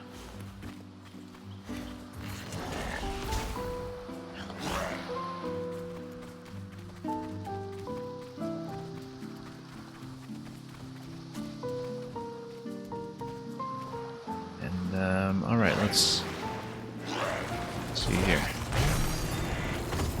You think it's hard to find someone who enjoys Bossa Nova here? Probably just old people, yeah. It's true of a lot of well-known national musics, actually. Like, I've gone to things like fado performances in Portugal, for instance, and you would think that it's something that... I mean, it's sort of meant to be somewhat tourist-facing in some ways, but a lot of the audience is people who are from an older generation who, you know, are elderly locals who know all the old material.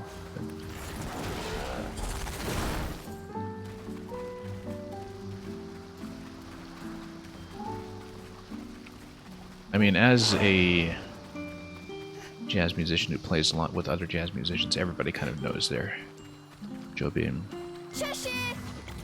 And it's kind of very much something you're just sort of expected to have in some ways. Okay, let's mark this down if we can. Wow, we're missing one over there. Missed one completely. Nope, totally missed that.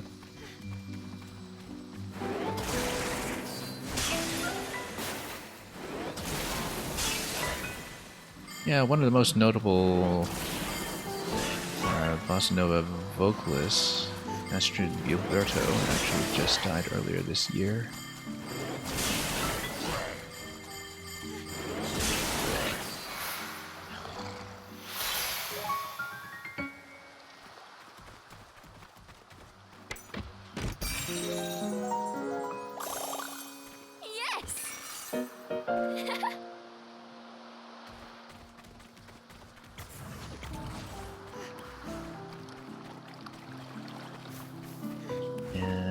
Yeah, best known, of course, is the singer and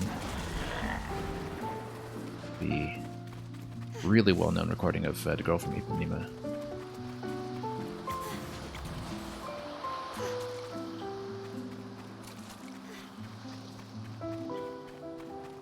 Yeah, there are a pretty sizable number of jazz vocalists who learn, you know, some proper diction in Brazilian Portuguese specifically to do Bossa Nova. A lot of well-known English translations of a lot of the classics as well, of course, but you will see singers learn Portuguese for, like Brazilian Portuguese specifically for that purpose.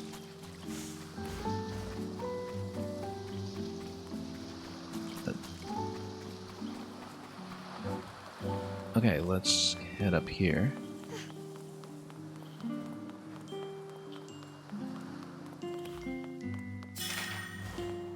Now that I think about it, the shop that you go to in the mainline Bayonetta games, that also has a Bossa Nova soundtrack to it.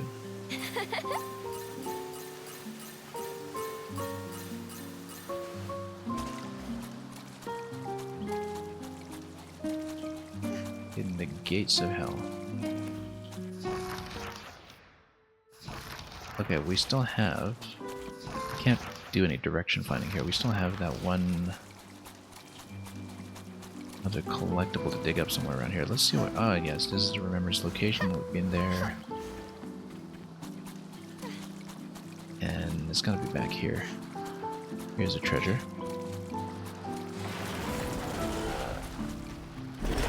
Yeah, totally relaxed location, and the seaside is out of the way. I've seen a couple of locations like this in video games. I mentioned that there was one in one of the Ori games. I think it was the first one. And there's a place like this in Transistor as well. You know the game Transistor by Supergiant Studios. Supergiant Games, I should say. Which is best known for Hades now. But we really needed this for the fire upgrade. Good work. Cheshire. Yes.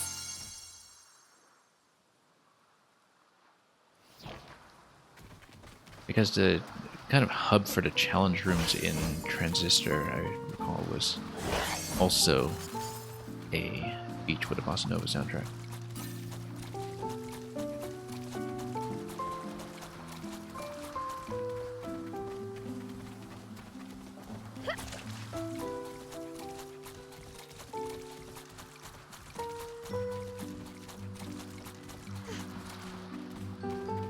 I always find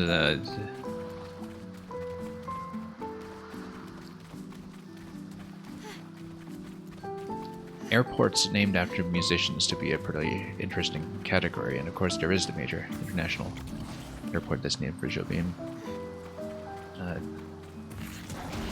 Much as how the one in New Orleans is named for Louis Armstrong.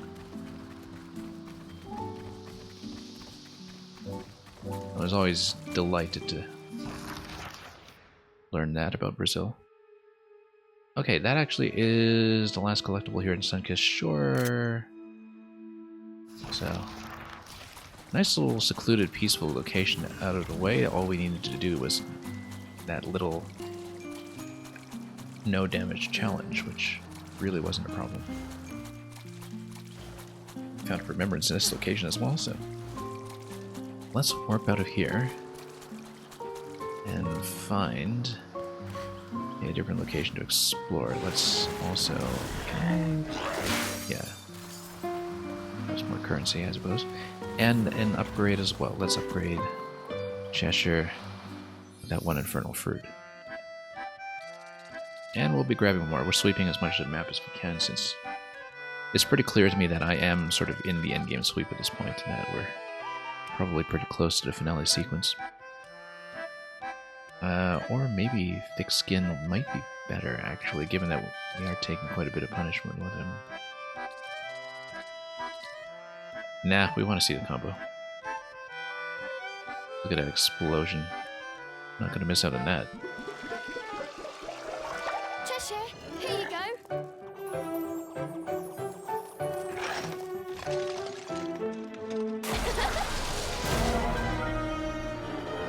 Yes!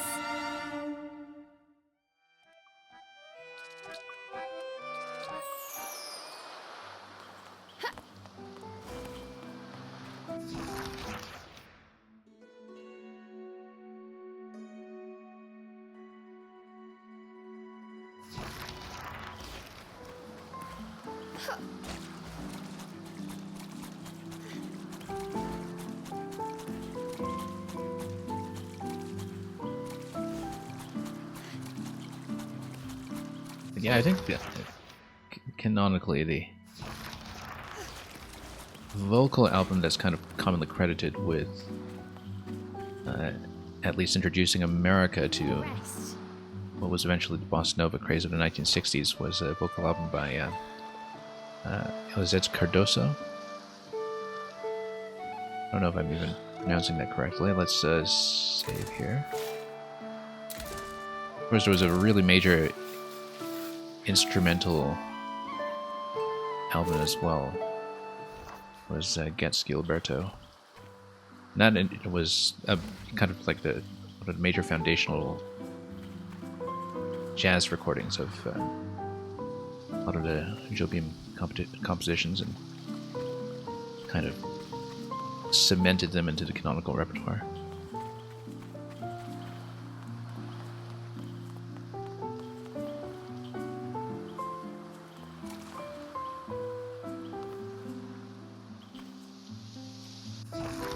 And all right, let's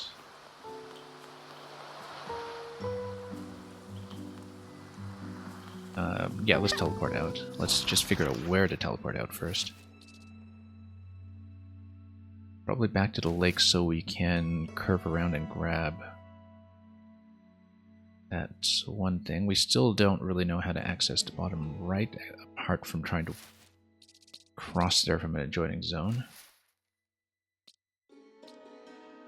It might even be through one of the exits in the Windy Knot here, but I'm not really sure. We do know that this location in the Windy Knot is gated off by ice because it made it all the way there last time. I think it will be worth it to maybe do that then and see if we can head back down to check the exits to see where they connect. Because something's going to connect to the bottom right here, and then I'll hopefully figure out why it was we failed to obtain that previously. So Windy Knot it is. I don't know if I'll have enough time today to really do kind of a full map sweep before a finale. I expect we'll probably take at least one more stream with this game, but and then maybe even have time left over to try out some of the time trials or something, but we'll see. Yeah, and at some point we'll go down to Forgotten Knoll again to grab whatever reward is being offered currently for rescuing more wisps. So we'll do this one first because we could really use the Infernal Fruit. We made it up there previously.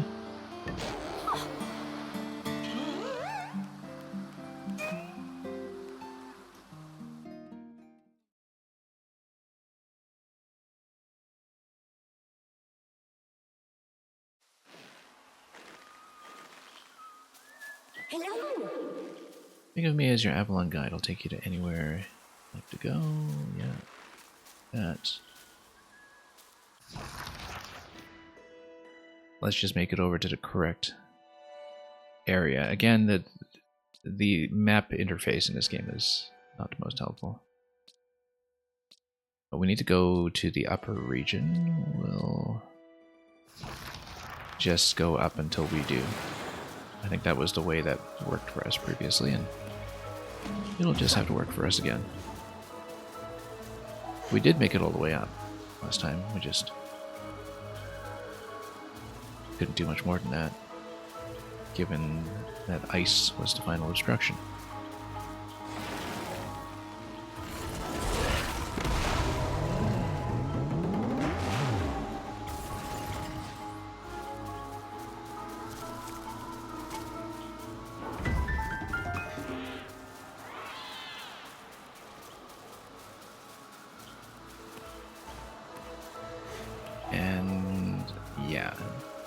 Somewhere around here. Well, I guess we should fight those. Right, here's the ice gate right here. We're here already. It'll be simple. With this guy. Dodge if we can. And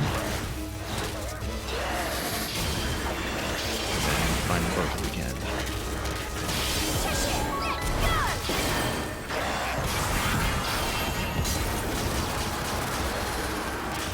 Oh, didn't really get a chance to try out the fire combo. We should do that.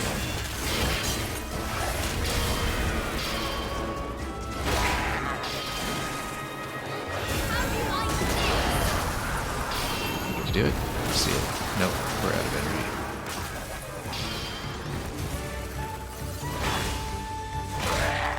Oh, let's whip it. And recharge.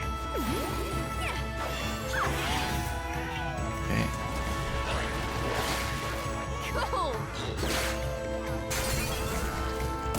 With that,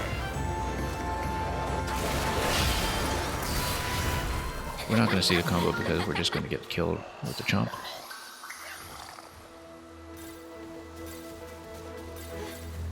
But anyway, we're in fire form. Make it through here. There were some locations earlier that also had the bridge reconstruction interaction that we probably didn't keep track of at all. Oh, there's more. Oh, whoops. That's okay. We're back here. Simple enough. Do we need to jump on the other one first? We might need to. Totally couldn't gauge distance here. And then the mushroom will project you back, so yeah, we'll ride it all the way over. Big stone obstruction to get rid of here too.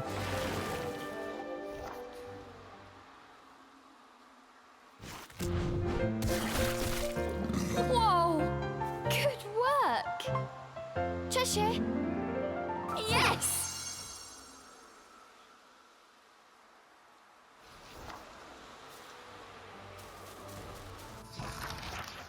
Okay, and that does it for collectibles in Windy Knot, at least the ones that are tracked, not counting things like treasure chest. We'll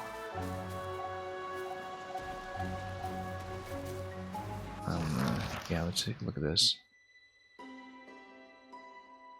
Actually, let's get the all region map in a screenshot just to track what I'm doing here. Let's absorb. Haven't done much absorption in a while for the magic meter. Here we are. And let's head up. I said, let's head up. Here we go. And then we'll see about one of those bottom exits to see if we can get to the correct position for the missing collectible at the lake. That would just require we go back down first. Come here!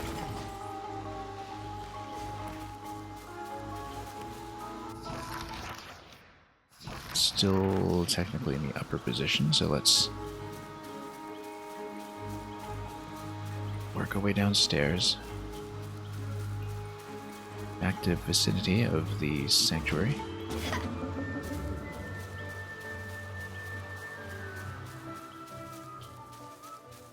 And yeah, at this point I think we can afford another upgrade here.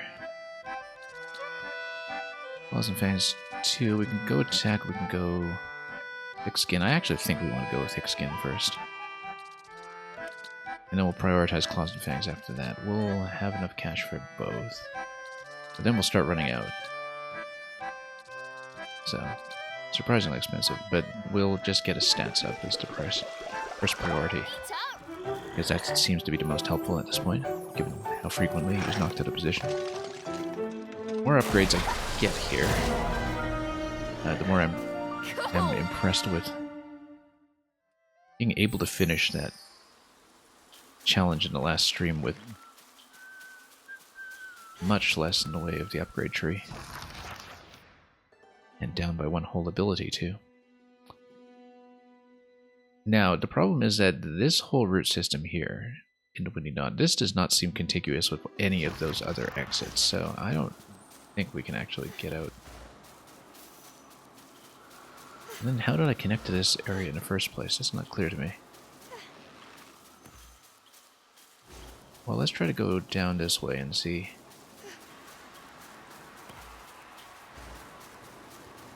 If it's not connected, it might be because there are mushrooms that project you into certain locations.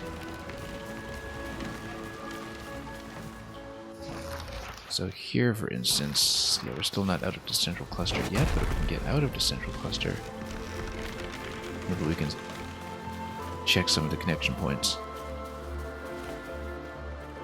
See where exactly they lead, because I haven't really been able to track that so far. Now that we know the money requirement, we should really get some cash as we go as well. Whoop. Let's get out of here. Yeah, so this crossing will actually take you across to whatever that next exit is. I think sometimes you have to match the angles of the arrows.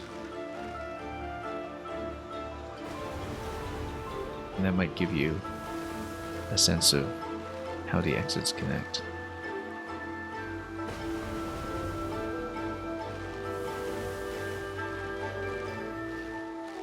Just trying to find any room for spatial reasoning from the maps, which has not been simple here. We must have seen this one previously. An ancient tree long we've seen it felled, several times. bared its fangs.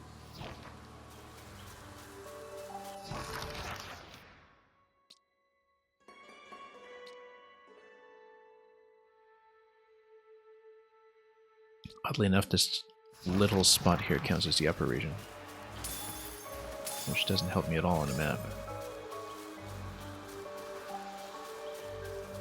Basically, we come down this way. Maybe we can then get to that bottom right corner of the lake, but we'll see, because there is a connection point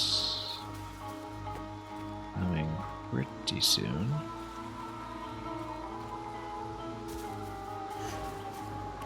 Drop down here. Yeah, there's quite a lot that we only traversed earlier with the chase. Let's see where this goes first of all. Just so I know which zone is which.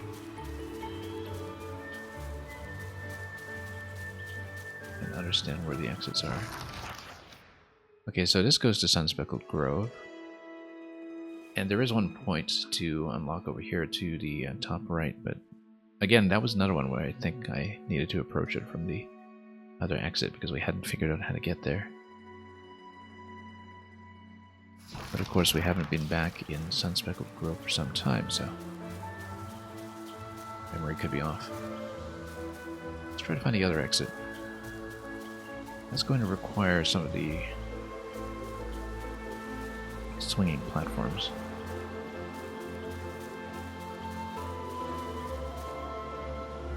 If we can. Oop.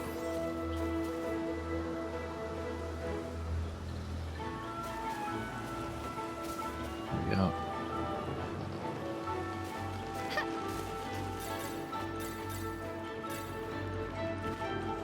We'll see where the other connecting point goes.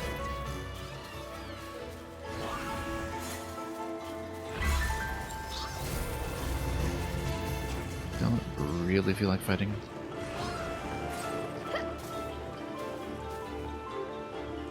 Just trying to do a bit of traversal here just to see what's going on in this map spatially.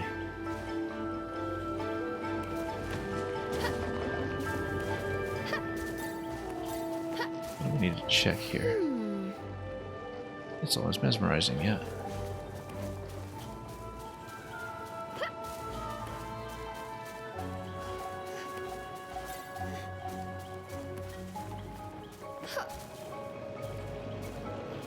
Oops. Yeah, we'll see if we can head down to the lower point here.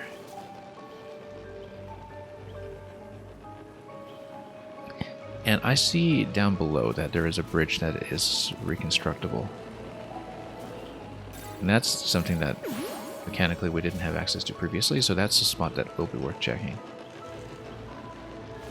Because now we know we can do it. Yeah, as I've been saying, using your eyes and reading the play space and reading the background art It's much more valuable navigational information than the map screen itself in this game. Maybe that's just a result of the complexity of the play space. Okay, so this is Leafy Nook, so this is not what I was going for.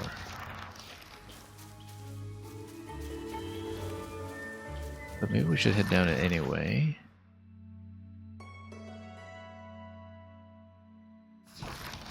Well, let's see, because we can kind of see which zone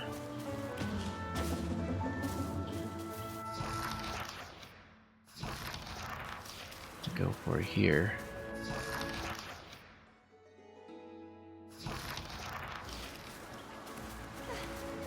That bridge crossing.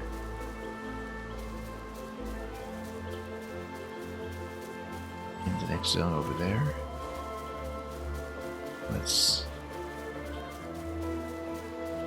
try to make sense of it.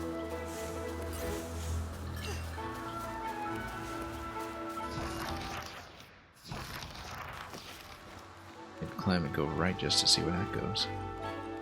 I just don't remember how anything connects, really. Map just doesn't tell you. As far as I'm aware. Oh, and there's one that is trapped that we had not previously rescued, so we know there's something to be done over here in the adjoining zone. Forgotten Null. Okay, so we are up in this upper area, so that's promising because maybe we can. No, we still haven't been able to reach the trail here. So maybe it requires some kind of reconstruction. But that's okay. We should actually continue in this zone because we know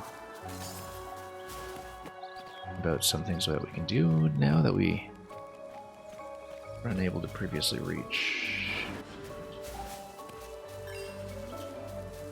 Oops.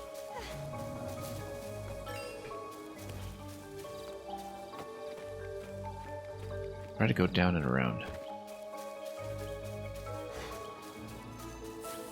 Yeah, building a bridge could make a huge difference in terms of newly unlocked traversal options.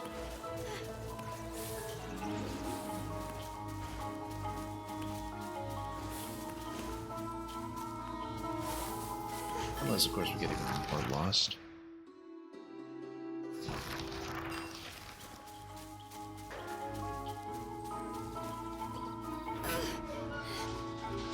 Yeah, we'll go through the map, we'll try to clear the zones. We'll try to at least figure out how things are connected.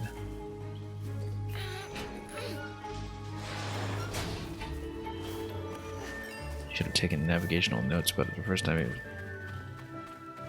only the map itself are more useful.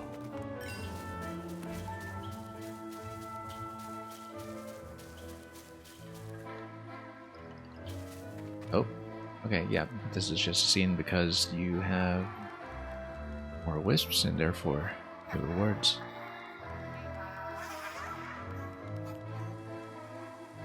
Let's see it.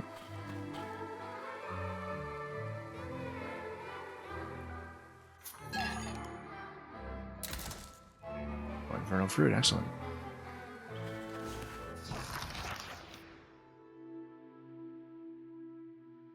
Yeah, so top right there is gated by train. Let's just proceed here and see what we can achieve.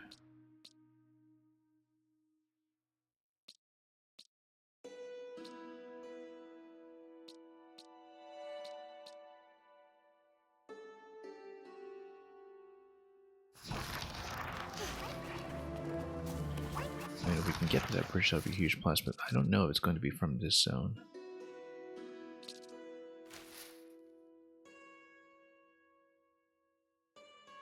Might be helpful to go back to Sunspeckled Grove after all.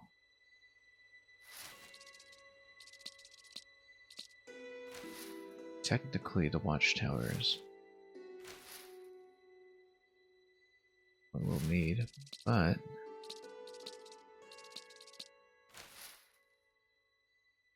Wyvern Falls over here. I mean, we saw what we should be going for.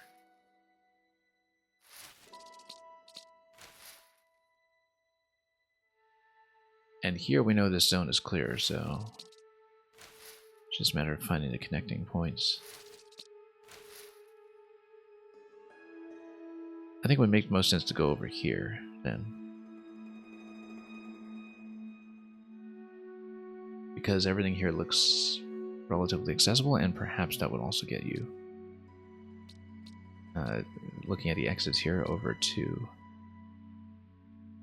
the correct locations. Well, let's go back to Fairyland Tower.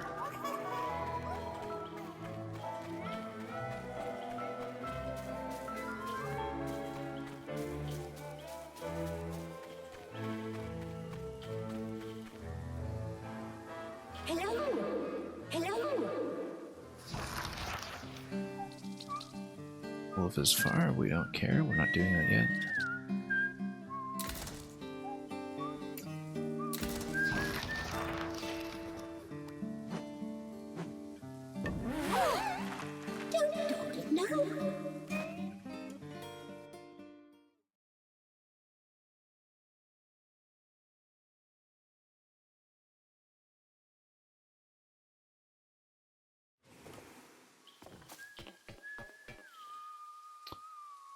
And let's see about this treasure chest here that's so prominently located.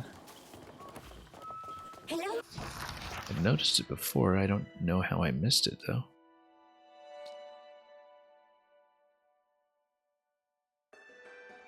Let's try to regain our idea of how things are connected around here.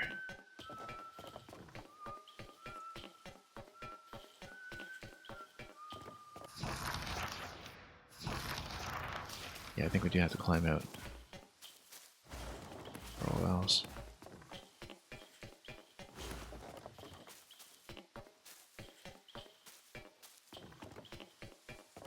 So let's do that.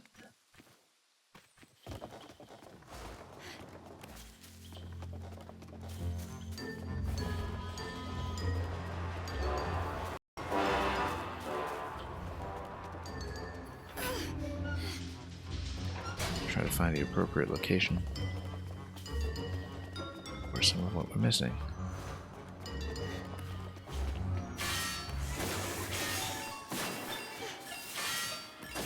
Got some traps.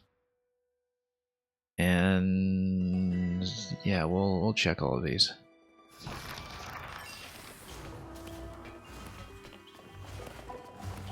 Right side first, perhaps.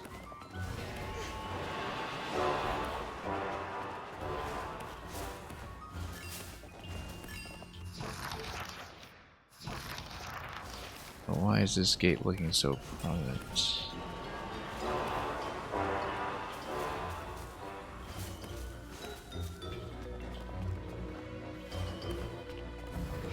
Also, there is location of boarding the train.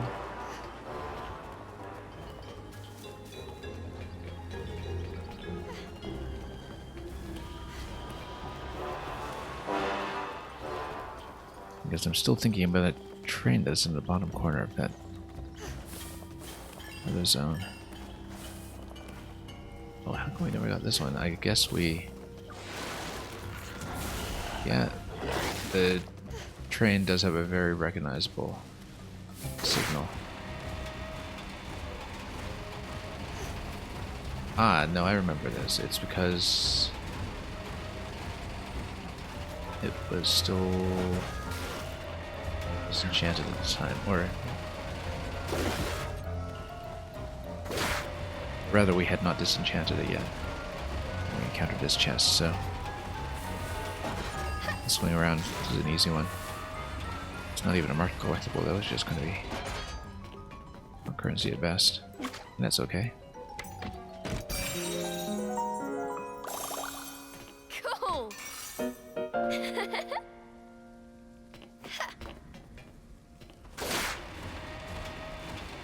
All the way back over.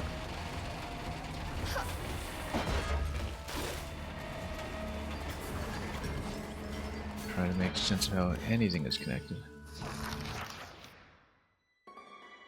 Yeah, we're too far up, actually. I needed to figure out how to get back down. But we wind up in a watchtower zone. That is adjoining this. That is also helpful. Let's bust some of this stuff.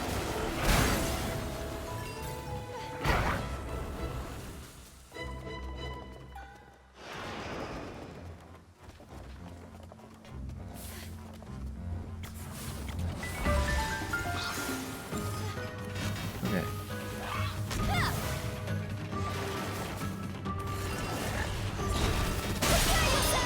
Smash these guys. That was it.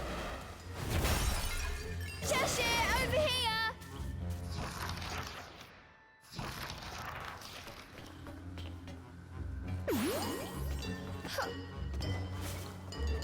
Just get down here and see where we can go.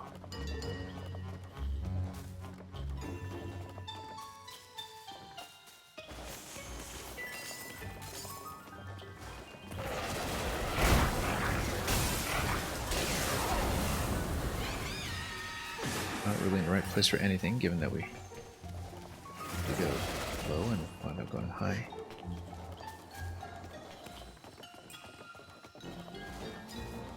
Yeah, I'm just trying to retrace my steps for some of the missiles. How's the game progress? Yeah, so I'm at... see if I can show you. I'm not going to load. I'm at chapter 11, completion 77%. We are, I think, pretty close to having the finale available. I think we are able to access the final area at this point, just given what I've seen on the map. We're missing one region, and it's the central region that looks very much like it's where the eventual bosses or finale are going to be. Oh, oops. Then how do we... oh yes, okay, I need to put this in position first. Yeah, no wonder we had some issues here.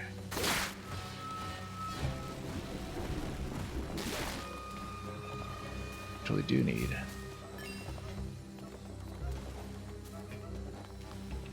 get on top of here somehow. Right, we need to actually dock her on top and then do this as a bit of a puzzle.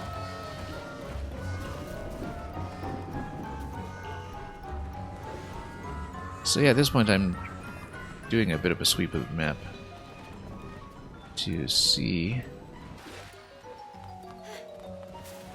if we can get reasonably close to all collectibles before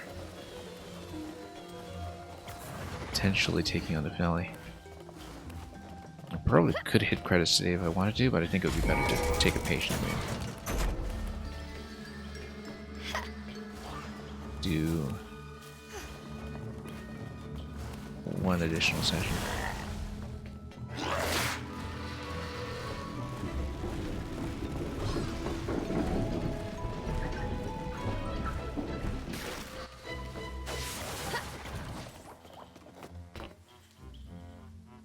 And we can do this guy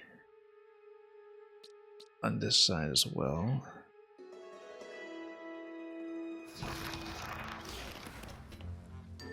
Oh, you know what? There's that fence behind me that's totally breakable. We should just kill him.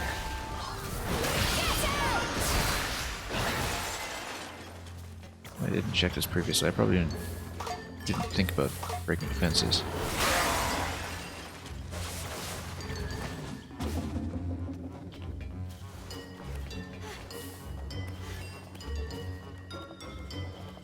Or have I done this already? I don't know if I have. Lost this bridge.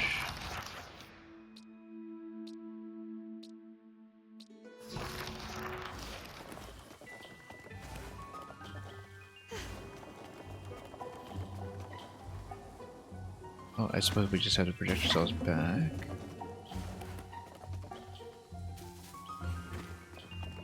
Jump over, and recognizing that that jump is available at all, I think might have been helpful here.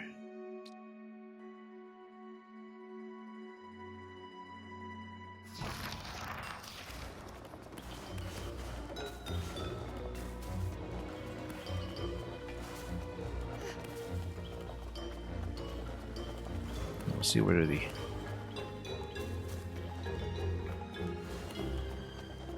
yellow shroom here is able to connect. Ah, okay, there is something up here that I haven't done yet, so.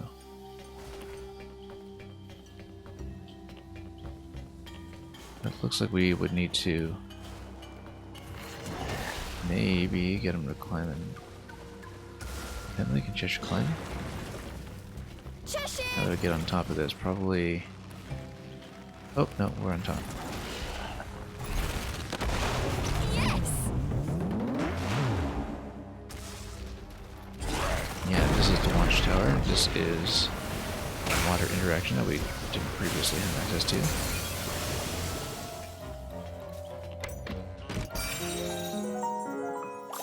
What about outfits? Are those things really not related to them? What do you mean by outfits?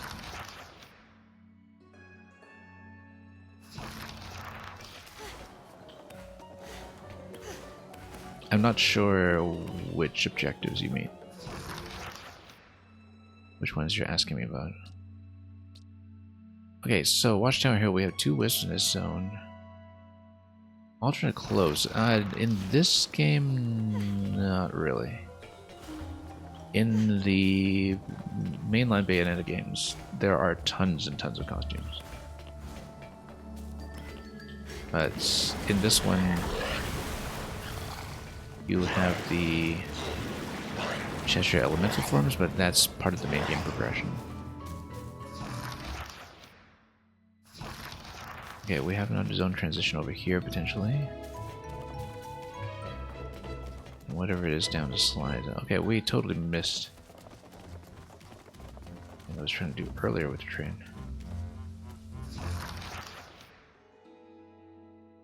But there is a central location here that I think we haven't probably done yet. Okay, first of all, we'll get rid of this guy.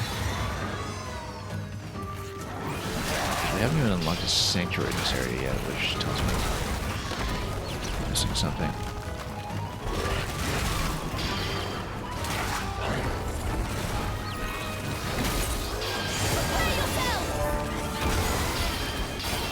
This game kind of asks for outfits, yeah.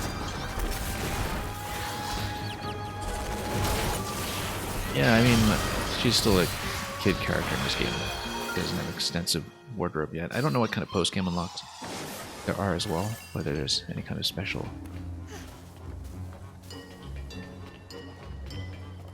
completion reward. In other games in the series, it's pretty common to have a lot of unlockable playable characters or a lot of alternate forms, but this is a bit of a smaller side project.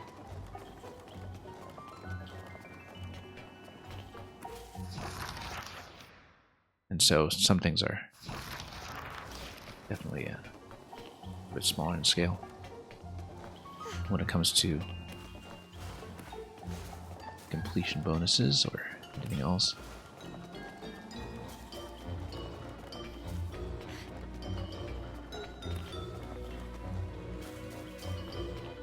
But yeah, when Bayonetta 1 and 2 went to Wii U and later to Switch, one notable addition to those versions was a series of Nintendo-themed costumes, some of which were actually a pretty significant artistic conversion. So there was a Metroid Samus costume that actually changed up several of the abilities and animations to look like Metroid abilities, and there was a similar one with Star Fox as well. But the Star Fox R-Wing spacecraft were actually the pistols. That was in 1 and 2. The Nintendo costumes are not in 3. 3 has its own set of costumes that are Cool. introduced in the main plot.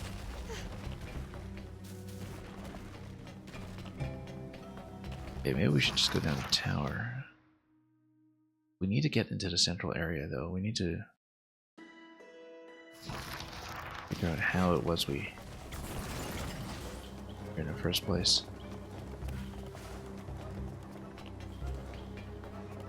Yeah, because you have to slide over here. How did I get up to the upper level beyond the slide? It's got to be entering the region from that lower exit, but then doesn't that lower exit just connect to here? There's a bit of a spatial puzzle here while we try to understand how things connect.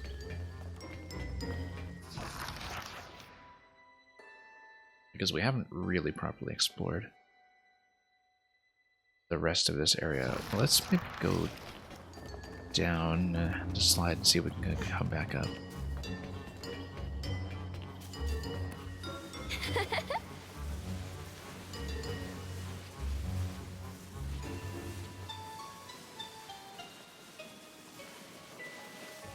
Anyway, down the slide.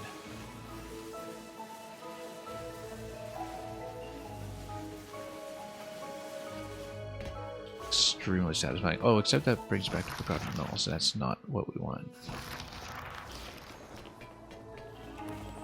Okay, so we've been getting suitably lost.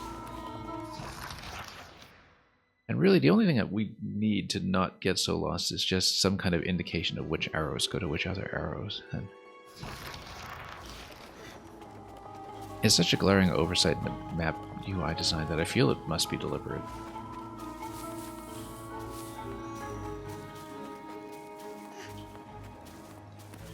Hello.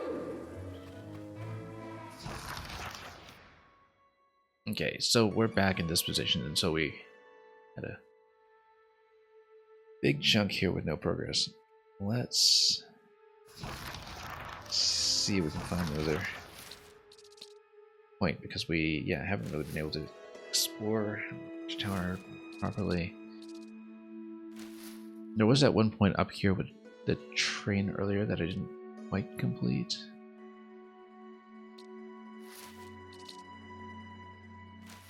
And we can try the falls, because the falls do have a couple of exits and a lot of unlockable points right now, so let's try it. This will probably be how the rest of this stream goes, as I'll mostly be sweeping the map.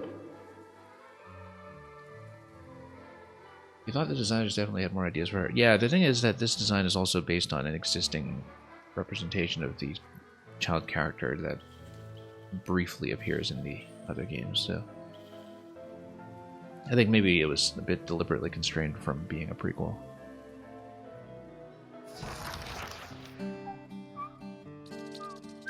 Yeah, so we never did unlock the Watchtower warp point. We'll need to do that. Maybe we'll try to approach from the falls. See if that helps. Because there is a connection point coming out of the falls that we don't quite remember.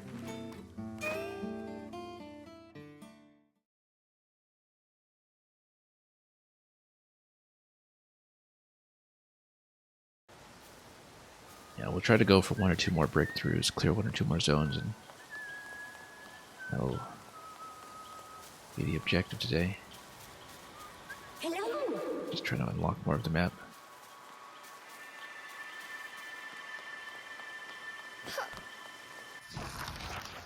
Right, because this is the area allows you to head up. Okay, so no, we're going to go down towards the water. We'll try to unlock more of this zone, which is where we got the water orb originally. Now that we have the water orb, we should have a lot more mobility that we previously didn't really exercise.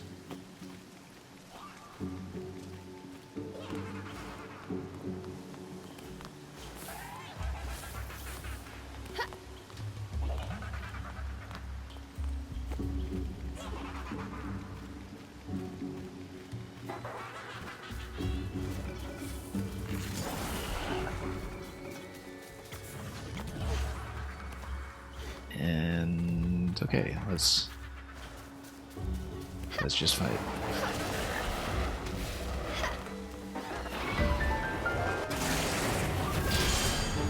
Try to do the fire combo as well.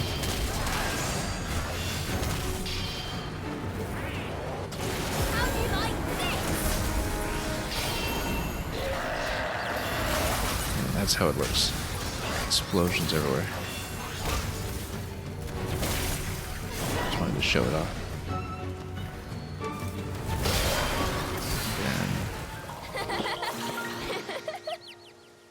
Maybe that self-bombardment was not the best idea, but that's okay. Just get a cup of doll. Okay, yeah, let's try to unlock this map with the remaining dungeon points.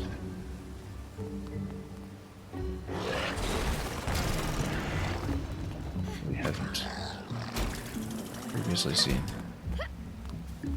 We know how to progress through this. I felt like I'd maybe already built a shortcut out of it, but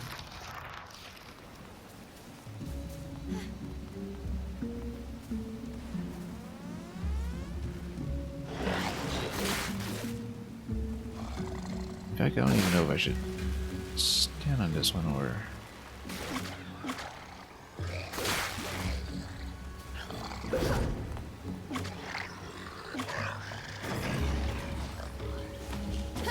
Well, let's just continue here.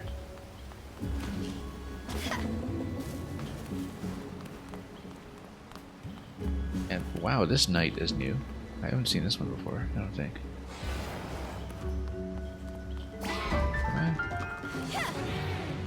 Oh, in maybe one fight before. Yeah, this one looks good. What was it? Gog Magog. That was extras rolling. Yeah, because we haven't been back to this area since the initial force towards the dungeon. So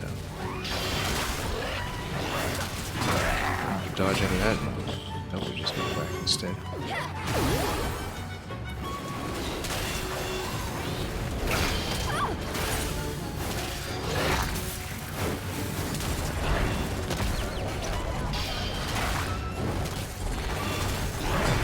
Actually, going off balance here seems to work.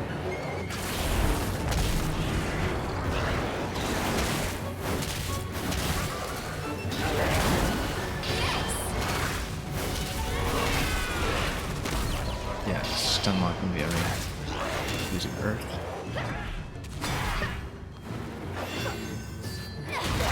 Oops, nope.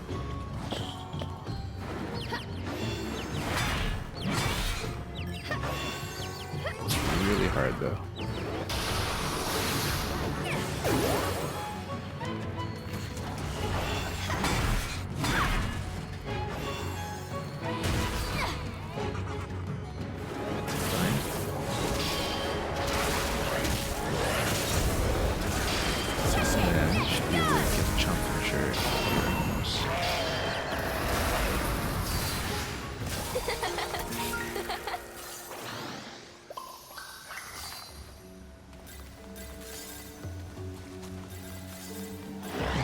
Squared off against too many of those in a while.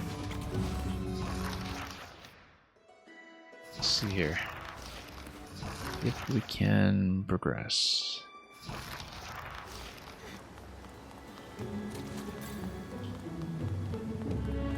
Yeah, there's a huge central area to the stone that we haven't really touched.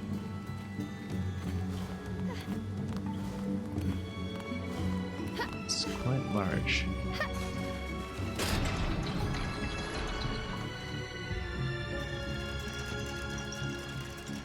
Going down.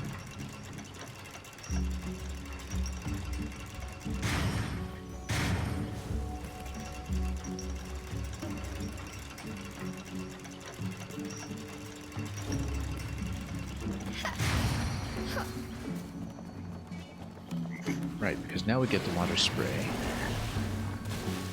Oops.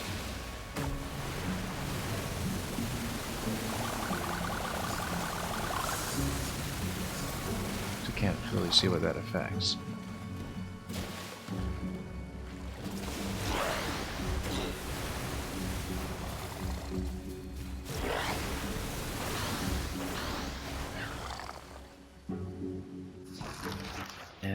we can get to the central area by turning the plank, then we'll be able to approach something new. There is going to be some rosemary to deal with, but we can deal with it.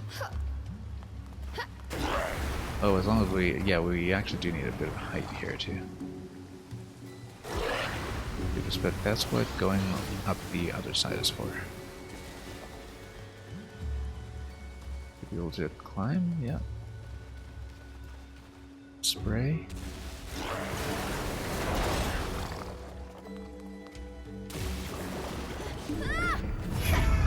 There we go, new area. New territory for the first time in a while.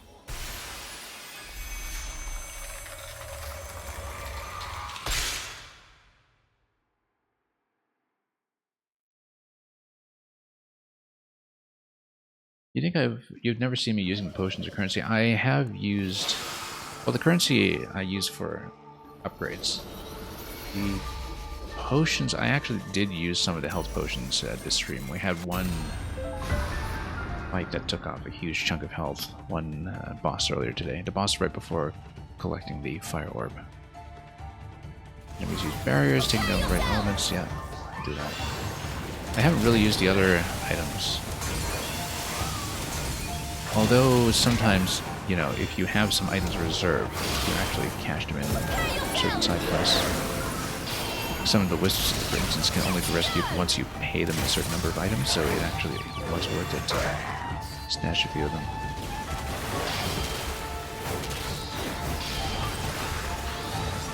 Yeah. In general, it's true that with video games, though, I am pretty stingy about using consumables.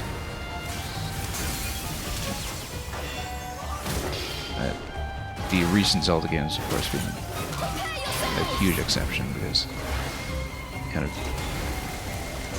train you out of that pack rat mentality. Oops. I'm gonna take out the plan. Yeah, I'm standing in a really poor location here.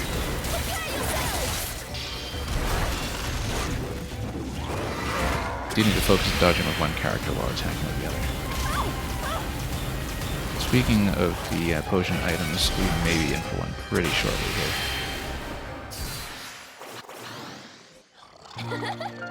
And look at that. You don't need to take out the plants in order to complete it. That I wouldn't have guessed. Oh well. We made it. But that's okay. We're going to get a replenishment here as we pick up another flower petal.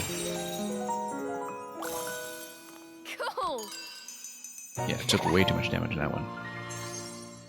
We've got an additional flower that we completed. It's going to be a full replenishment.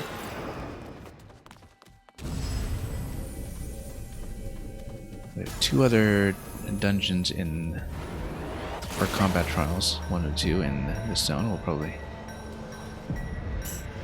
try to see those and then mostly just focus on doing more of this time before we exit today.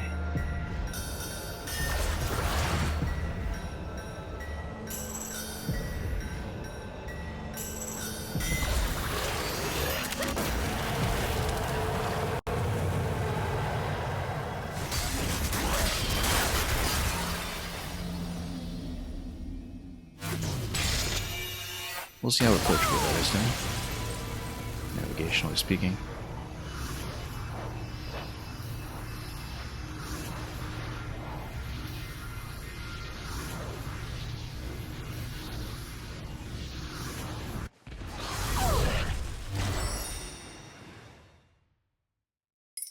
One down. Let's go for the other two. I still have no idea about the color coding of these zones. I don't know if the colors mean anything, in fact, when it comes to the shapes of the tiered dungeon markers on the map. Oh, this is new.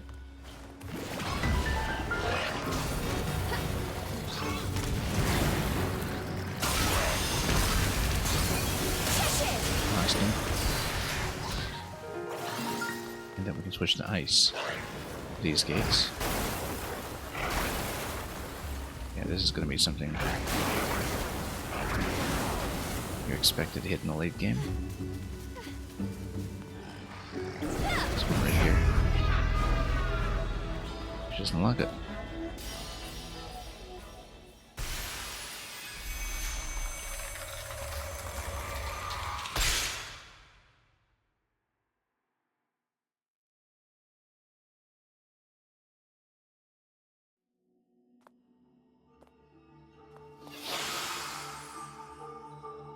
Combat possibly involving the bomb flower. Let's grow this first before we do anything.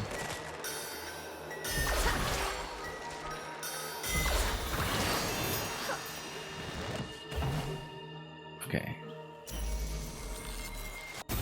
And let's see if there's any kind of required special condition with the bombs. Avoid the traps. Ah, when defeated, okay. Let's go!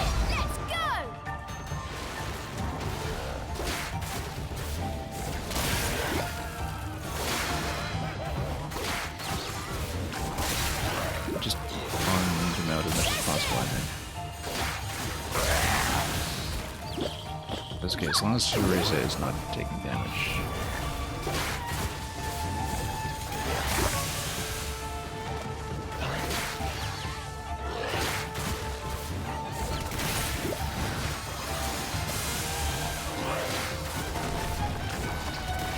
Oh, we need Earth for him to unbury this guy.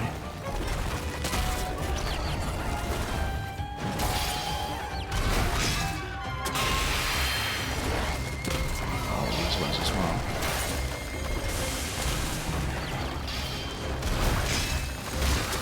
Yeah, if you kind of fight them on top of the traps, you're okay.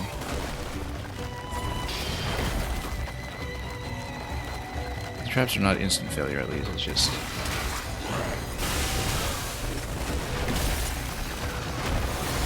damage source that accumulates over time as you do more of that.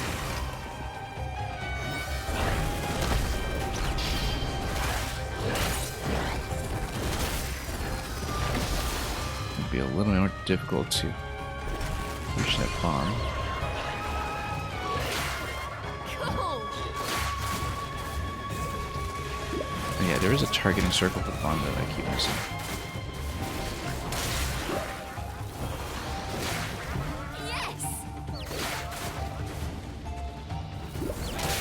It takes a moment to align the targeting circle, but we can do it. Let's practice. Whoops. Quick practice. There we go. Yeah, doing it by bombardment is relatively easy as long as you take the time to target.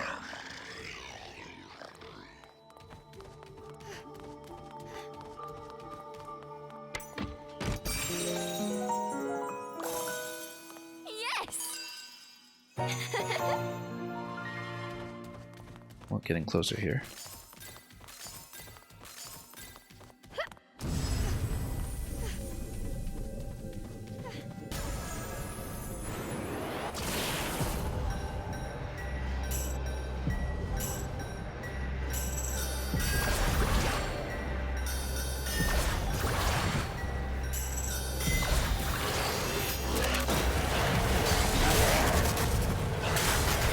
I've got one more to smash in this zone.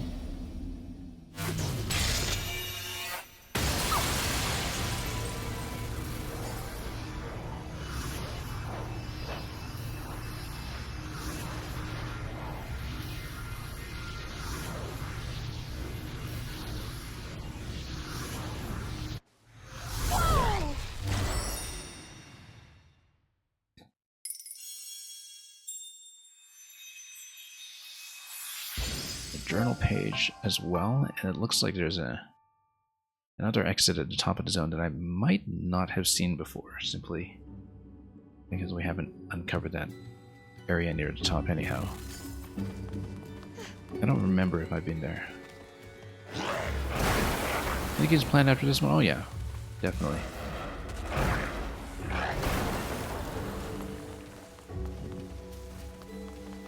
That's... Yeah, between now and Wonder, I have a... Well, it depends on how much we can fit in, because I can never quite predict how long something will be. But I'm trying to squeeze in some that could potentially be done in, say, 1 to 3 streams. You know, just games that can be done within the span of a week or less. Because I've had a couple of short things sitting around for a while that I wanted to take a look at.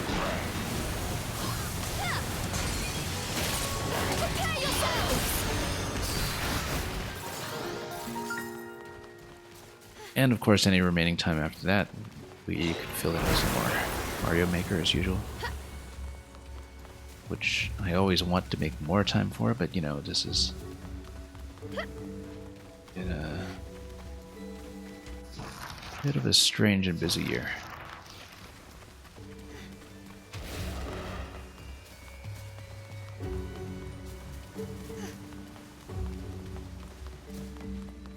But yeah, I definitely have a list to get through.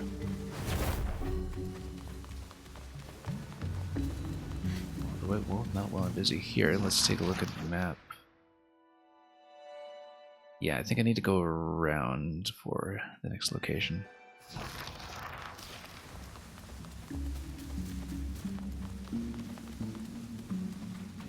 This will not really go any further. Alright, let's go out. Look at this.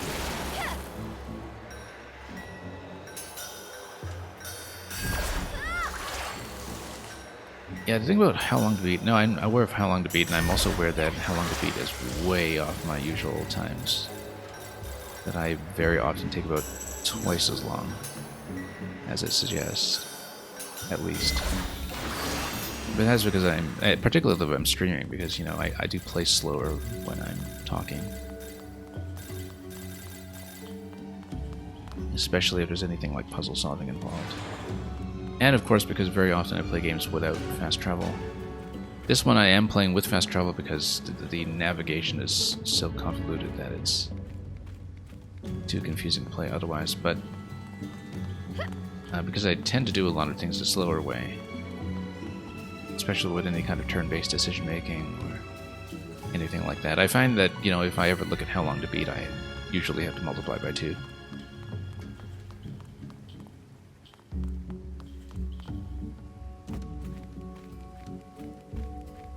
Not consistently, it depends on the genre. Sometimes it's accurate for me, but...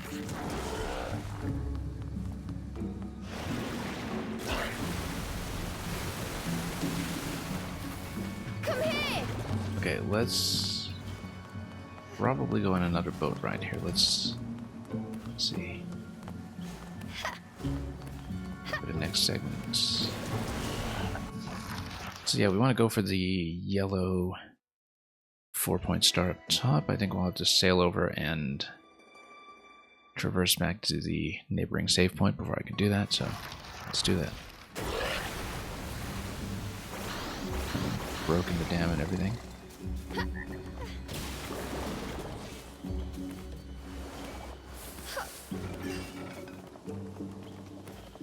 We'd better save at this point too.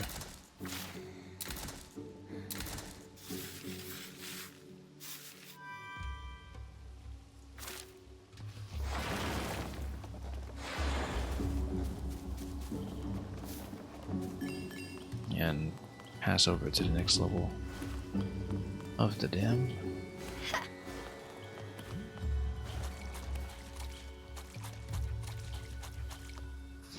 It's all shallows here now, which is good because it means we'll just be able to progress.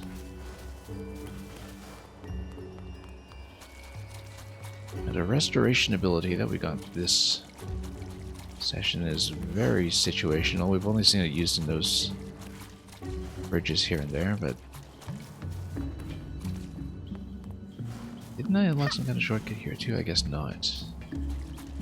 Guess we have to do things the long way.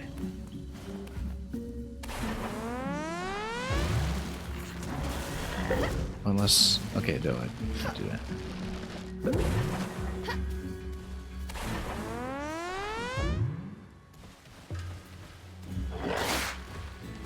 Let's drag it.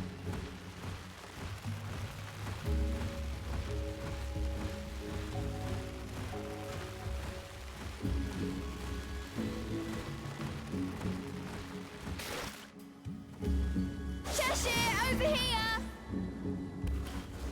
I actually reach that. I don't think I can. I can from here.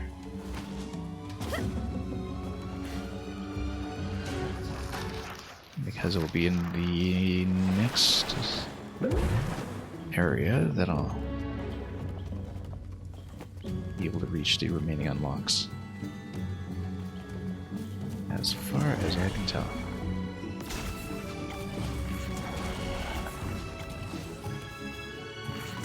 Oops, wrong button. Pressing the wrong thing. Let's see, because I think I've already done the interaction I need from up here.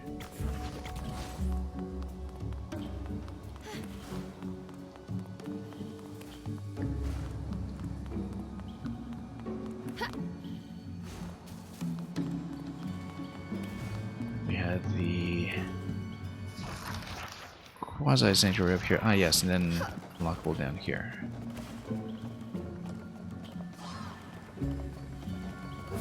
Which for some reason I missed previously. Oh, well, just because I never went back to this area.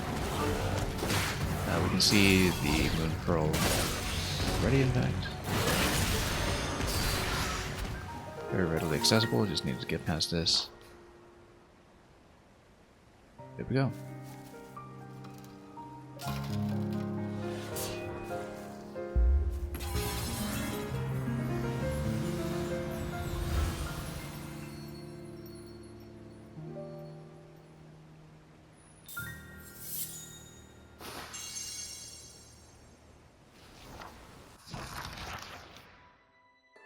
Okay, it looks like it's just a final lock here.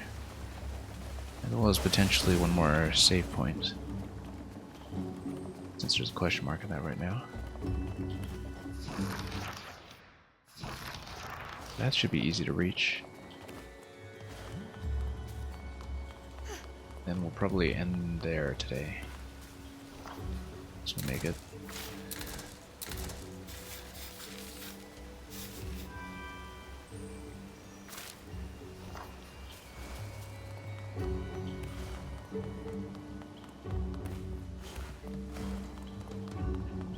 Yeah, it should be in this central area here. I think we do have to go down. No, actually, it's going to be... Well, it's potentially further up, but let's check down here first. Because I think it's this narrow passage here that will get me to it. Yeah, right here.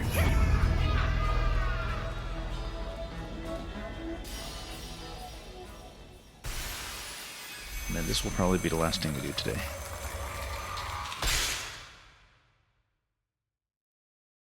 But let's see it. And then we'll just beat our heads against a lot of navigational confusion next stream instead.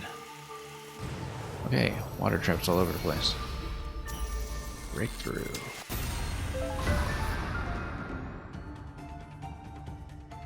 Use Thorn Bind and defeat them all? Yep, we can do that. Prepare yourselves! Okay.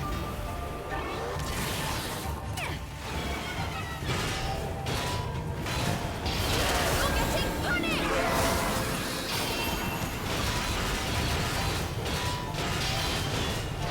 Spray the guy down, but of course he doesn't need to be bound to be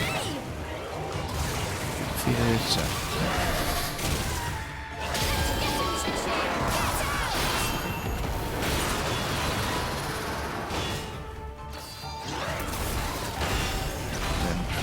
Get a stun out of that, not quite.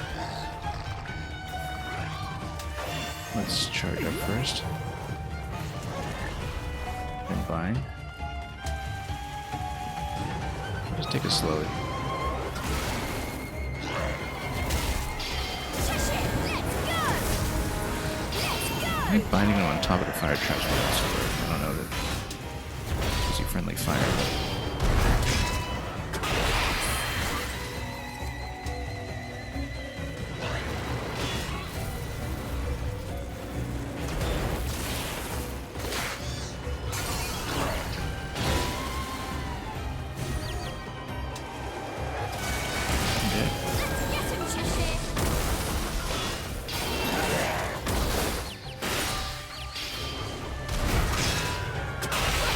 That guy. Two.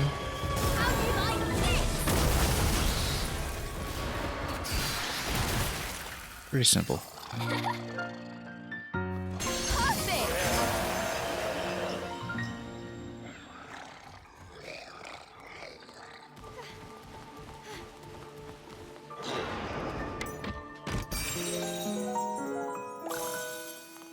Cool.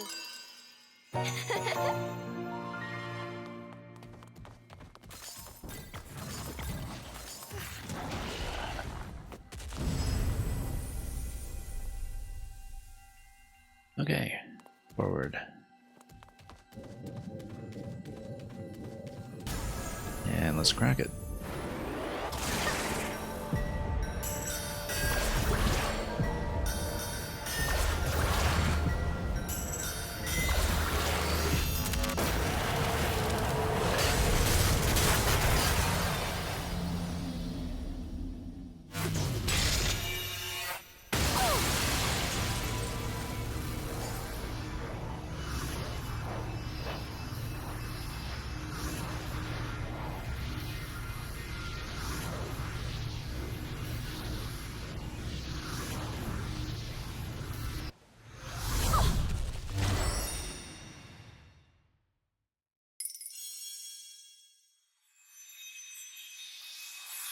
Yeah, the final location up there was actually the exit point from the top exit in the map here. That was actually the exit from acquiring the water orb, I think, but I don't recall where that leaves.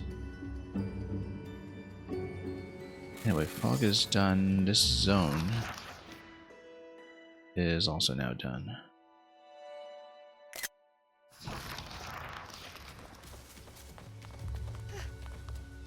Including the save points, we just needed to reveal enough of the map to know that we had quite long.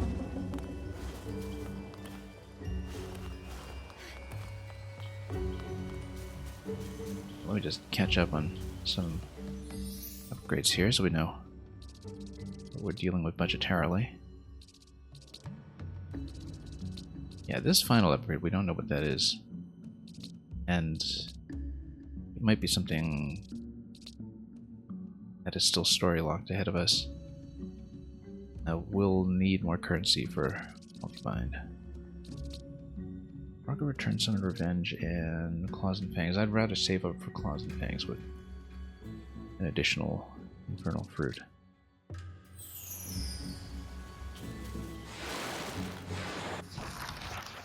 Yeah, we should maybe determine what map location I need to check yet. You can kind of see with the stars which areas you haven't unlocked. I think it should be quite clearly trying to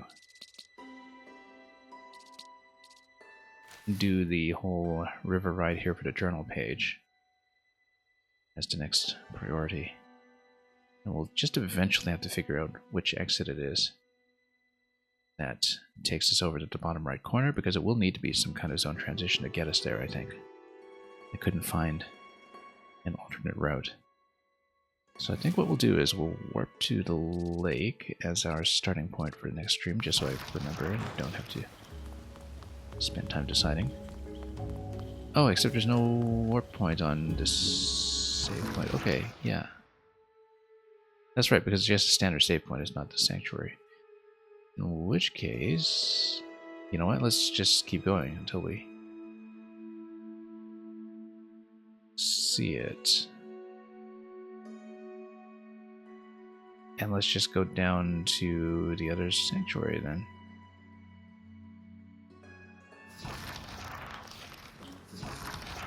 Let me check something though.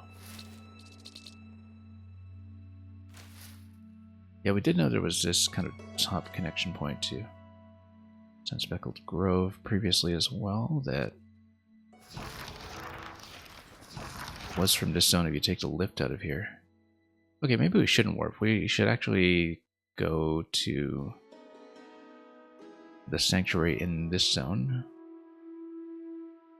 down in the southern part of the map, and then see what that leads to.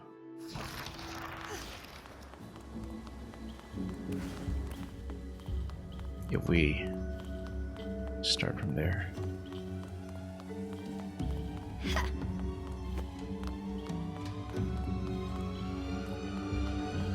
Yeah, so the area that I'm thinking of approaching, I know it connects to the current zone because that is actually where, so on this layer here, that red star, that's actually what connects to the current area if we take the lift up. And I know that because that was where we had the disconnection at the end of the stream 2 sessions ago.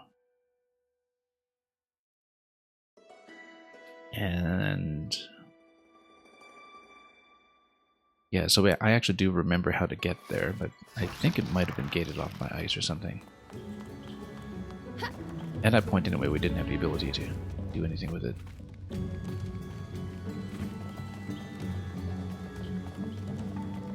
So probably for the best if we traverse back.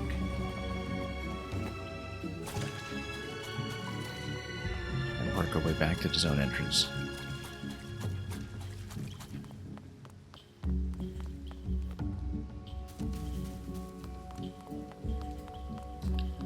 Yeah, depending on how the 100% sweep goes, I expect that I'll probably be able to finish and hit end credits the next stream, whether we go for 100% or not. That will be up in the air still, I think, but meantime, let's just head on back.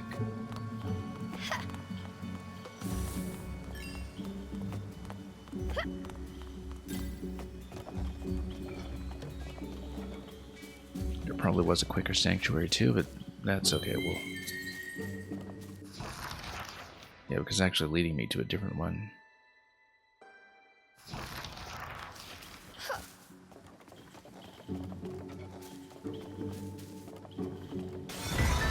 Oh, look. Bit of combat here. Monsieur Kai, thank you so much for raiding with a party of 8. We're actually winding down fairly soon, but I'll stay a little bit longer just to keep folks company.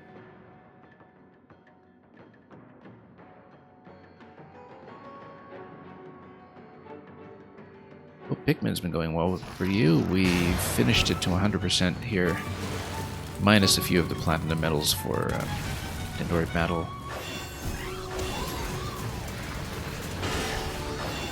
And that was something we completed not too long ago. I'm trying to move towards shorter games again. Yeah, it was really satisfying to do, actually.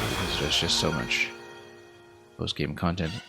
I don't know how far you are so far, so I don't want to spoil anything, but doing all of the Dandori Challenge Platinum medals was a lot of fun. Dandori Battle, I don't feel like I understand well enough to really go for the top medals in a predictable fashion, because that can get pretty chaotic. But yeah, we had a great experience with Pikmin. I feel like I've seen it very, very thoroughly at this point. Okay, the dam up here. No, we don't want to go to the dam. We want to reverse. You just finished with Pikmin 4 today. The last cave was a lot of fun. It did take me some time, though.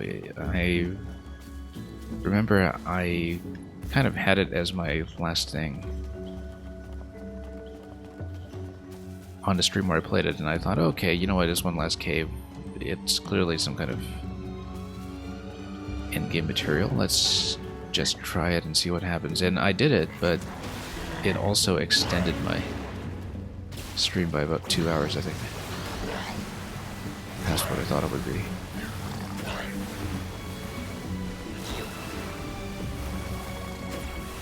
But no, the last cave is actually pretty manageable. I had maybe one or two really bad disasters in it, but I managed to do it in one go without having to exit to a different day.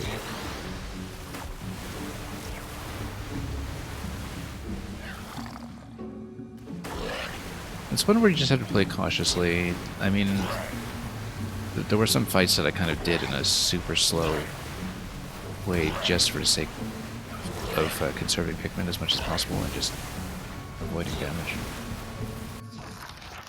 So it is possible to play that way and get away with it. How do I reverse through here? I'm trying to figure this out. Let's see, because I'd come here. No, this was where I came from.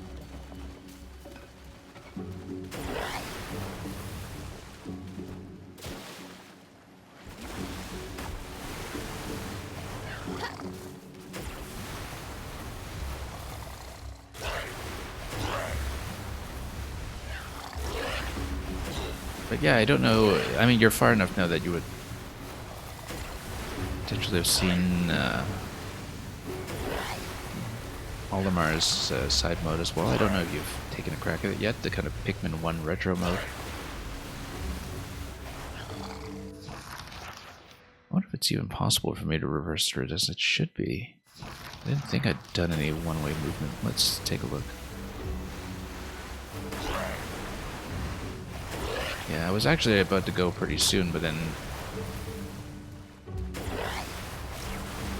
the point where I wanted to finish up, the save point I was headed for, was a little further than I expected. I think we just go up this lift, maybe. Is there a... Oh, yeah, that's why we can't go up. It's because this was a one-way lift, so we needed to wrap around then. Unless it was... I thought that we had unlocked the way back. But perhaps up and to the left side. Let's check it. It is a very pretty game, yeah. And very much overlooked in some ways.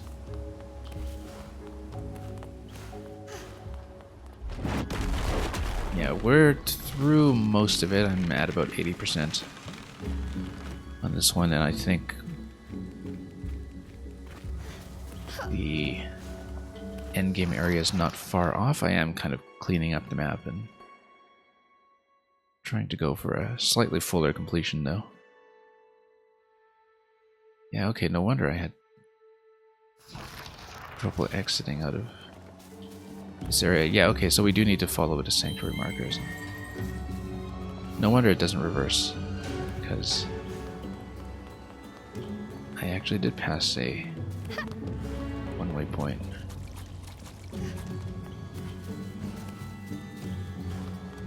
I thought I'd opened up a shortcut. Apparently not.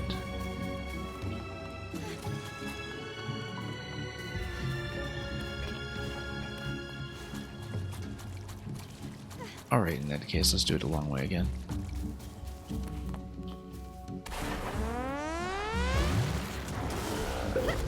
Oops.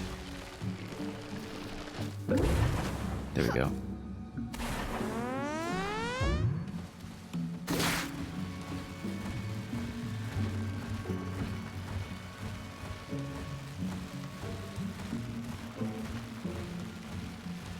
And maybe we can just... Oh, no, missed.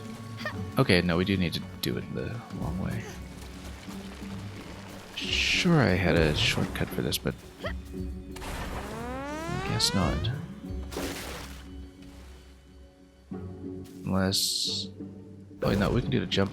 No, that doesn't reach. Okay.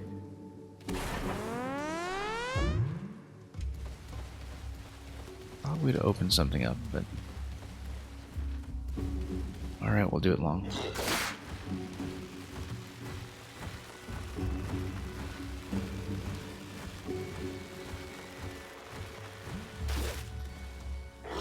But yeah, I really did enjoy the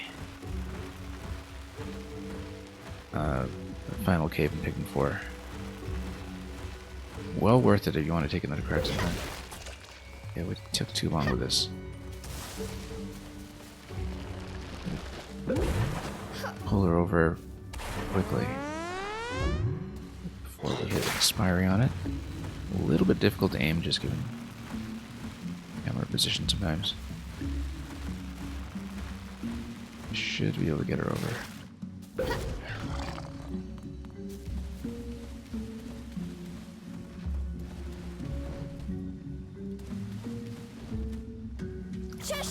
And then launch up this way.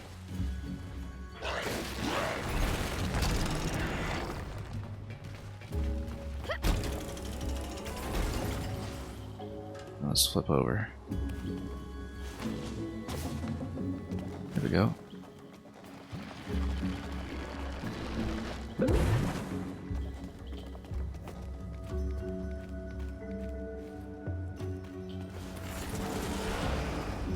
And yeah, ending unlock is pretty funny too. It's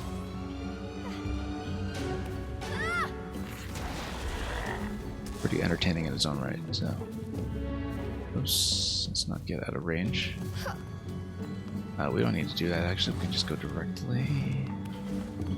I think.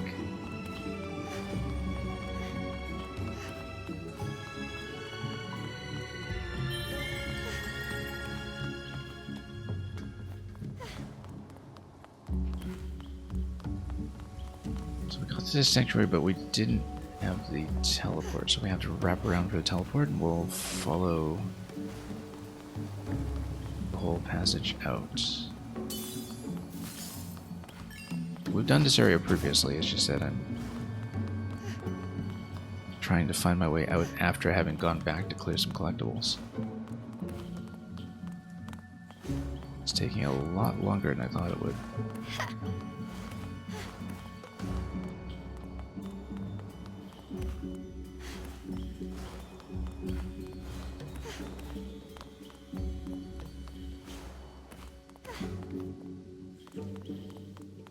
If only I can figure out how to get down from here.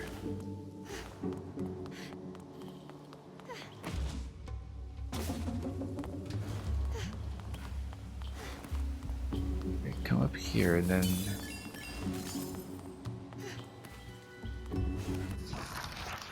very easy to get lost in this. Yeah, no, this is clearly the way forward. It's just that I can't seem to see where to get across from here.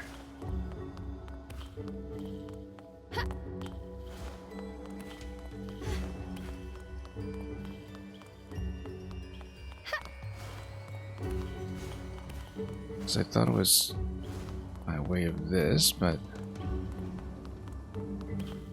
maybe it's not accessible anymore. But then how do I get out of here? Because there was this sanctuary, but there's no teleport point in that sanctuary, and so it may just be the bottom passage what we newly unlocked earlier. This one right here. Didn't occur to me to try to continue with it. But maybe it is the case. Nope.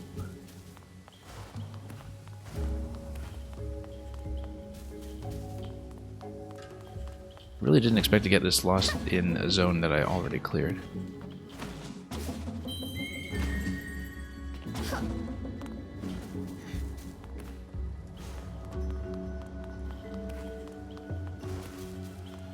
Or we go up here and maybe this wraps around.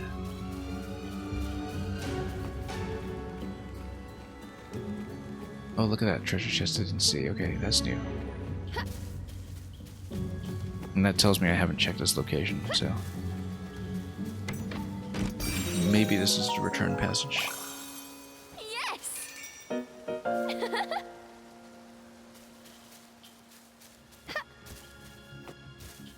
Because I thought I had unlocked a whole return passage on the upper level. And this must be it. Except we clearly haven't been here yet because we haven't unlocked some of this stuff, so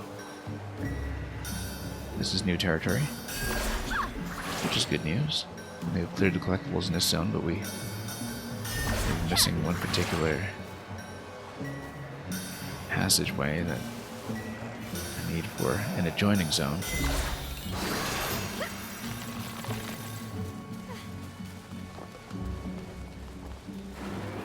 Yeah, we just keep unlocking these. Because I was sure I'd seen and noticed these, I guess. I just never through the motions of unlocking them. Since our first time through this zone, we would have exited out that now inaccessible place in the top.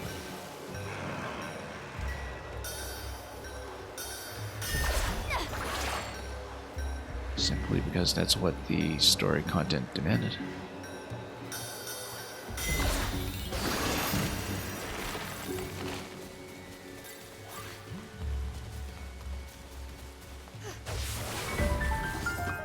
Oh, big guy in. Oh yeah, we'd previously gone back to this fight too. Okay, so we completed the passage that went back to where I wanted.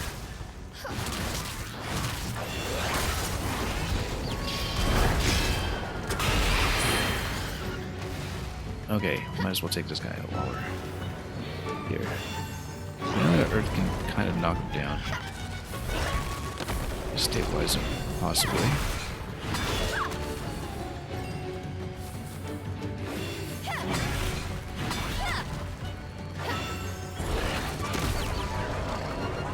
And then we'll go this way.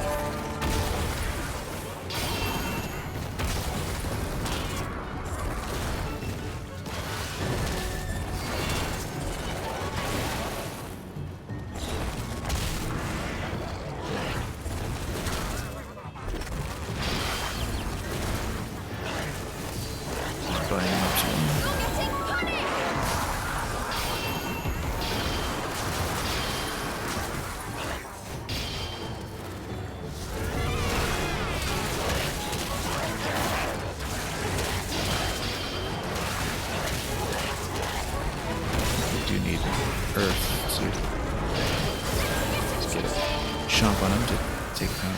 There we go.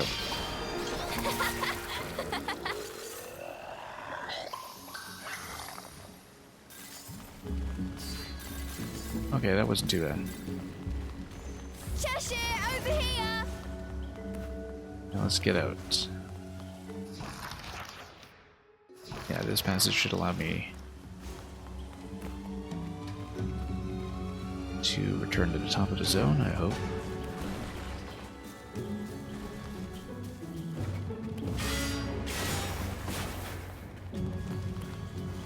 Or, yeah. I sort of remember that. Whoops. Right, because this is another lift to activate.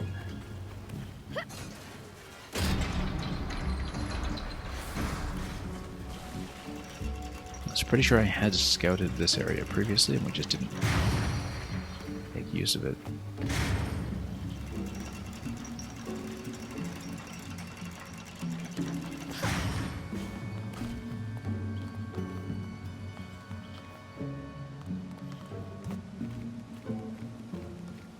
Okay, here's the save point that we were looking for.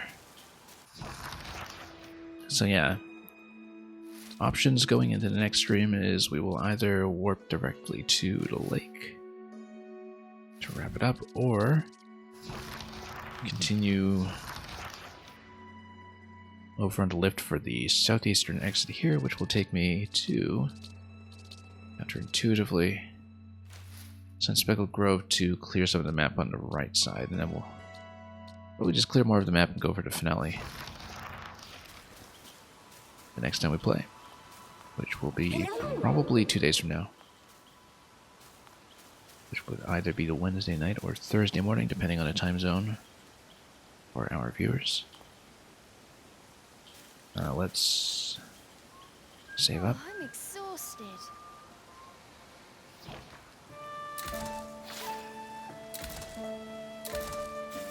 And we'll leave it here.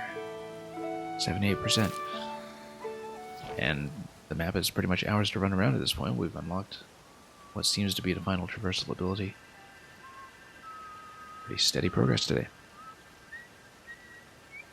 With that said, thank you once again, Jirokoi, for bringing in the raid earlier. We will be forwarding the raid at this point somewhere else, and I'll scan around, see where that's going to be.